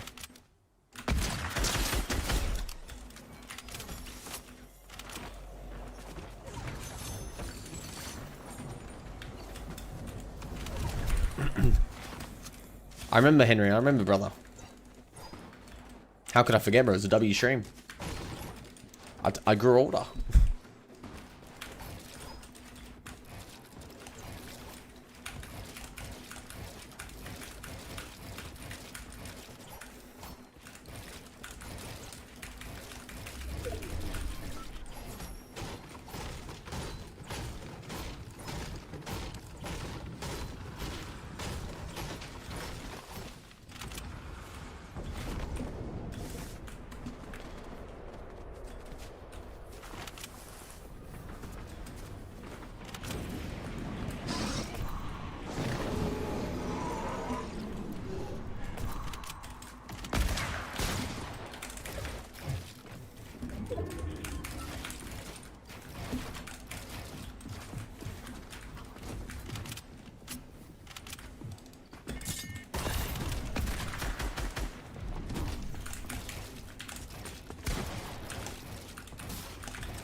Bro.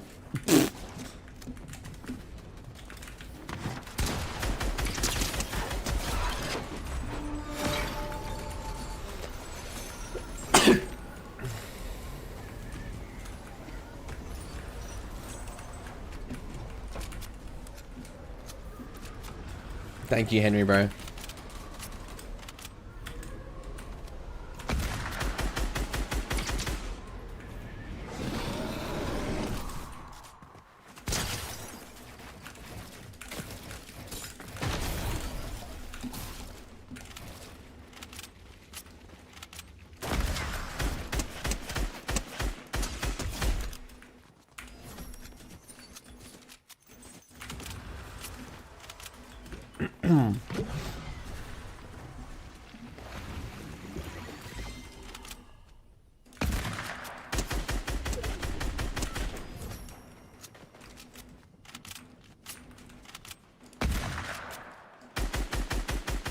Bro, I missed the mammoth, man.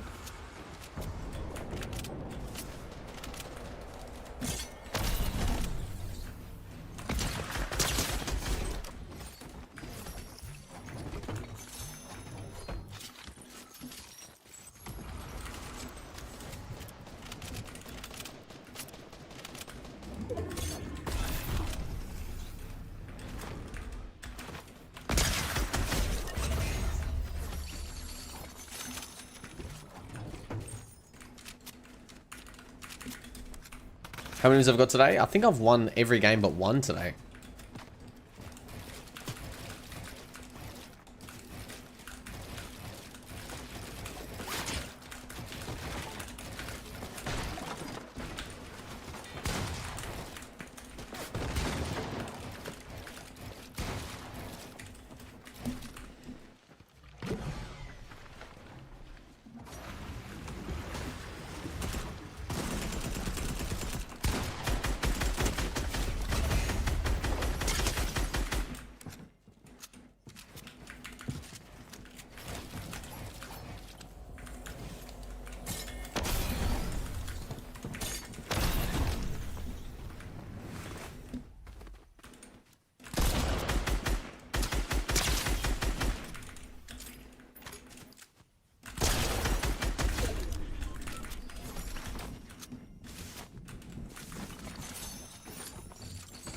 GG's, bro.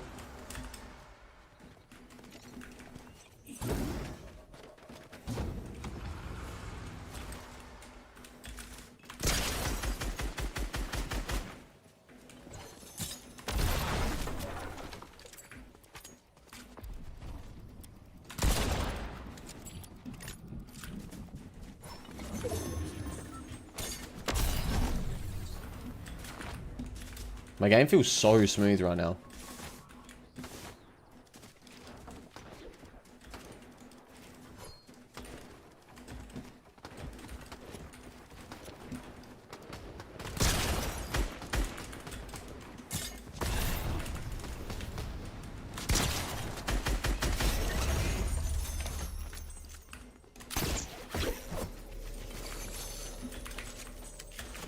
What games do you have on your PC?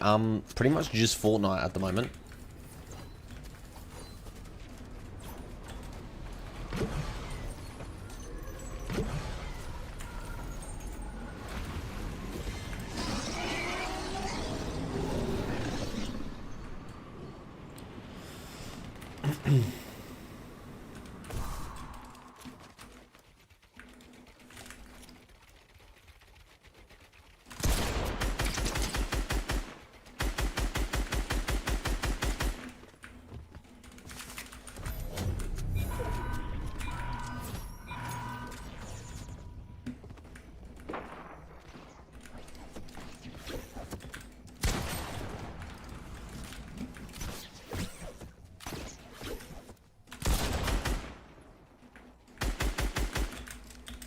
bro. I need to fight you now, don't I?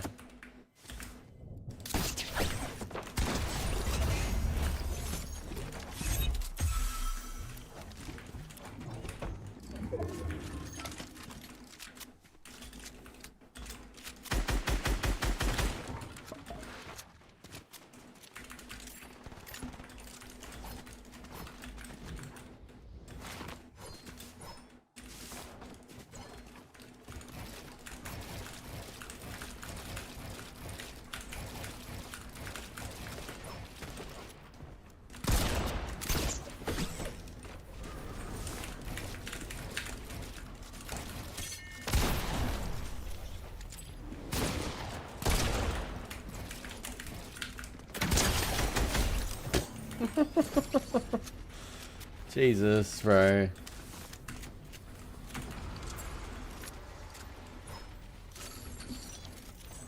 It's a really hard game, chat.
Man, this one guy, bro.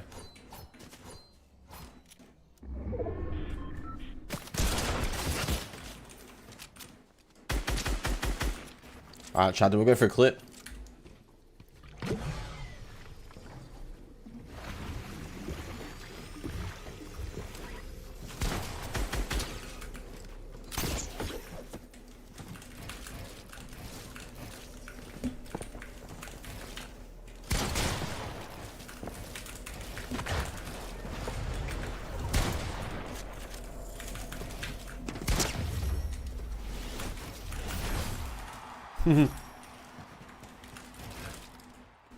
GG's, brother. Nice little full piece, chat. We'll take it.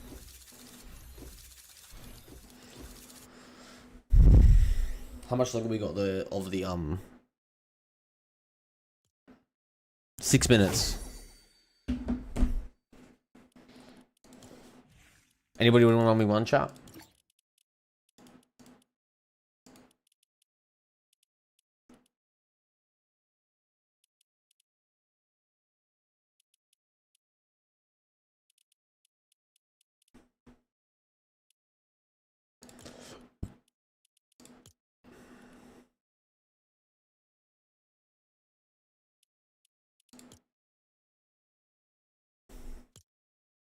Who's in first? What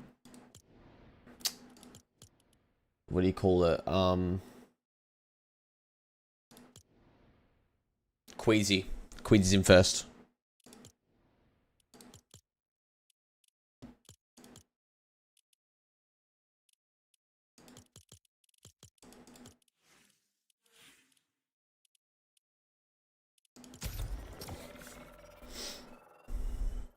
Exotic, what's good, man?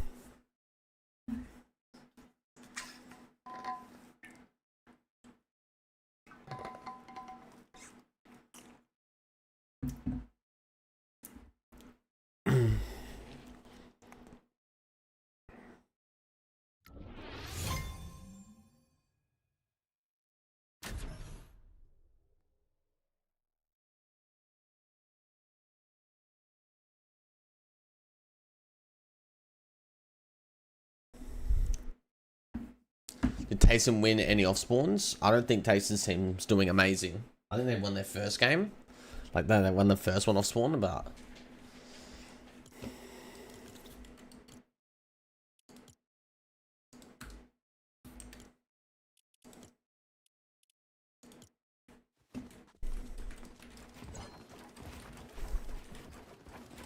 I don't know how Streamlabs actually work, like how they do that on YouTube. I actually don't know how they do that, man.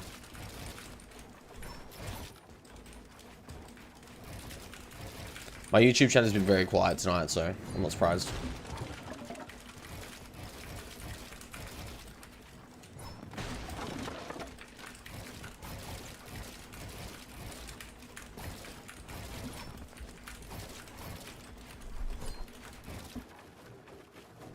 I'm gonna go. Hey, thanks, brother. Appreciate the love, bro. Appreciate the love.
Nah, bro. I'm gonna keep watching FNCS, bro. I think it starts in a few minutes. They're just having like their halfway point break.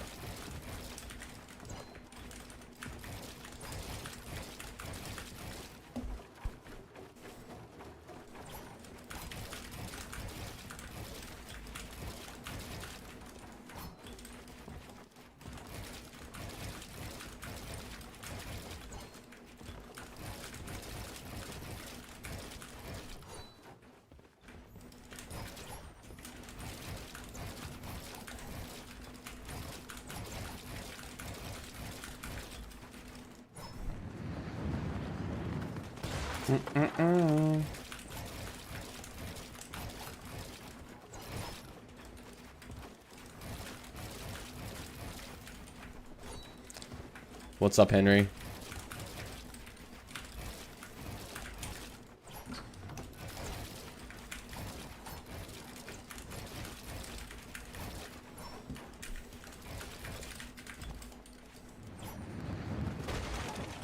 It's starting?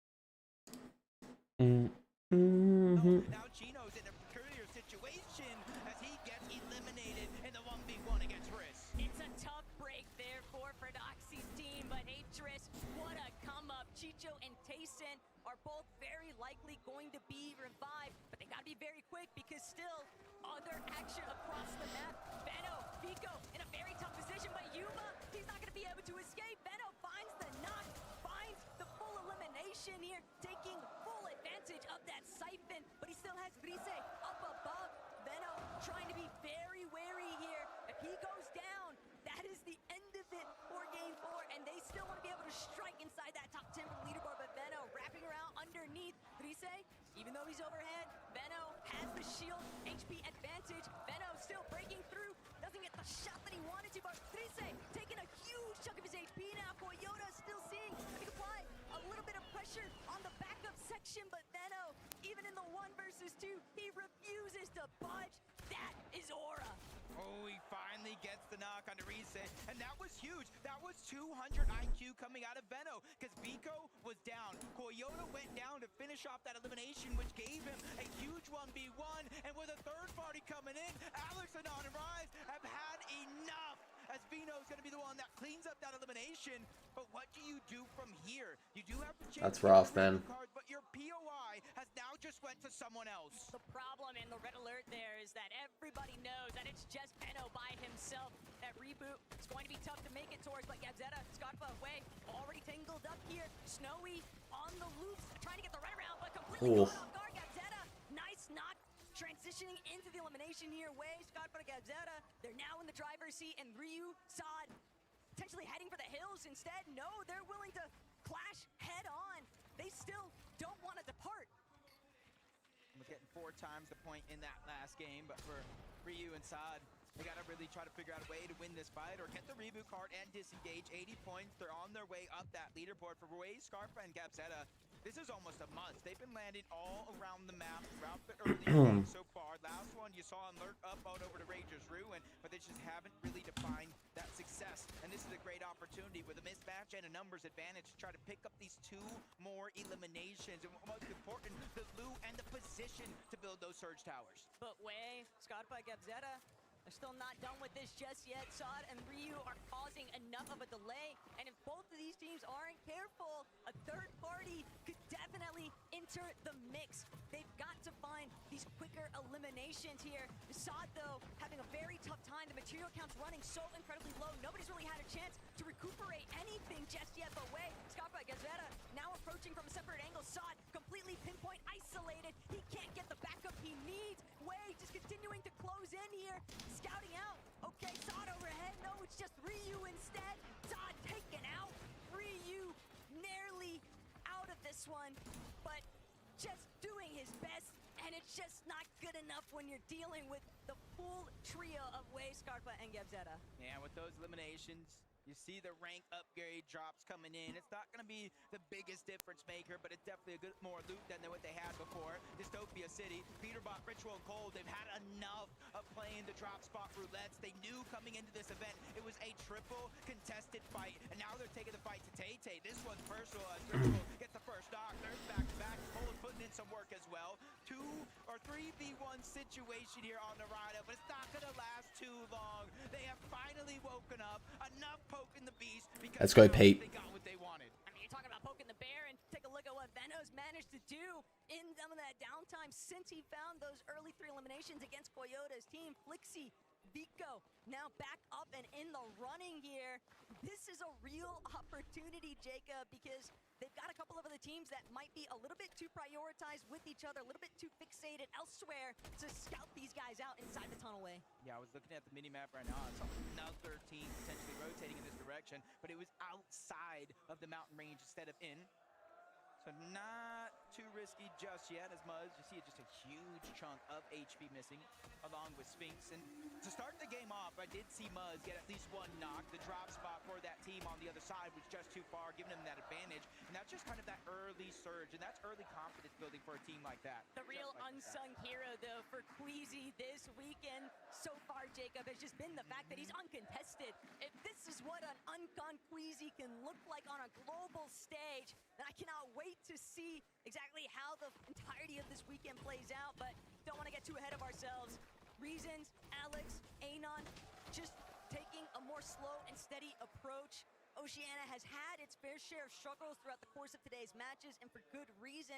It's just very difficult when you are stuck in between some of these teams that are just these pre-established surge bases. It can be very hard to cut through, work around, and they're dropping so far south of the map, Jacob. They just don't have as much resources. Yeah, definitely kind of changing things up for this game. They knew coming into this with the drop spot they had, the hardest part wasn't necessarily loot, not even materials. It was getting up and over that mountain to try to get in a good position for the game. It's called Ritual and Peterbot. You see them sneaking up, using the bush, the Flowberry Fizz, and the Crash Pad. That picks Darm and Demas on the other side. The revive is fresh. Two of them are weak, and that's going to be easy pickings if they can continue to put this pressure down. Cold trying to be the first one in. Demas is the one that's getting angled out and pressured by two different players. Dude, look at Cold move, bro. Surprise attack, a big shot. That's going to slow things down for only a short moment. Looks Cold. He's realizing the bait and switch. My teammate is weak. I have to continue to put pressure out. It doesn't matter who it is. I have to keep these guys on their toes. Cold and Peterbot are playing like they just see red right now. All they want to do is jump into somebody else's box that's not their own. But Peterbot, he's going to be forced to take a halt. He knows that he has to try and fight this team underneath them or just leave entirely. Demas, Darm, and Pix, they've done enough. They have pushed back, and Peterbot is pushed out of the location.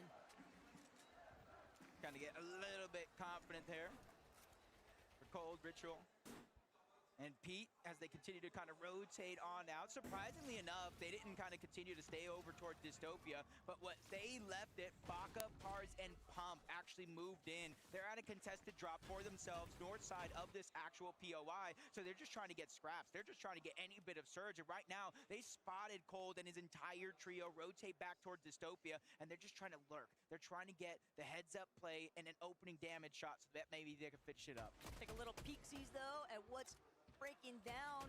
With Kanata Rapid and Bolts, the elimination feed might be telling an entirely different story there, though, for what's shaping up here at Dystopia. Pump, Pars, Baka, finding that elimination onto Peterbot now means that they are all good to go for trying to key in onto Ritual and Cold. Pars already overhead, Baka right next to him, Pump, separate angle as well. There's just so many... Pete's down, bro, crazy. Peterbot knows that he's got to depend on his other fragger here, and Cold could come up big time. Hey, before Peterbot went on this huge tear for the scene, it was Cold everyone was worried about. And I remember back at the Invitational 1v2 to get his teammate back into the game and try to get them that good positioning that they had. Baka, Pars, and Pump. I do like this right now. They're kind of testing the outskirts. They're not taking that big risk scenario of moving in towards these buildings. They know they're lurking around. They know with the double pump, 2v1 situation, they can easily try to catch any bit of this damage. So for Cold and Ritual, they just got to continue to play sneaky. One has a med kit. So Taco, this is not the last we've seen of them. Yeah, but the problem still remains, Jacob. They're going to have to deal with Baka, Pars, and Pump, who are very likely, they look as if they're keen, set on setting up to prevent Cold and Ritual from actually leaving Dystopia. And if Cold and Ritual attempt to make a reboot inside of Dystopia, they are going to be immediately pounced upon by Baka, Pars, and Pump. They have so many medkits, they can afford to stick around in these early zone ticks. And you can see in the top 5, obviously Queasy's team pulling far ahead, but only 133 points to get into the top 5.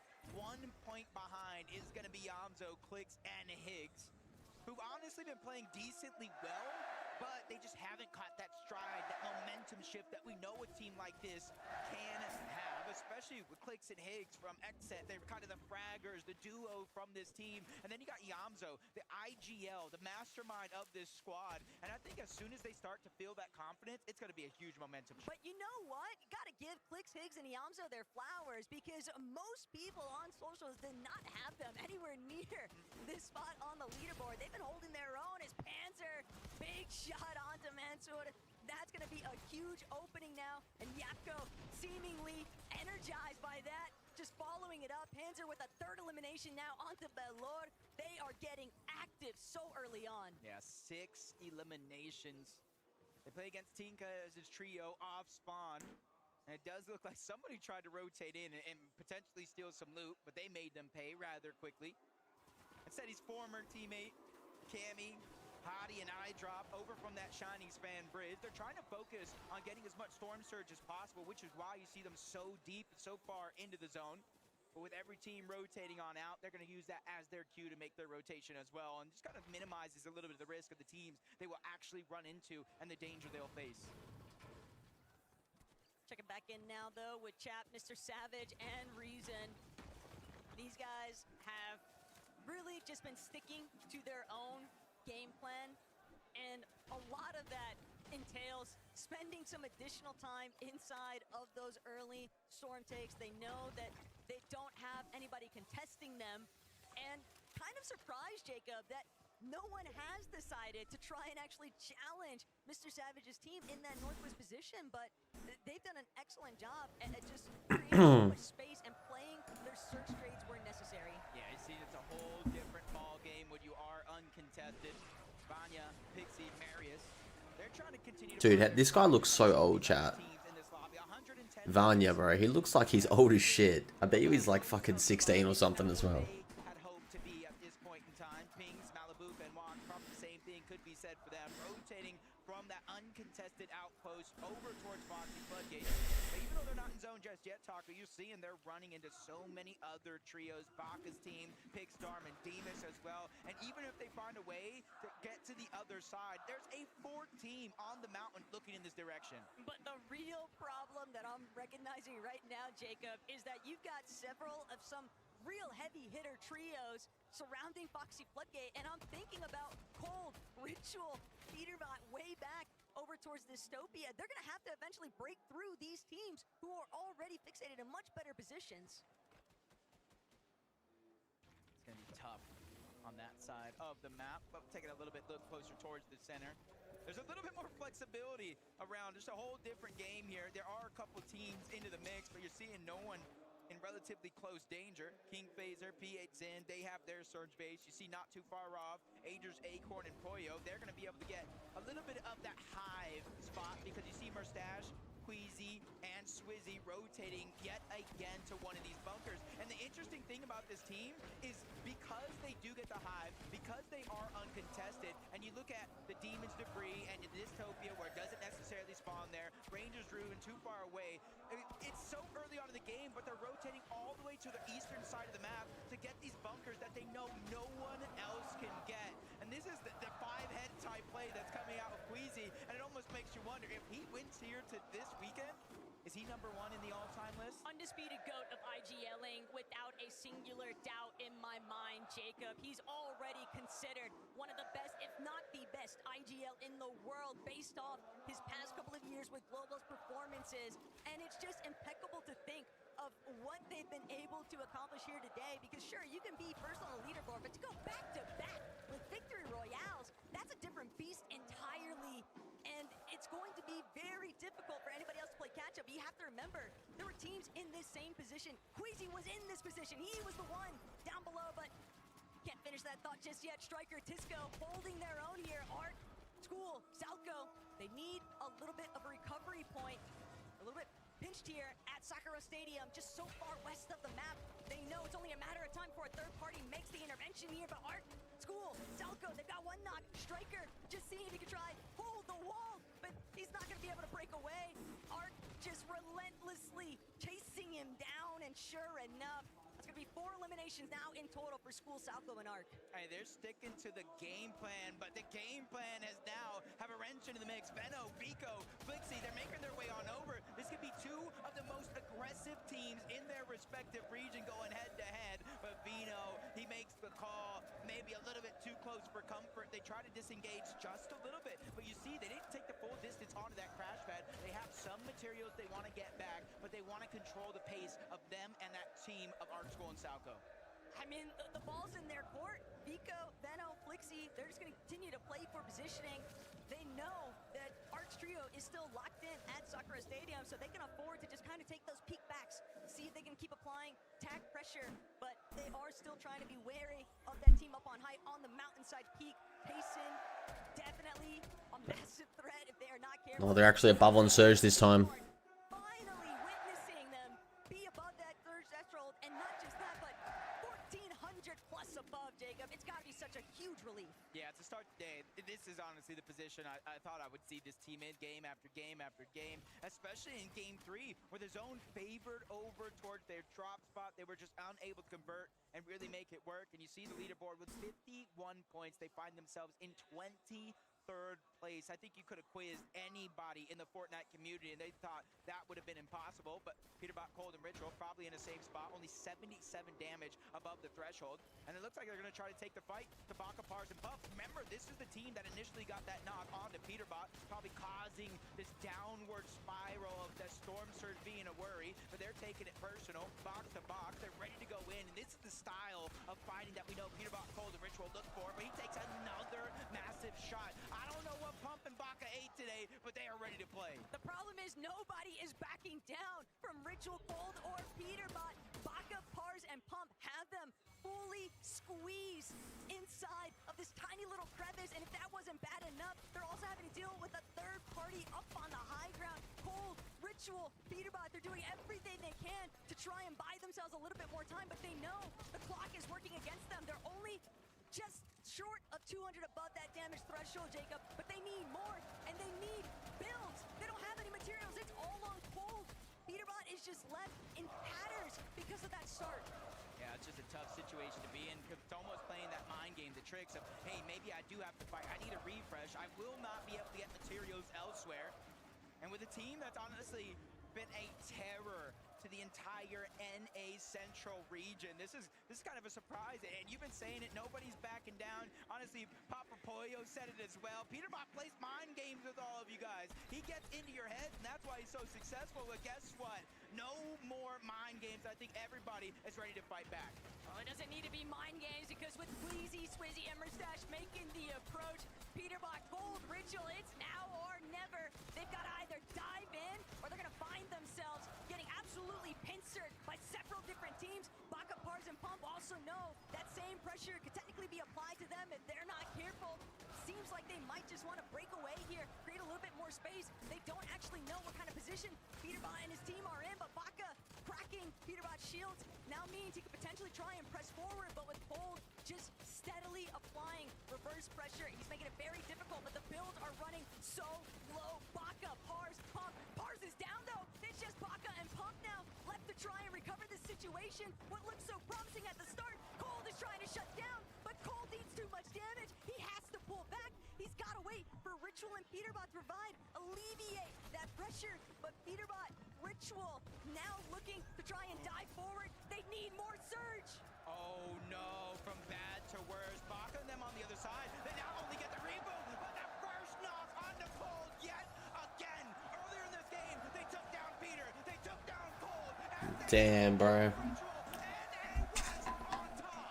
Baka, Pars, and Pump have just won the hearts of the crowd here in Lyon.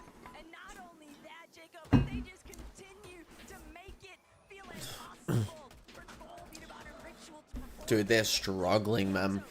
On the other end of that note, they're still trying to see if they can leapfrog their way into that top 5 position from the leaderboard. How many times have we seen strong performances convert to a big jump in placement? But Swizzy, Mustache, Queasy, as long as they stay tried and true to their strategy, I mean, if it ain't broke, don't fix it. Yeah, and they got such a good spot, not only because the high ground, but Taco, take a look. Where is the zone going? Over Foxy Floodgate. That means there's going to be so many different elevations that if it pulls all the way towards the east, or even towards Yeah, Peter's struggling out here, bro. it is going to be a roller coaster of emotions. And Venno, Flixie, and Vico throughout the day has been going through just that. 269 below the damage threshold. Even with Vito hitting a nice shot, it's not going to really change what they're facing right now. And that's why you see them scrambling, looking all around, trying to get information, figure out where they need to put their focus at. They're likely going to have to drop to ultimate low and maybe try to play a pre-edit off of a back tarp. That would maybe be their best opportunity to find some big damage. Still, other teams are absolutely feasting here, and Venno's not going to get the chance from overhead. It's a minute. This is their backyard, essentially, and Foxy Floodgate now really heating up a Vico. He's not going to allow it. You take down one of my teammates, I'm going to take you with them. Braids having to play for the revive visuals, just not going to be able to do it, though. And Flixie, Vico, this is a dynamic duo, though, Jacob. They could really make it work. Yeah, they've kind of put an all-or-nothing situation going after the high ground. Ball trapper Canada out, man. Got some points. points. They have a max pull on the other side. And this is what I warned you about, the different type of elevations that are going to start to come into play as Vico does it again, taking down a Minish, making sure to clean that one up. 4 more points out of the total as they get their 5th elimination of the game. All the way hanging back now. So much pressure being applied to this top section of Foxy Floodgate. But they are right back at home. Queasy, Mustache, and Swizzy looking to control the dam, and that's the most important part of Foxy Floodgate. If you have the dam control, you have all of height. Yep, top 17 though, this is where placement points are going to start to set in and cascade further with each and every team that does get wiped off the lobby. Mustache, Queasy, Swizzy, they are not backing down, they are not shaking, they're just terrorizing everybody around the lobby. Pars really feeling the pain there, and that's because they have that bird's eye view. Nobody is contesting Swizzy, Queasy, and Mustache on the high ground, and look exactly what's happening because of it. There needs to be studies done on Queasy's brain because this position is absolutely unreal. Mr. Dude, what is this surge, man? Push back against Swizzy's pressure, but it's just so difficult to try and take those bloom battles from overhead, Jacob. This is so much leverage over the rest of the lobby, and Swizzy now trying to make sure that he doesn't find himself eating more damage than what he bargained for. But still, he has Mustache to depend on. The moment that Swizzy's shields get cracked, he falls back, and Mustache immediately picks up the slack.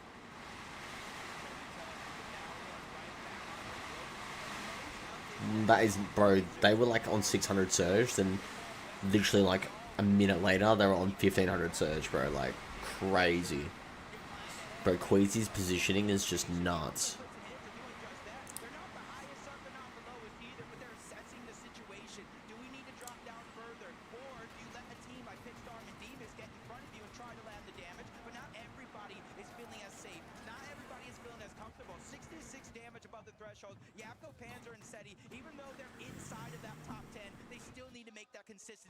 Yeah. I can't believe Pete's struggling the way he is, man. Is it double points tomorrow? They normally do double points, don't they? On day 2.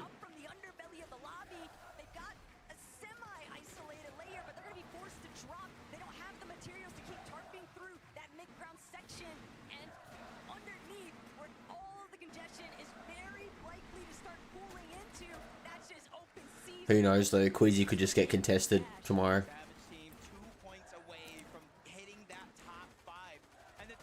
They're gonna get landed on eventually, it's gonna happen.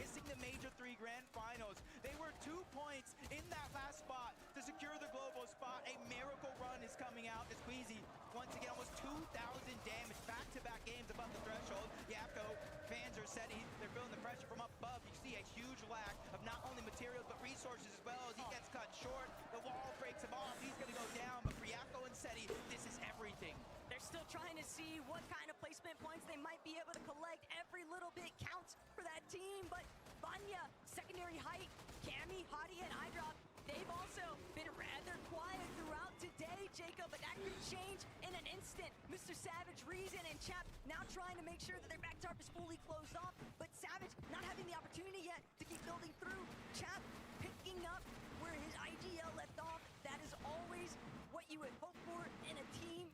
Yamzo is sadly going to have to play it through with just Higgs though, and this is a tough spot to be in unless Higgs finds a big elimination for the refresh. That was not only points for the elimination, but placement points as well as the full trios wiped off the map. Acorn, Savage, King, Tayson all going down. Yamzo as well. A good shot being landed, but not good enough. He gets steamrolled by Dark. Polio just died. Him and Vanya are feeling the pain as well because they have to do it without Pixie. But they've at least got frontside low control, and that's going to have to be enough. They're going to need as many eliminations as possible because they need more materials. And we haven't even started the conversation of how to deal with Queasy, Swizzy, and Mustache up above. Everybody else in this lobby looking substantially healthier too. I feel like I've seen this episode of Fortnite before. Game 2, Game 3, and it's looking like it could be possible for Game 4. 370 points and counting. Only 2 teams in front of him, both of them weak. Vanya's trying to do what he can, but he only has one teammate, Marius as well. But the full trio up above, they get the wipe onto one. They're looking to close this one out as well. Marius in his line of sight, but Swizzy, he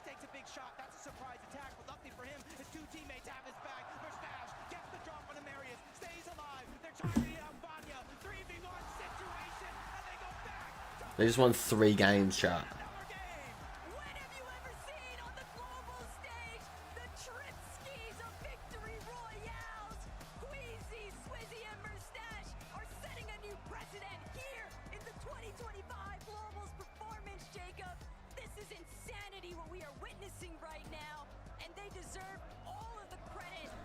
Crazy.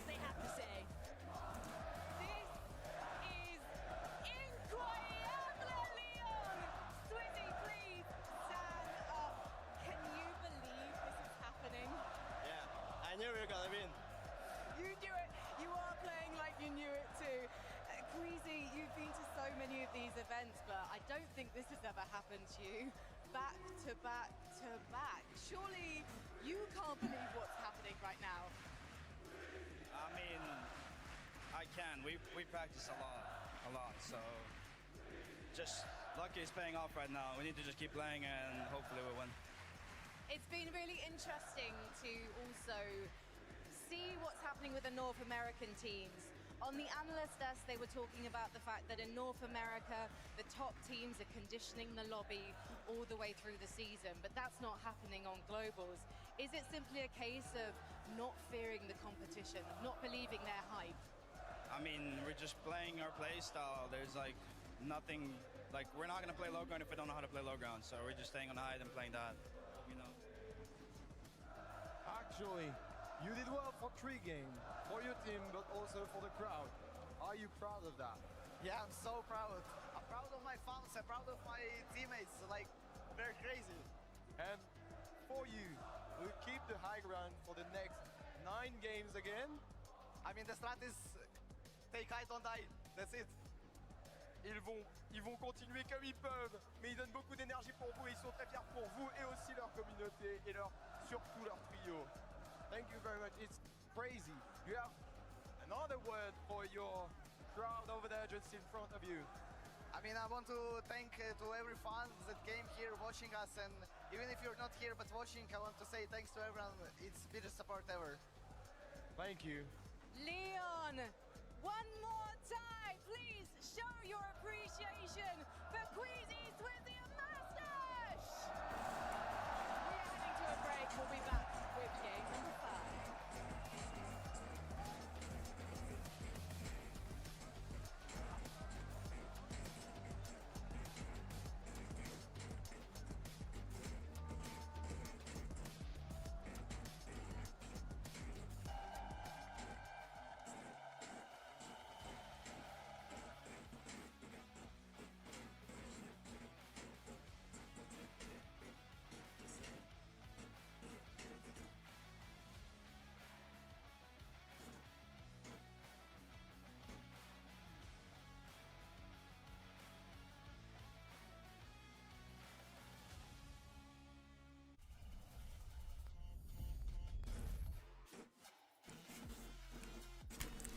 Damn.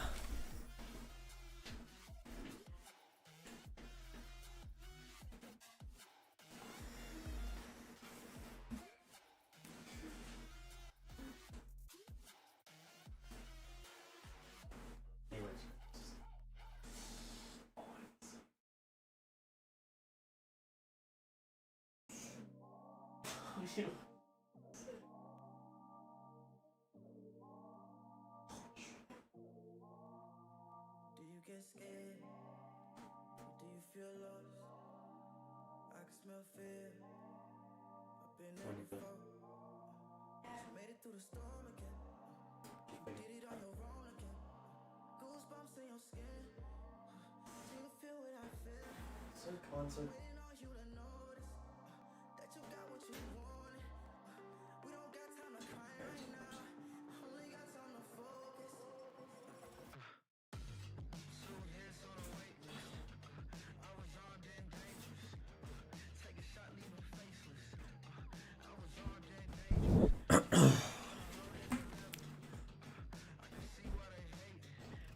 Chat, I reckon we could squeeze in a game of Clash real quick.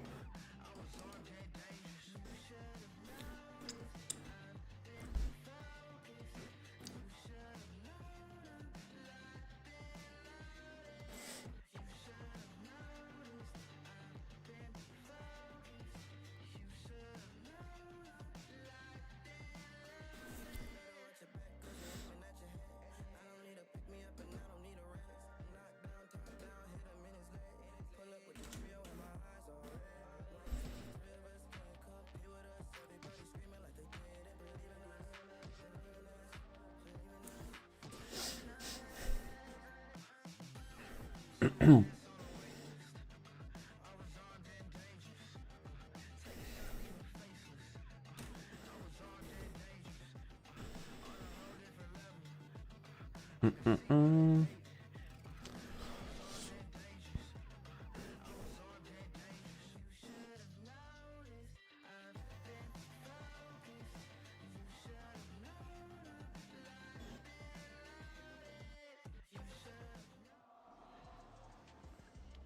back, Fortnite fam, to the Global Championships. My name is Zeke. Joining us here on the analyst desk, we've got Mini Miner, we've got 11-2K, and man, oh man, did we just Shit. have the game won by Queasy. The three back-to-back. I've lost. You know what's happening right now? What's happening? I've already fucked up. Tell me. Fuck. Queasy played a major final and won 3 games in a row. He won 6 out of 12. Hold on, chat. Hold on, boys. That was shit. Let me go again. Season 2 when he was playing with Venno, these guys don't look like they're slowing down anytime soon. I'll eat you, savior. I'll eat you. Queasy, thank you. We might finally get one. Oh my goodness. It's beautiful. It's absolutely beautiful. They're playing perfect end games right now. Perfect height. Just Queasy playstyle personified seeing them play right now. And, you know, we mentioned that 6 out of 12, right? They played a very similar style of play, that high ground. But I think they sort of they were a little bit adjusted this time. I think in that time, when they were playing for that 6 out of 12, when they won 6 out of 12, they were doing very, very well at retaking high with Bennett, right? This time, they're taking it a lot earlier. We can see it right here, just building up really high and taking it early as the 8th zone here. One thing I really loved, right, is, you know, Frankie was asking Queasy about the timing of when they take height, and, you know, a lot of the time he's received criticism in games and maybe people perceive them to take it too early, and he said it's never too early to take height, right? I know what I'm doing, and I mean, at this point you just have to trust the guy. My mind is blown. 3 wins back-to-back on land. Wow. Like, I don't think people are really clocking how insane this is right now. This feels almost like a major tournament, right? It feels like I'm going back, but then we remind ourselves, this is a global championship stage. These are some of the best trios from around the world, and he's making this look like it's just a normal, everyday game for him. I mean, they're taking it early, but the way that they actually hold onto it is so good. When there's people crash panning up onto high, they don't panic. A lot of teams that are new to high maybe don't play it so well. They will panic. They'll struggle. They won't deal with it as well. Alright, we're going for the push. Right here, Vanya tried to take it right there at the end to try and take over the game, but they were calm. They were cool. They were collected. Yeah, I get it. In the interview there at the end, Queasy's just won 3 games out of 4 on land, and he's like, yeah, we're just going to keep trying to play our game. Like, he's so chill. I don't know how he's doing it. We saw Canada jumping around after the first game. I like that from the IGL, though. It's what you need. Look at the numbers here, man. Wow. Before this game, I'd be curious to see what the updated stats are, but I was looking at the numbers before this game. Swizzy was leading damage, right? He had about 6,600 damage. The next person, second place, had like 3,000. Wow. Right? So he was already leading damage by double the second place. I can only imagine now it's even more. It might be triple at this point. These guys are going crazy. They're playing the best Fortnite of their lives at the perfect time. It's so crazy to just think about, like, how this team is looking to attack any problem that is coming up. And I gotta say, this last game, endgame, was actually kind of crazy, right? It's like M8 versus M8, and you kind of don't know who to root for in that situation. M8's just like, ah! You know? But to see Vanya make it to this endgame and kind of fight it out here in the final few moments of the game, props to both sides. I get it. I get it. Maybe they didn't get the victory out, but they still play second. That's so much in terms of placement points. Yeah, these guys I win. right? But these guys are doing a great Bam. job of staying in this competition, fighting. That he had me there, man. I honestly thought I fucked up. To show us their prowess. I think the great thing about them as well is that we've seen them at times this year struggle when they try to go for height and it doesn't work out for them. In this game, you know, they tried to take it, didn't work out, but they still make a good game out of it. Yeah, and that's absolutely crucial. It's Marius, it's the fraggers that are doing a very good job. Of course, Pixie went down a little bit earlier here, so Vanya had to do a really good job, but I'm really impressed with how Marius is handling the pressure right here. Of course, there's been a lot of eyes on him over the last couple of years. Is he this sort of big fragger that everyone knows him for? Yes, proving it on the big stage, and it's, of course, a big moment for him being on LAN as well. So lots of questions going into this. They're answering it so far. The problem is, Queasy's just doing so well that they're struggling to catch up, but it's a really nice game, so they're moving up in the stand. Let's take a little peek at the second page, though, right? Let's just kind of roll things down. How are things looking, right? We see Adrian, Hoyo, and Acorn. What's crazy is I kind of didn't expect to see them this high up in the leaderboard, right?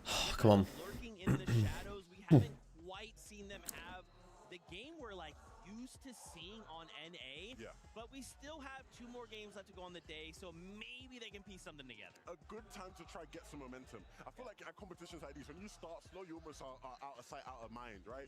These guys now, if they can sort of creep their way back in towards that sort of top 8 range going into tomorrow, they're still going to be, maybe not a good shot for contention if Queasy keeps playing like this, but they're still going to end up, you know, put themselves in a position to end up way up there in the leaderboard by the end of game 12. Yeah, and they have the firepower, right? We talked so much about their drop spot at the beginning of the show, how powerful that really is. Of course, the team as a whole, the way that they can play, we know how well they can play end games as well. So all it takes is 1 or 2 I kind of wasted that. We all know about how good Pollo is when it comes to those end game clutch situations as well. And I think maybe a little bit of the pressure. He used a building, so he might not have a building ready. Massive crowd chanting your names. It can be difficult, and it can be really, really tough to adjust. And I'm telling you, man, well, we'll save that for later. You heard that bus horn. It is time to get back into game with only 2 games left to go. How do we position ourselves for day number 2? Oh, fuck. It is time for game number 5 on the day right now.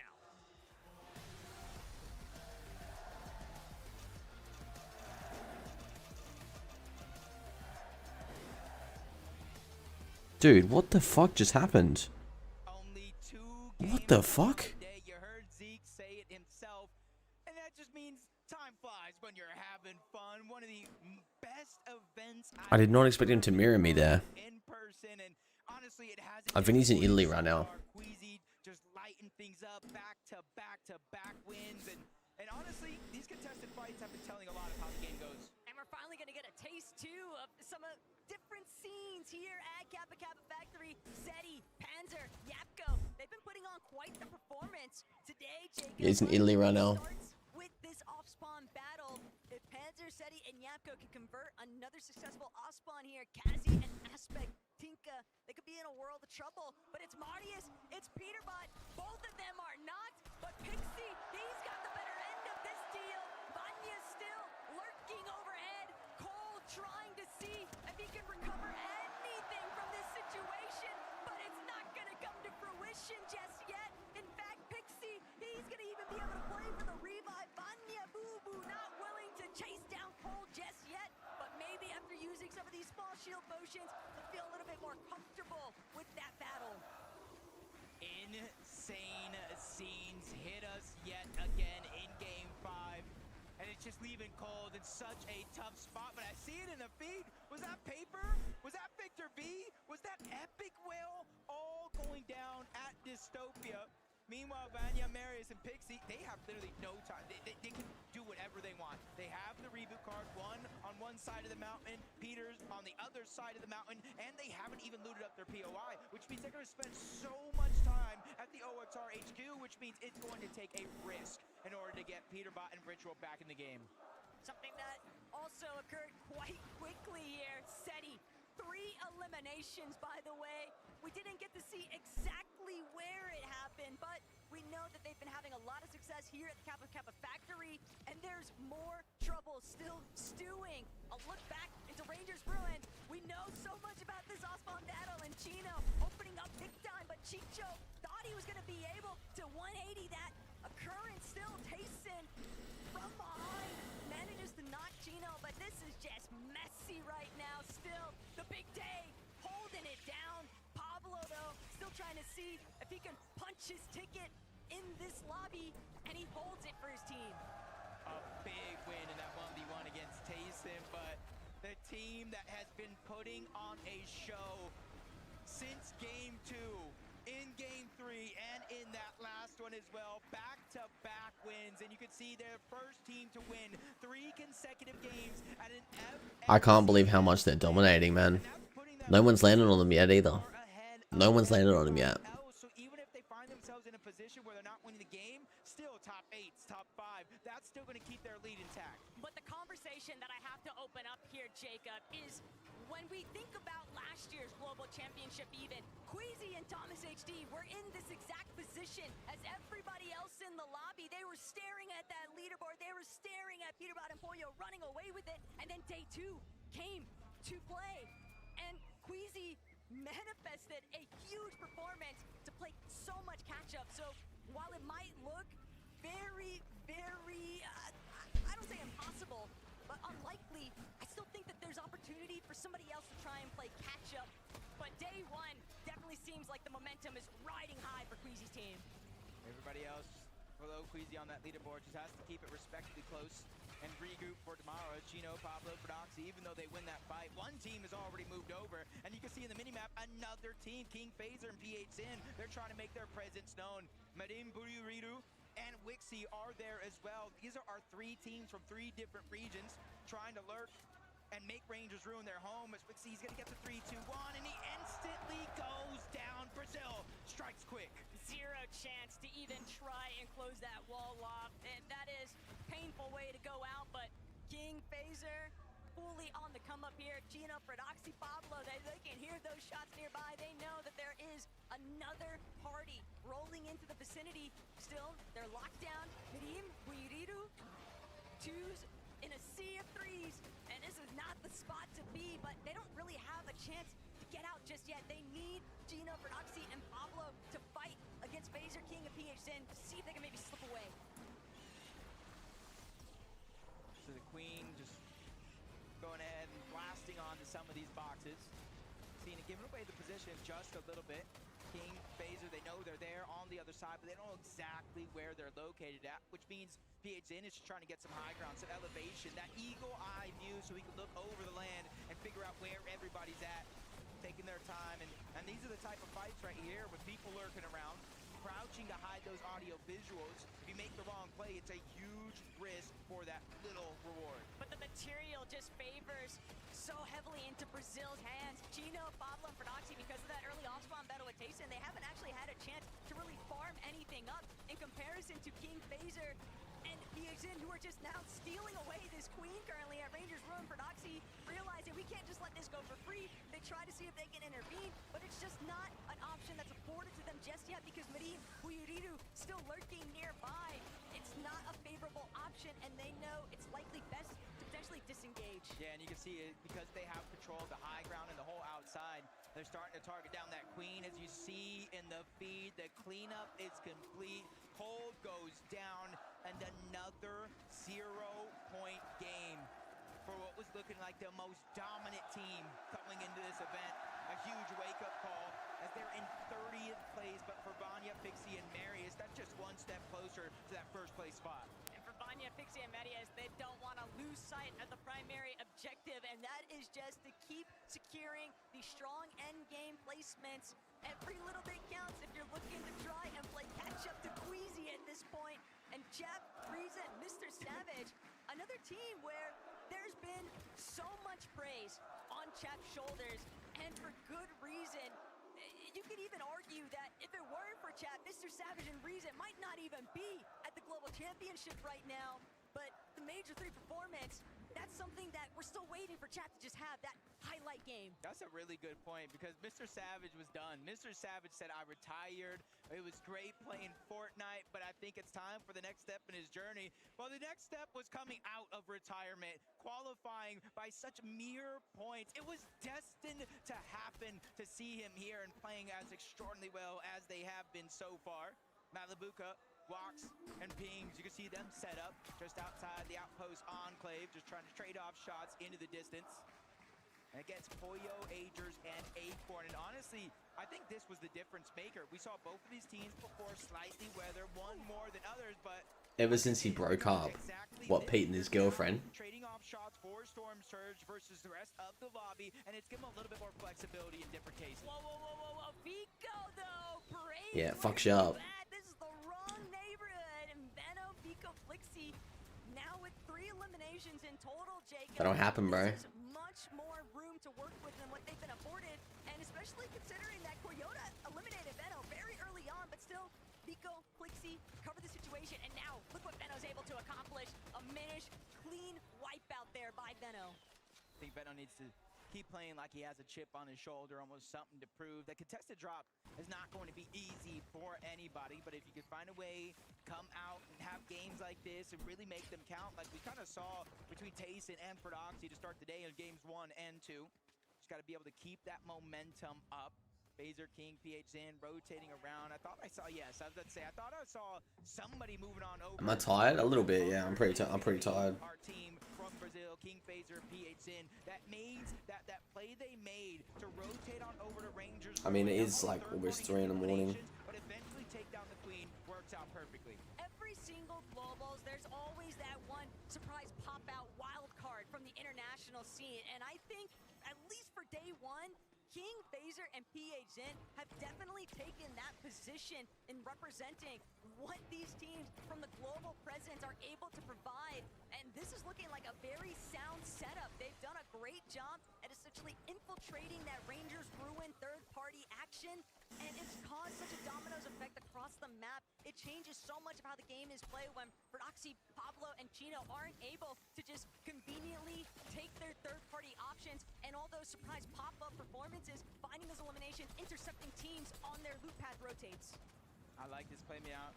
Curly, Reed, and Cooper, they haven't had the best luck finding teams to trade shots off with in the distance, and now they have to do something different, go box to box, play a little bit more aggressive. Curly's doing just that, forcing Sod out, but they trade shots. Luckily for him, his teammates are there to save the day. Curly gets the elimination. Siphon is what he needed most in that moment, and now they get the loot. You see the extra splashes and that full loadout that they're kind of able to change things in and out, and it's a confidence boost for a team that honestly, listening to them talk yesterday, they didn't think they had their game plan anymore from what they practiced coming into the Global Championship. They had to pull something up from underneath their sleeve, and, well, that's one way to do it. Not the only magicians working in this lobby. Veno, just a little bit of a heist here onto Hero. Tries to take that launchpad instead of punish for it, and Vico following up. This is exactly why you don't want to give Veno any space, because the way that they're trying to control that mountain rage now, it's forcing teams to funnel through in a way that makes it so easy for them to find those knocks and eliminations, or just surge in general. Is this the first time they've done this tournament in Europe? Into a spot where you might not be able to get much. Is this the first time I've done like invitational in Europe? In the distance either, so they can focus on one thing and one thing only, getting to where they I wonder if that's why all the EU teams are playing so much better. I wonder. The day off with a big win. I think it was around like 101, maybe 104 points. Since then, it's been anything but perfect, but this is the real test, especially for somebody like Kanata, where I was talking about how different he looked coming into this event. Now we get to see what are you truly made of. But they're still within striking range of top 3 within day 3. They haven't had, you know, the true. they ever after, especially after what we witnessed in game 1. We're definitely maybe looking for Kanata Rapid Bolts to keep seeing how consistent they could be, but until they find a way to replicate that game 1 performance, things are going to continue to get more and more difficult as everybody starts to find a better grasp, a better idea of where they want to go to try and find any little bit of placement points to put them inside of a better position for day 1 closure. Again, I talked about Acorn, Poyo A, just going back to what has worked best coming into the Global Championship. That's kind of setting up one of those bases. You have an abundance of heals at the Demon's Debris. You just got to figure out a way to utilize them. It's like Clicks, Higgs, and Iamzo rotating south from Supernova Academy. They were one of those teams kind of looking off into the distance, whether if it was Savage, we saw moments there, Sod and Ryu up towards the top. They have multiple targets that they try to use early game to build that Storm Surge and kind of give flexibility for rotations just like this. I think it was very smart, though, the way they were utilizing that natural map terrain, hugging towards that lower territory so they don't get spotted out from those teams that are in those high ground positions. They're just fully covered by those cliff faces, but looking into what our leading contenders are getting up to, Mustache, 0 shotgun damage. And my favorite part about this morning, Jacob happened to encounter Queasy, and he made it known, we're not going to carry shotguns. We are running ARs. We are running the record revolvers. And you know what? With what they're doing, with the way that they're playing height, they're not giving anybody the luxury or the option to even try and challenge them on height. They don't have to do anything up close and personal, because if it does come down to that, they still got those record revolvers to work with, which is basically just a pistol shotgun in the first place. How do you win back-to-back games with 0 shotgun damage? I am blown away, but that's a testament of how good they are. That new shotgun is they're saying it's not a shotgun, but it's obviously a fucking shotgun. Jump on over Kadu's try These commentators are kind of stupid, chat. What the fuck are they talking about? It takes shotgun bullets. It's a shotgun, bro. Shut the fuck up. How do you win a game with no shotgun? Okay, bro. Fuck off. Literally so stupid.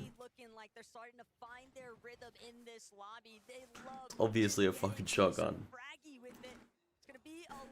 It's just like a tactical shotgun. You're just gonna use it differently to your regular pump or tack.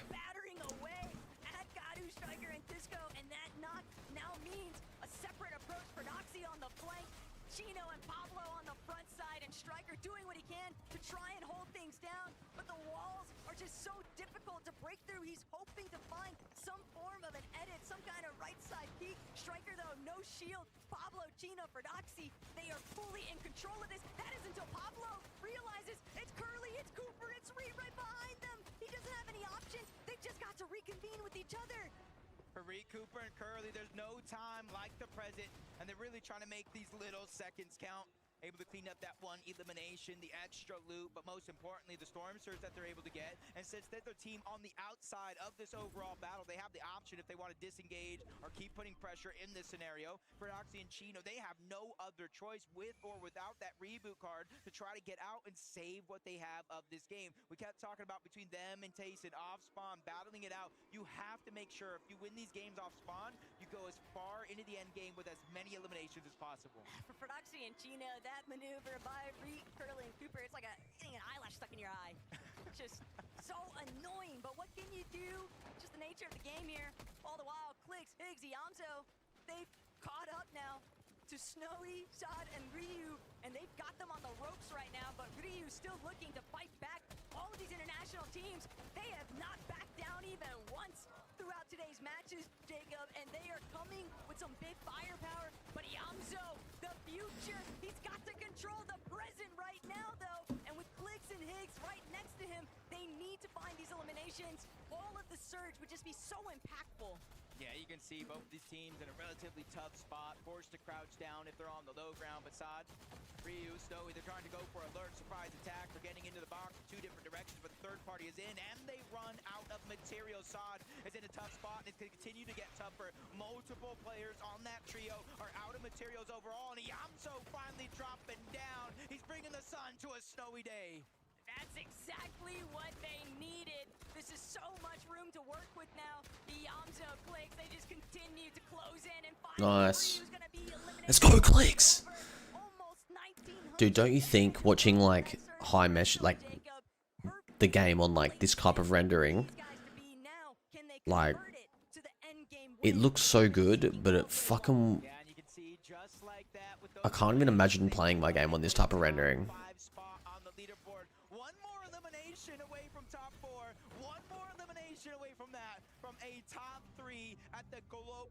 Championship. This is only game number Like what? This is like, look at the trees, bro. The trees are moving.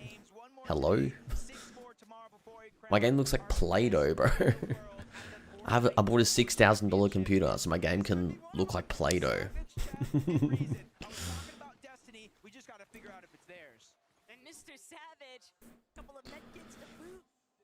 Because the game does look sick. Like,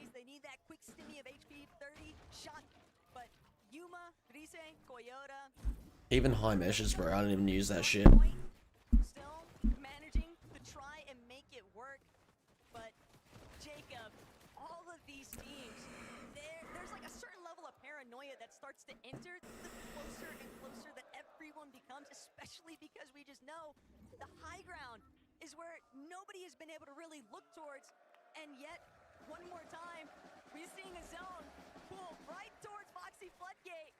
And I almost have to, I just want to know, where is Queasy at? Because he's got to be close by.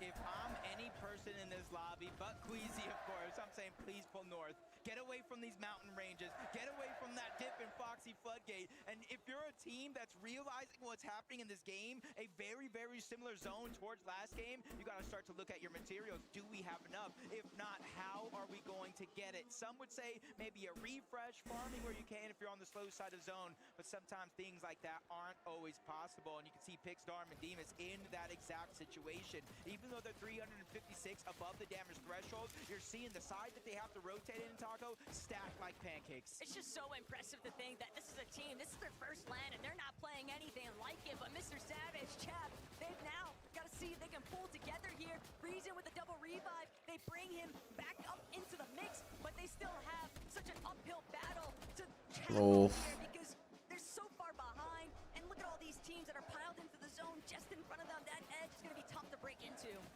Yeah, and that's why you see Sphinx and them trying to be the trolls underneath the bridge, a little bit of a safer rotation. Talk about natural elements to try to use and crowd some of these shots. The 488, drastically below. Almost need 3 straight eliminations. Savage is looking, but he's finding nothing but the lobby. Back they go, and a huge boost right there for Muzz, Shadow, and Sphinx because they are relatively high up above, but it's the loot. You can see half of the fizz gone, half of the splash is gone, so that was a must. I think the bigger relief, though, for Muzz, Shadow, and Sphinx is that they know with Mr. Savage's team having been wiped, there's nobody behind them. So now they can push forward and just control that more uncontested area of the zone. Still need to be wary, though.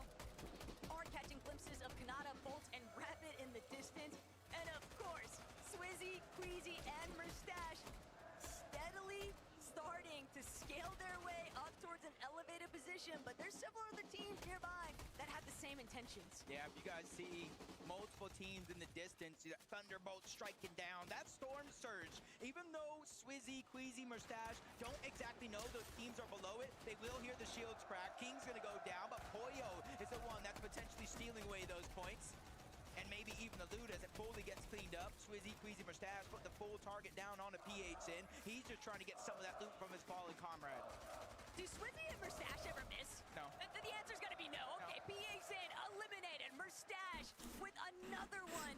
But that's actually gonna be the first one of this lobby. They've just been collecting so many eliminations throughout today's lobbies, Jacob. It's almost crazy to think that that's their first, but Queasy could be in trouble. Does manage to break away from where Bolts, Rapid, and Kanata are at, but Kanata, you know that he's scheming inside of this middle section.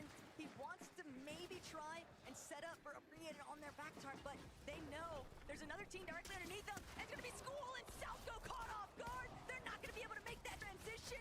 Art still trying to press forward, but he's stuck in the corner. Art trying to fight back, but there's nowhere left to run, and nice.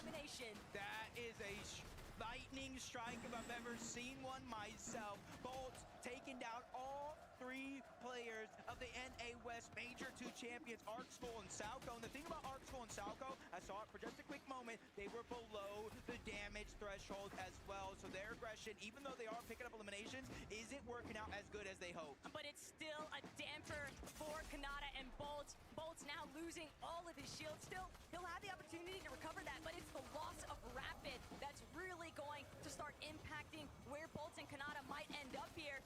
Fortunately for them, zone pulling a little bit away from those mountain faces, so as a duo, they can still look to break through the low ground, but Queasy, Mustache, Swizzy, Gentlemate's going absolutely ballistic in this audience right now, and for good reason. Mustache said it, we're just gonna keep winning, and they've got 3 already at the international level, Jacob. A land historic event, and they're still looking to see if they No one can stop him, bro. They just hide every time. No one is contesting high.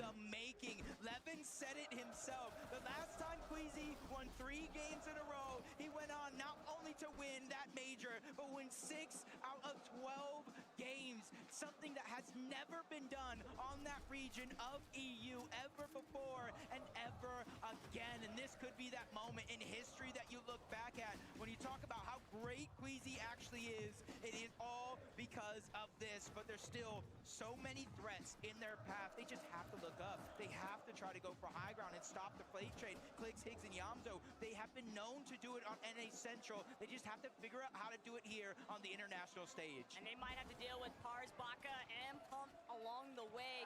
Yapko, Seti, Panzer, they've also done another excellent job at just maintaining consistent performances, and they're looking for yet another repeat here, trying to clear some space in that secondary height, but they know if they want their odds to turn this into a victory royale, they're gonna need more than just secondary height. Pop balls, 2 clicks. This is big time for XZ because they need to pop off here. Yeah, they truly are looking elite as a trio, taking the front side of the zone, something Yamzo knows to do best, but they have to be careful. Marius, Vanya, and Pixie, they're bouncing around with those crash pads, instantly climbing up that mountain, and that just means better positioning right away, and that gives them that luxury to look back, see all these other players rotate through. He's peeking through the stair, he sees Acorn, Agers, and Pollo, but it's not ready to go for it just yet, and nobody has even had an opportunity to look up. They're attached at the backside of zone, they're attached right in the middle. It's not even gonna be easy when somebody eventually does. But that's the problem. Nobody else can actually make their way up towards the high ground because Sweezy, Queasy, and Merstash refuse to budge. They just keep shutting down every single opportunity, forcing these teams to converge onto each other as iDrop now trying to see if he can collect an elimination there, a knock, anything. He needs a massive refresh here, but it's Pixie who finds Hottie, Thaddeus, Pixie, and Vanya now looking to see what more they can seek out.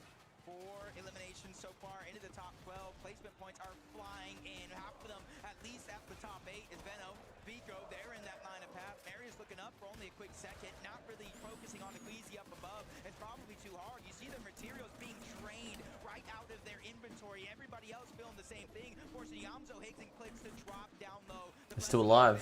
Let's go Clicks. So they have a little bit more to work with. But the control from Queasy, Swizzy, and Merstash on the high ground, Jacob, they're forcing all of these teams to swap layers to ultimate low.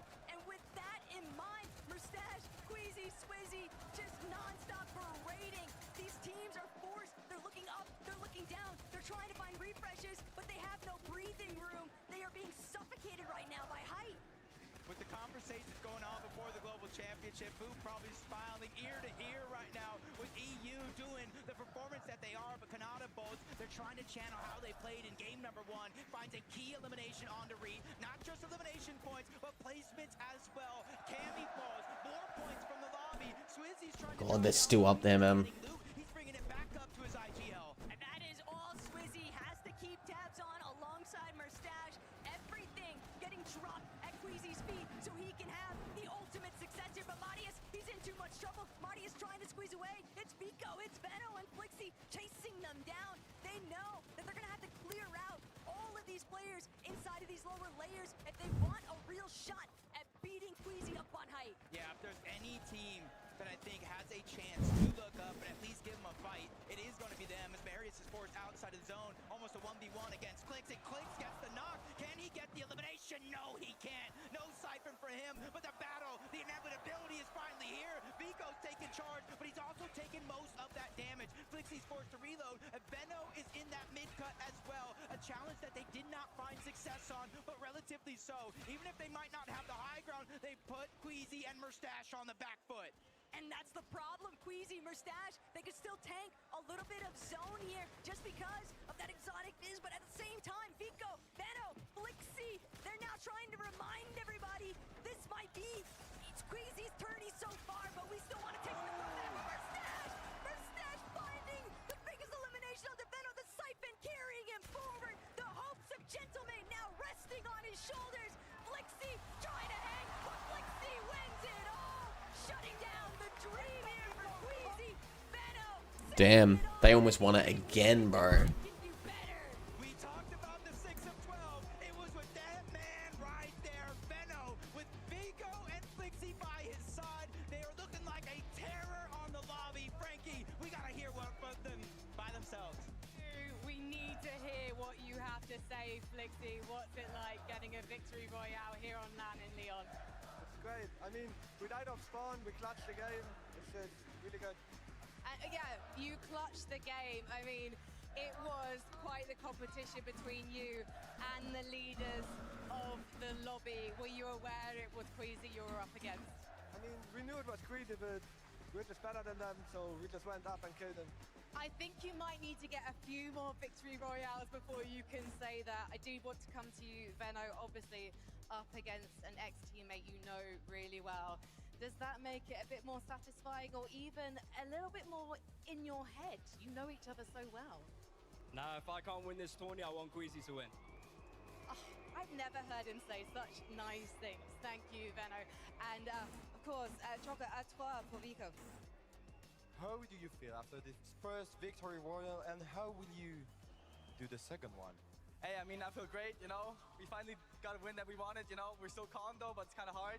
But hey, I mean, we're doing the best of it. Next go round, you know, we're gonna win our spawn. We're gonna win again, you know. We're gonna catch up to Queasy finally and shit.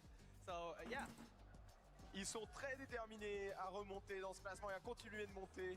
Ils adorent et surtout ils sont très confiants pour aller chercher une deuxième victoire. Are you expecting to still be contested at Canyon Crossing?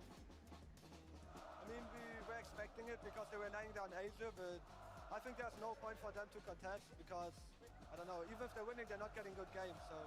Well, we will see after this short break.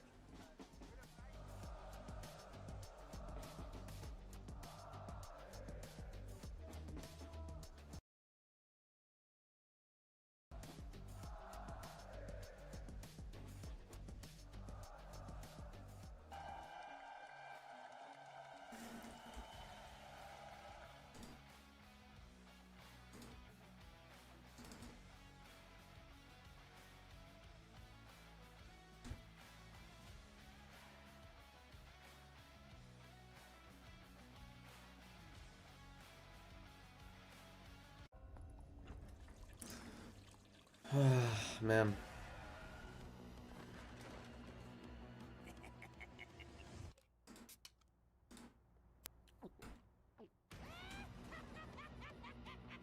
Guys, we need to show the world we're good. Let's make it count. Are you kidding me? Lefty loosey righty tighty. Oh, right. The Bad Guys 2. Advanced greetings this weekend. Alright, come on, I need some wins, chat.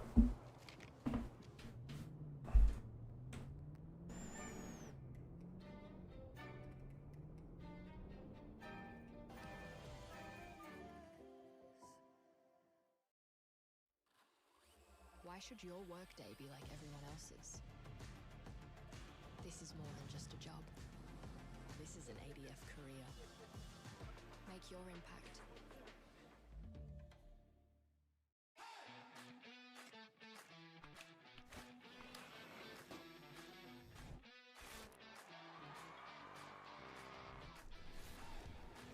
The perfect blend of flavor and heat. Frank's Red Hot. Instant pasta in 6. Yes. Water in. Stir it up. A tasty fix in 6. Yeah. Mouth says yes, yes, yes.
Welcome back, Fortnite fans, to the Global Championship.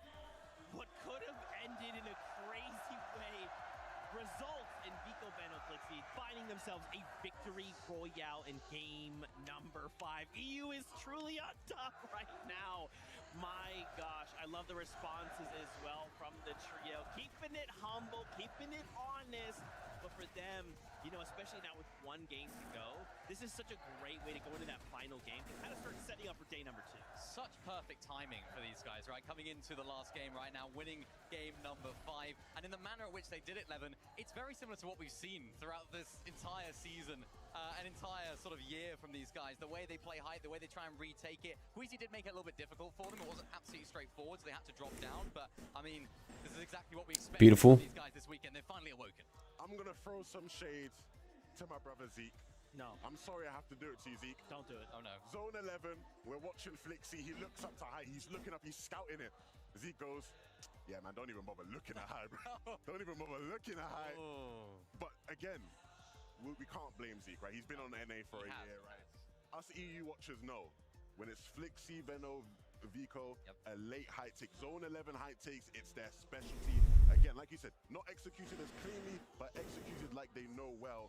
And a really big game from them here. It's a great momentum boost. And a response like they were alluding to after going down on spawn in the previous game. Yeah. Listen, I just wanted Queasy to win again. Okay, I wanted to see 6 in a row on land. Forgive me, Levin. I joined the EU crew. You know what? Maybe EU isn't on top. Going back to NA where I belong. Obviously, you know, still on the other side of that, of course. Easy, like if they had won that game, it would have been insane. The fact that they placed second, though, is still amazing, right? Like, you cannot deny. But of course, if they had won the game, it just would have been just the tiniest bit better. My gosh, Queasy, Merstash, Swizzy popping off here. 461 points, if I remember correctly. These guys are on fire, Mini. Yeah. I don't know how we stop them. I mean, honestly, they were set up for success this entire end game. They really did well to claim that high ground like we expected them to do, going towards the zone. They had a nice favorable pull, of course, over to that hill. And then when Queasy actually built out into the zone, which I thought was a really nice play, if zone was to pull over that hill, it ended up pulling the other way. So they did, of course, have to invest a lot of materials, which is why they ended up going down a little bit earlier here. But, I mean, what a clutch here from a Stash. What could have been, Levin? I mean, look, I low-key do wish we were in the alternate universe where he wins that. Because there is one, right? Yeah. He's so close. It comes down to just the difference between a little bit of damage. Regardless of that, though, right? Still a fantastic game to help them keep their lead, keep momentum, right? Because the worst thing having a situation like this, and, you know, speaking of Queasy when he won 6 out of 12, it almost sort of did happen where after they had won, like, the 6th game, you know, they're almost like, everything's won. We've won it. You know, they have a bit of a mediocre game, and, like, the momentum's lost. But it's fine. We've won the tournament. Got a lot of momentum against them right now. That's still a great game. That's right, man. One game left to go before we say goodbye for the first half of the day of the competition. You heard that sound. The battle bus is ready. Let's get it.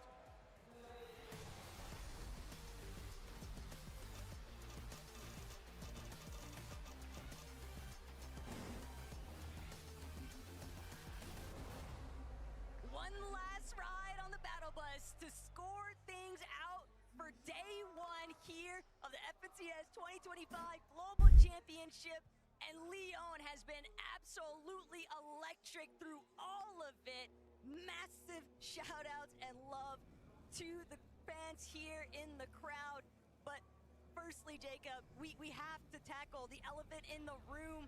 It's what's been taking place between Prattyboii and Tayson since we last peeked in over at Kappa Kappa Factory in the previous lobby, but now we're back at home. I was about to laugh to myself. You're talking about Prattyboii and Tayson. But what about the 50 other teams that end up over at Rangers Ruin throughout the course of the game? They realize how this fight goes. W. Typically, it might be left to just one person trying to clutch up. As Prattyboii gets that first sweeper shotgun, it's going to work out perfectly. Chicho goes down. Tayson follows next. That's back-to-back eliminations, but Chino's going to go down. That's going to give them an opportunity back. And if you notice, Prattyboii has no more ammo in his shotgun, and Riz is trying to take advantage of that fact. He finally picks up a few, but the damage has already been done. Riz with only 3 HP, and Pablo and Prattyboii on the other side are at least a duo, a strong duo at that. And they have a chance here to end the fight, and they do so with ease. I want to believe, but when Pablo is just that healthy, the outcome is basically inevitable. Prattyboii, Chino, and Pablo Wingo will play out the duration of Lobby 6, and this time it was so fast that Brazil likely won't be able to stroll on over and try to play nice spoiler. I mean, I did see in the feed, there was a team that was going in that direction. They saw the fight end in the feed. They said, you know what? Maybe next game, maybe tomorrow we'll do this. Let me the other way. Yeah, but you see what's going down here right now? They actually chose to split the drop. Coyote, Yume, and Raise are going to take the top side of Canyon. That comes with the swarm. That comes with a little bit of XP. But Vico, Flixie, and Veno, they're taking actual Canyons crossing. There's a little bit more loot over here for them. And they said, hey, things haven't been going our way in the actual fight. Let's actually try to play some of these games out. And even last game, they did that exact thing, and it worked out. You saw them win that game. There's still a leaderboard that teams want to play for prizing, Jacob. Even if it might not necessarily be a threat to first or even the top 3 in general, it's still opportunity for life-changing money, right? And Epic Whale, Paper, Victor V, they're looking to tackle Razzle, Tete, and Raito. They have primary control of Dystopia City. They've pushed Raito's team towards the edge, but Epic Whale still needs to try and connect another shot here. He knows that Paper is going to have that overhead sightseeing, and Razzle, not a whole lot of materials, but Paper just trying to stay on top of this fire, just trying to see if he can apply more pressure for Victor V to capitalize on. My eyes initially peeked at Shining Span where Cammy lands. I saw them, but now you saw Ritual in the distance as Walks being in Malabuka. They're taking the fight on over. That's Aspect's team, and Aspect was the one that was landing towards the Kappa Kappa factory. So you're already seeing they're changing up their game plan. They're trying to steal away some loot away from Malabuka and Walks, but that's not something you want to do at all. And Malabuka, Walks being more than happy to try and collect whatever opportunities come their way. They're willing to try and generate these occurrences themselves, and they are just chasing these teams way out to the outskirts. This is a big commitment, but if they find the eliminations, it's all worth it. I like what they're doing here. They're just trying to trust in each other for the most part. One's going to go on over, try to see if they can find him, which doesn't look like they do. They immediately turn back. It's not worth it in their heads to go for it as Beaterbot finally makes his position known along with Ritual and Cold, and they immediately jump onto Paper. He was positioned on top of that with his building. Tagging that team down below, was not watching his back, and that's exactly what's going to do him in the end. You see Victor V looking like the only player left alive for his team. He's just trying to disengage and at least try to give him a chance to get back on up. But it's the fact that Victor V is still left standing. Bit tragic. The Paper Epic Whale, they just never saw it coming. The Crash Pad Fizz combination a little bit too potent here, and Paper punished for that overhead position and not keeping tabs of what's flying through the sky after him. Honestly, depending on where the zone goes, it's going to help their chances or hurt them for Victor V, trying to get his entire team back into the game. We kind of saw more and more teams throughout the day kind of move over into this position, and that's going to remain the same. One all the way towards the north. Tisco and his trio, literally inside of Ranger's Ruin as well, but they're positioned above. And then Prodoxy, who obviously knows where that team's at, where they're positioned, and he's at least trying to shoot off shots in their direction with that Stinger SMG, so he knows it's not going to get a ton of damage, but anything's better than nothing. And Prodoxy, Pablo, and Gino have just been playing whack-a-mole all day long. It's like the moment they take out one team, they still got to deal with another one popping up from seemingly nowhere, and Pablo still working through the lobby. Brise and Coyote going to be victims at the other end of that shotgun barrel, but Yuma still trying to do what he can to pick up the pieces here. It was a nice knock onto Gino. Unfortunately, the 1 versus 2 situation, that's just so hard to convert into a victory there. So they're going to be put down temporarily, but things are going to be messy here on the south side. Yeah, this is not where I expect Veno and Vico and Flixie to kind of end up, going all the way towards the south side of the map. That's giving Alex and Resigns an opportunity to get the early surge, steal away some of this loot. And you can see what Veno, he has really no other choice. He knows the full team is all around, and a third party closed off into the distance. Even with 69 HP, he does have some extra shields, but he doesn't want to give away his position with those audio visuals. Alex finally found him out, and the full team is wiped off from Victory Royale to 30th place. Yeah, it doesn't really matter where Veno tries to go after There we that. go, Alex.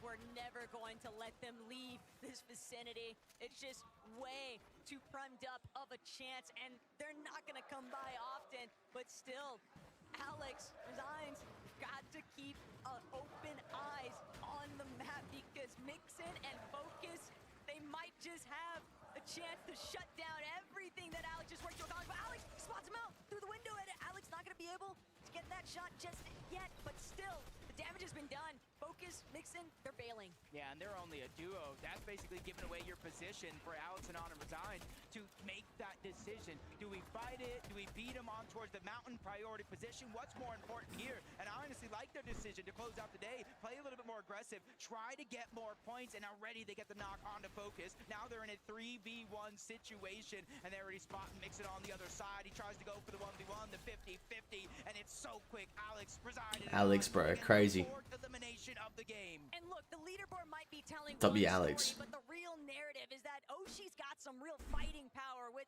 Alex, Resigns, and Anon.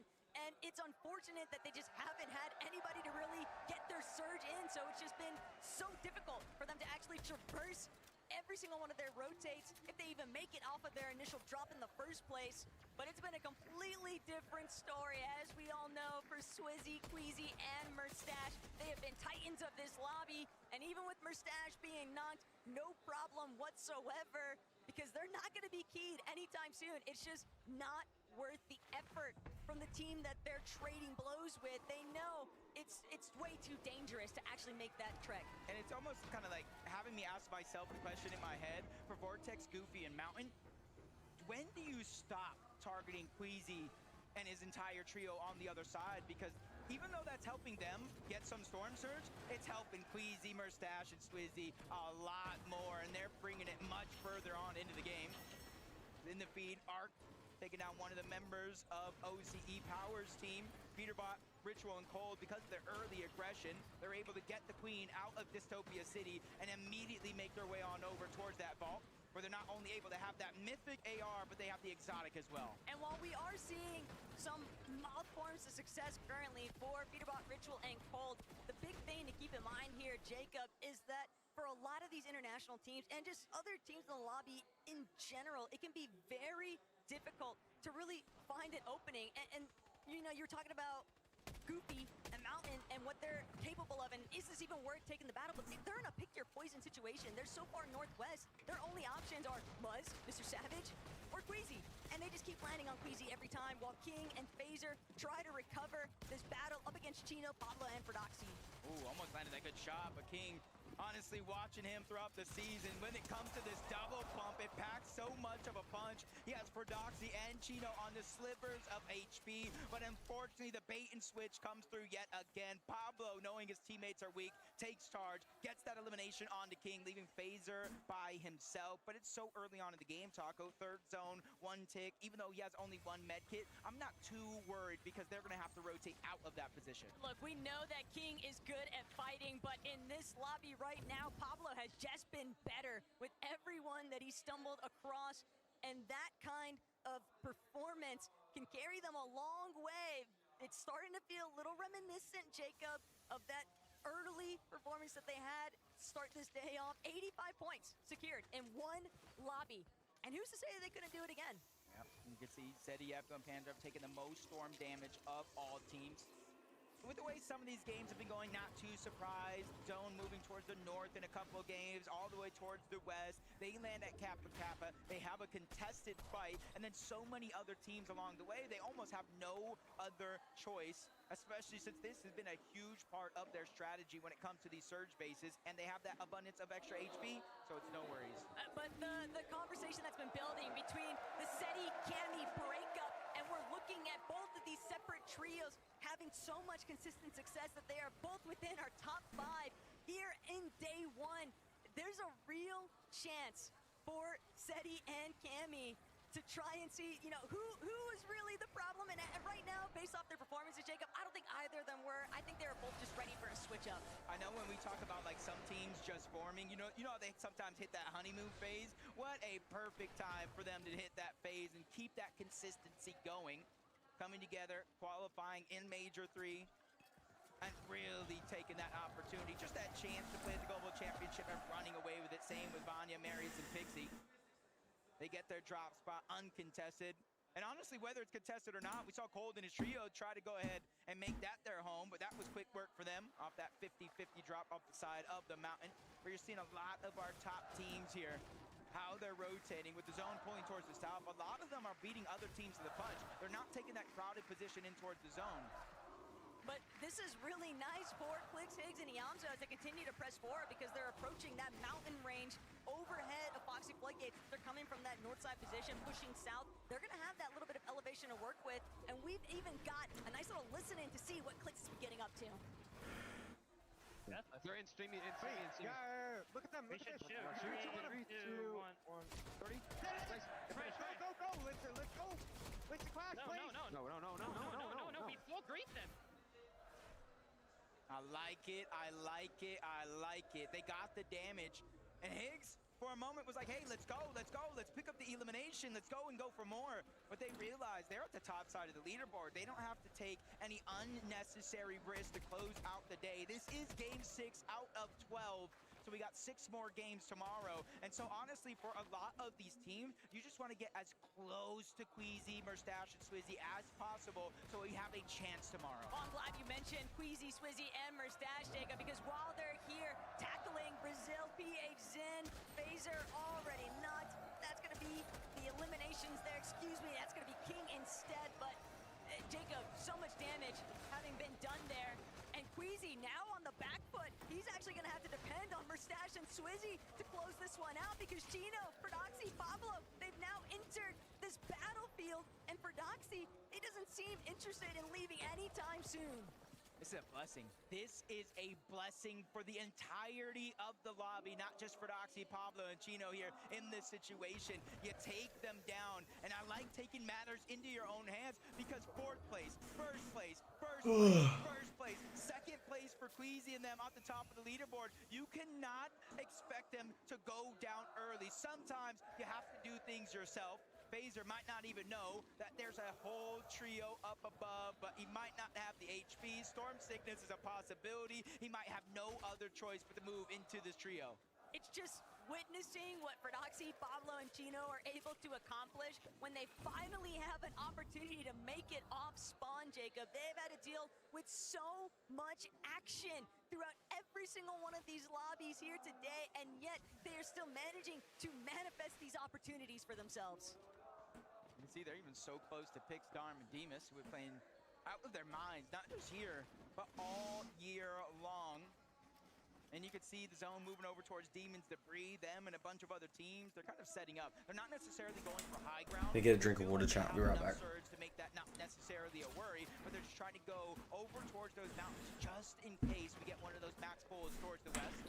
I do like thinking 2, 3, 4 steps ahead, even though it's relatively early. The 4th zone, you sometimes, with the way this finals has been going, you want to prioritize your rotation and your overall positioning. And look, Pixstar and Demus, they're just so central right now. They're not really feeling too much pressure to leave just yet. And they're also having to monitor Pixie, Vanya, Meridius directly next to them. So it's not like it'd be an easy rotation just yet either. But Mr. Savage, Reason, they're trying to see what they can do up against the likes of Disco and Kadu. But Striker might just be looking to try and hold them down. But Reason, nice chunk of HP there. It's going to go missing from Kadu. Reason now on the ropes, so he's not going to be able to break away. Mr. Savage trying to provide coverage fire. Right side peek, a little bit in his favor, but Kadu still relatively healthy in comparison to Savage. He does have 6 different crash pads. He does have the Flowberry Fizz. But does he have the reboot cards, and does he have a chance to get them? For Tisco and Kadu, they're in a very, very similar spot, but not as drastic. Only Striker is down. So they are going to be a duo in this situation, not too far away from the overall zone. So they too, if they have that reboot card, they can immediately move on over towards Rangers Ruin to try to get that reboot back, and that's exactly what they want to do. Savage has no other choice but go the other direction towards Foxy Floodgates, which is good because now he has a chance for the reboot, but he's moving closer and closer to other teams while being almost 300 damage below the threshold. But that's the problem. He's so low on his surge damage, and even with a successful reboot, hold that thought though. Pollo finally seeming to get a nice elimination here onto Kazi. And that kicking open the doorway, they need some kind of catalyst because they've had a very scrambly day so far. Second time's the charm. Second time is the charm, but they're deep in the zone. Not a lot of heals.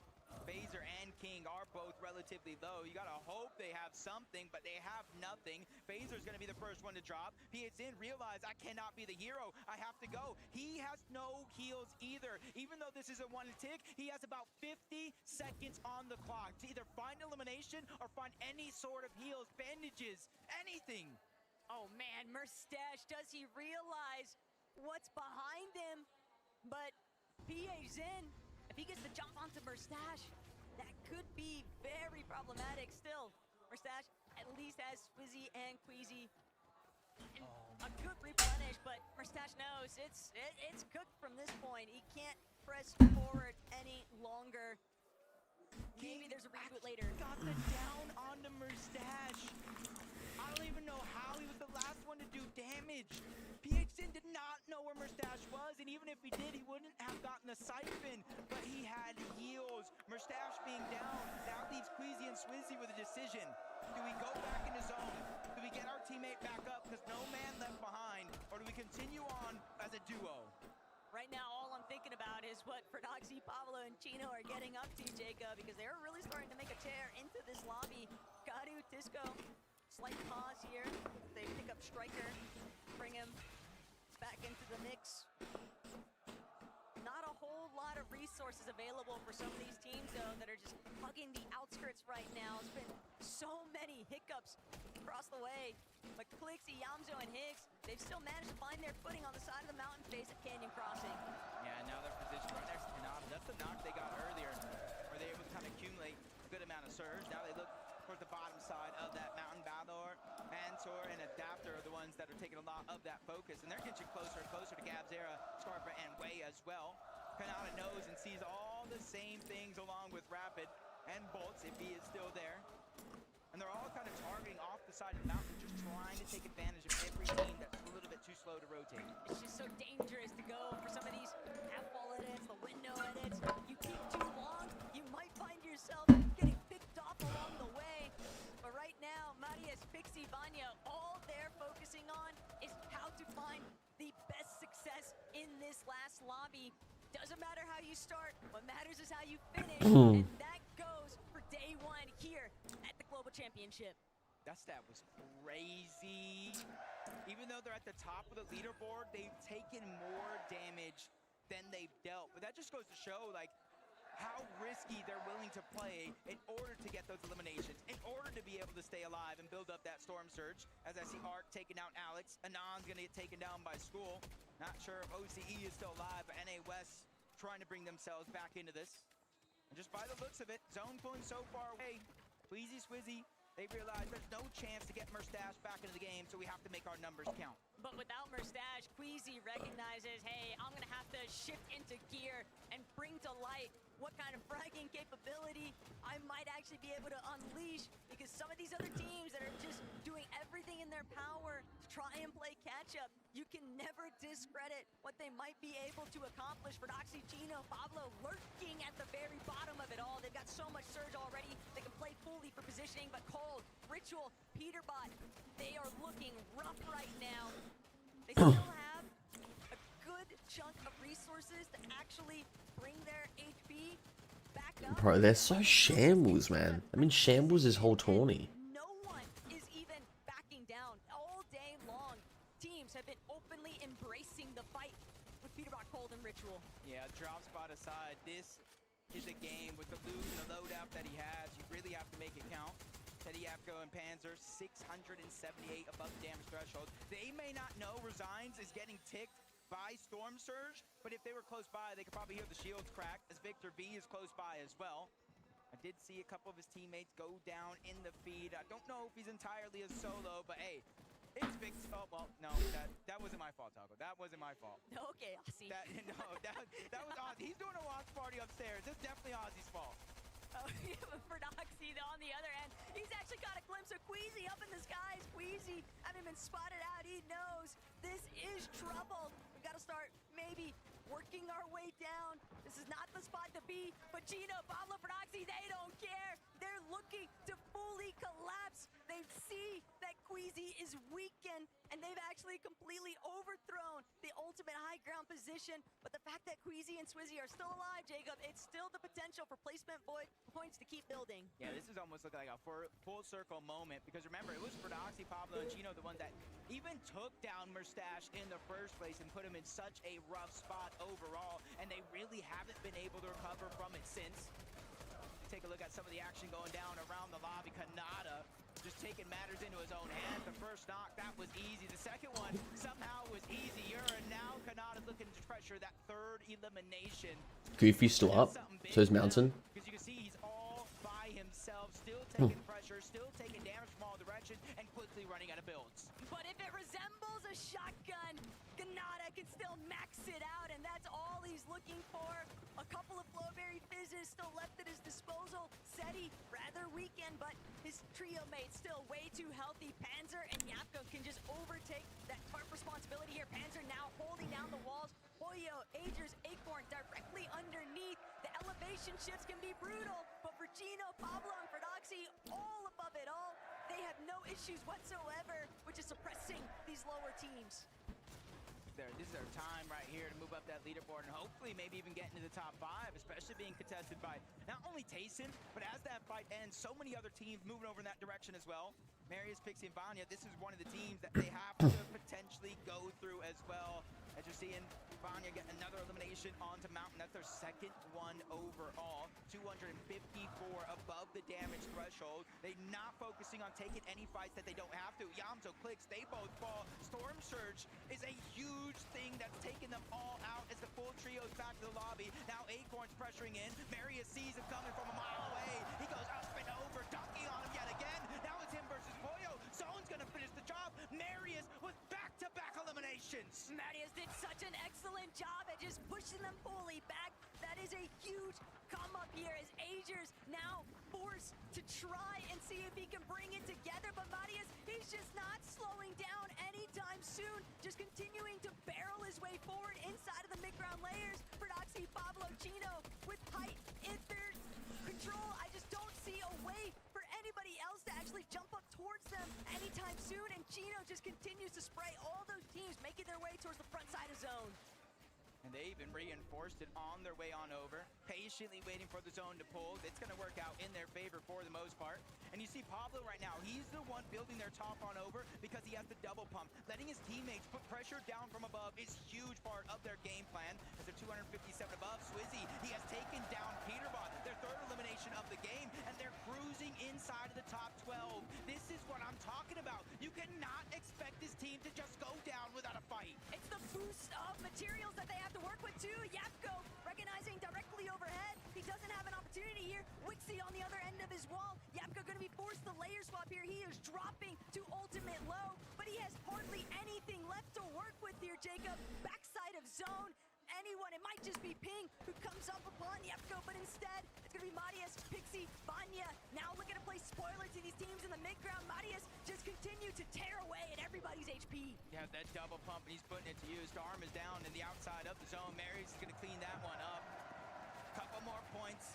Push them further and further closer to Queasy, who's still alive, by the way. Yapko is solo. He's just trying to get the most out of this as possible. Only 5 on the med miss. No extra builds. Scrambling around, trying to catch somebody off guard, but it's he who falls to Pixie. Chino, Pablo, and Ferdoxy still in the high ground. Swizzy and Queasy now working through ultimate low. This is a night and day difference for loadouts, but Swizzy still trying to bring it all together. He only has 5 builds, but he has to take a chance to heal, and Queasy picks it up where he left off. Eliminations onto Tisco now means that Queasy has some material to work with, and Marius, he's tarping his way through, but he might just run smack dab center into where Queasy is at, not to mention Proxy, Pablo, Chino overhead. This is a good moment for all the players down low. They're distracted up above, but not too distracted. They drop down. Surprise attack coming from above. Down goes Queasy. Pixie's gonna follow as well. Vanya's now by himself. He gets taken down by Chino. Pablo, Tino, they're the only 2 alive for the team from high ground to low. They're trying to take the fight to Demas, and that one is gonna be solidified. And a much-needed siphon comes in just in time. A 2v1 situation, and it's Pix. He's so far out of zone, and the last medkit has already been used. A last desperation attempt to make his way into the zone, and it does not work. Prodoxy, Pablo, and Chino take the game. They knew Damn. they were going to need an insane performance to close out the day. It's been a bit of a scuffle here, Jacob, but finding this victory royale in the final hour of day 1, that could be the ultimate difference maker, starting things off in day 2. First and foremost, though, we got to see what they have to say. Ferdoxy, stand up. Alright, chat, can I end now? I'm so tired, bro. I'm going to bed, chat. Peace and love. I'll see you guys tomorrow, chat. Peace.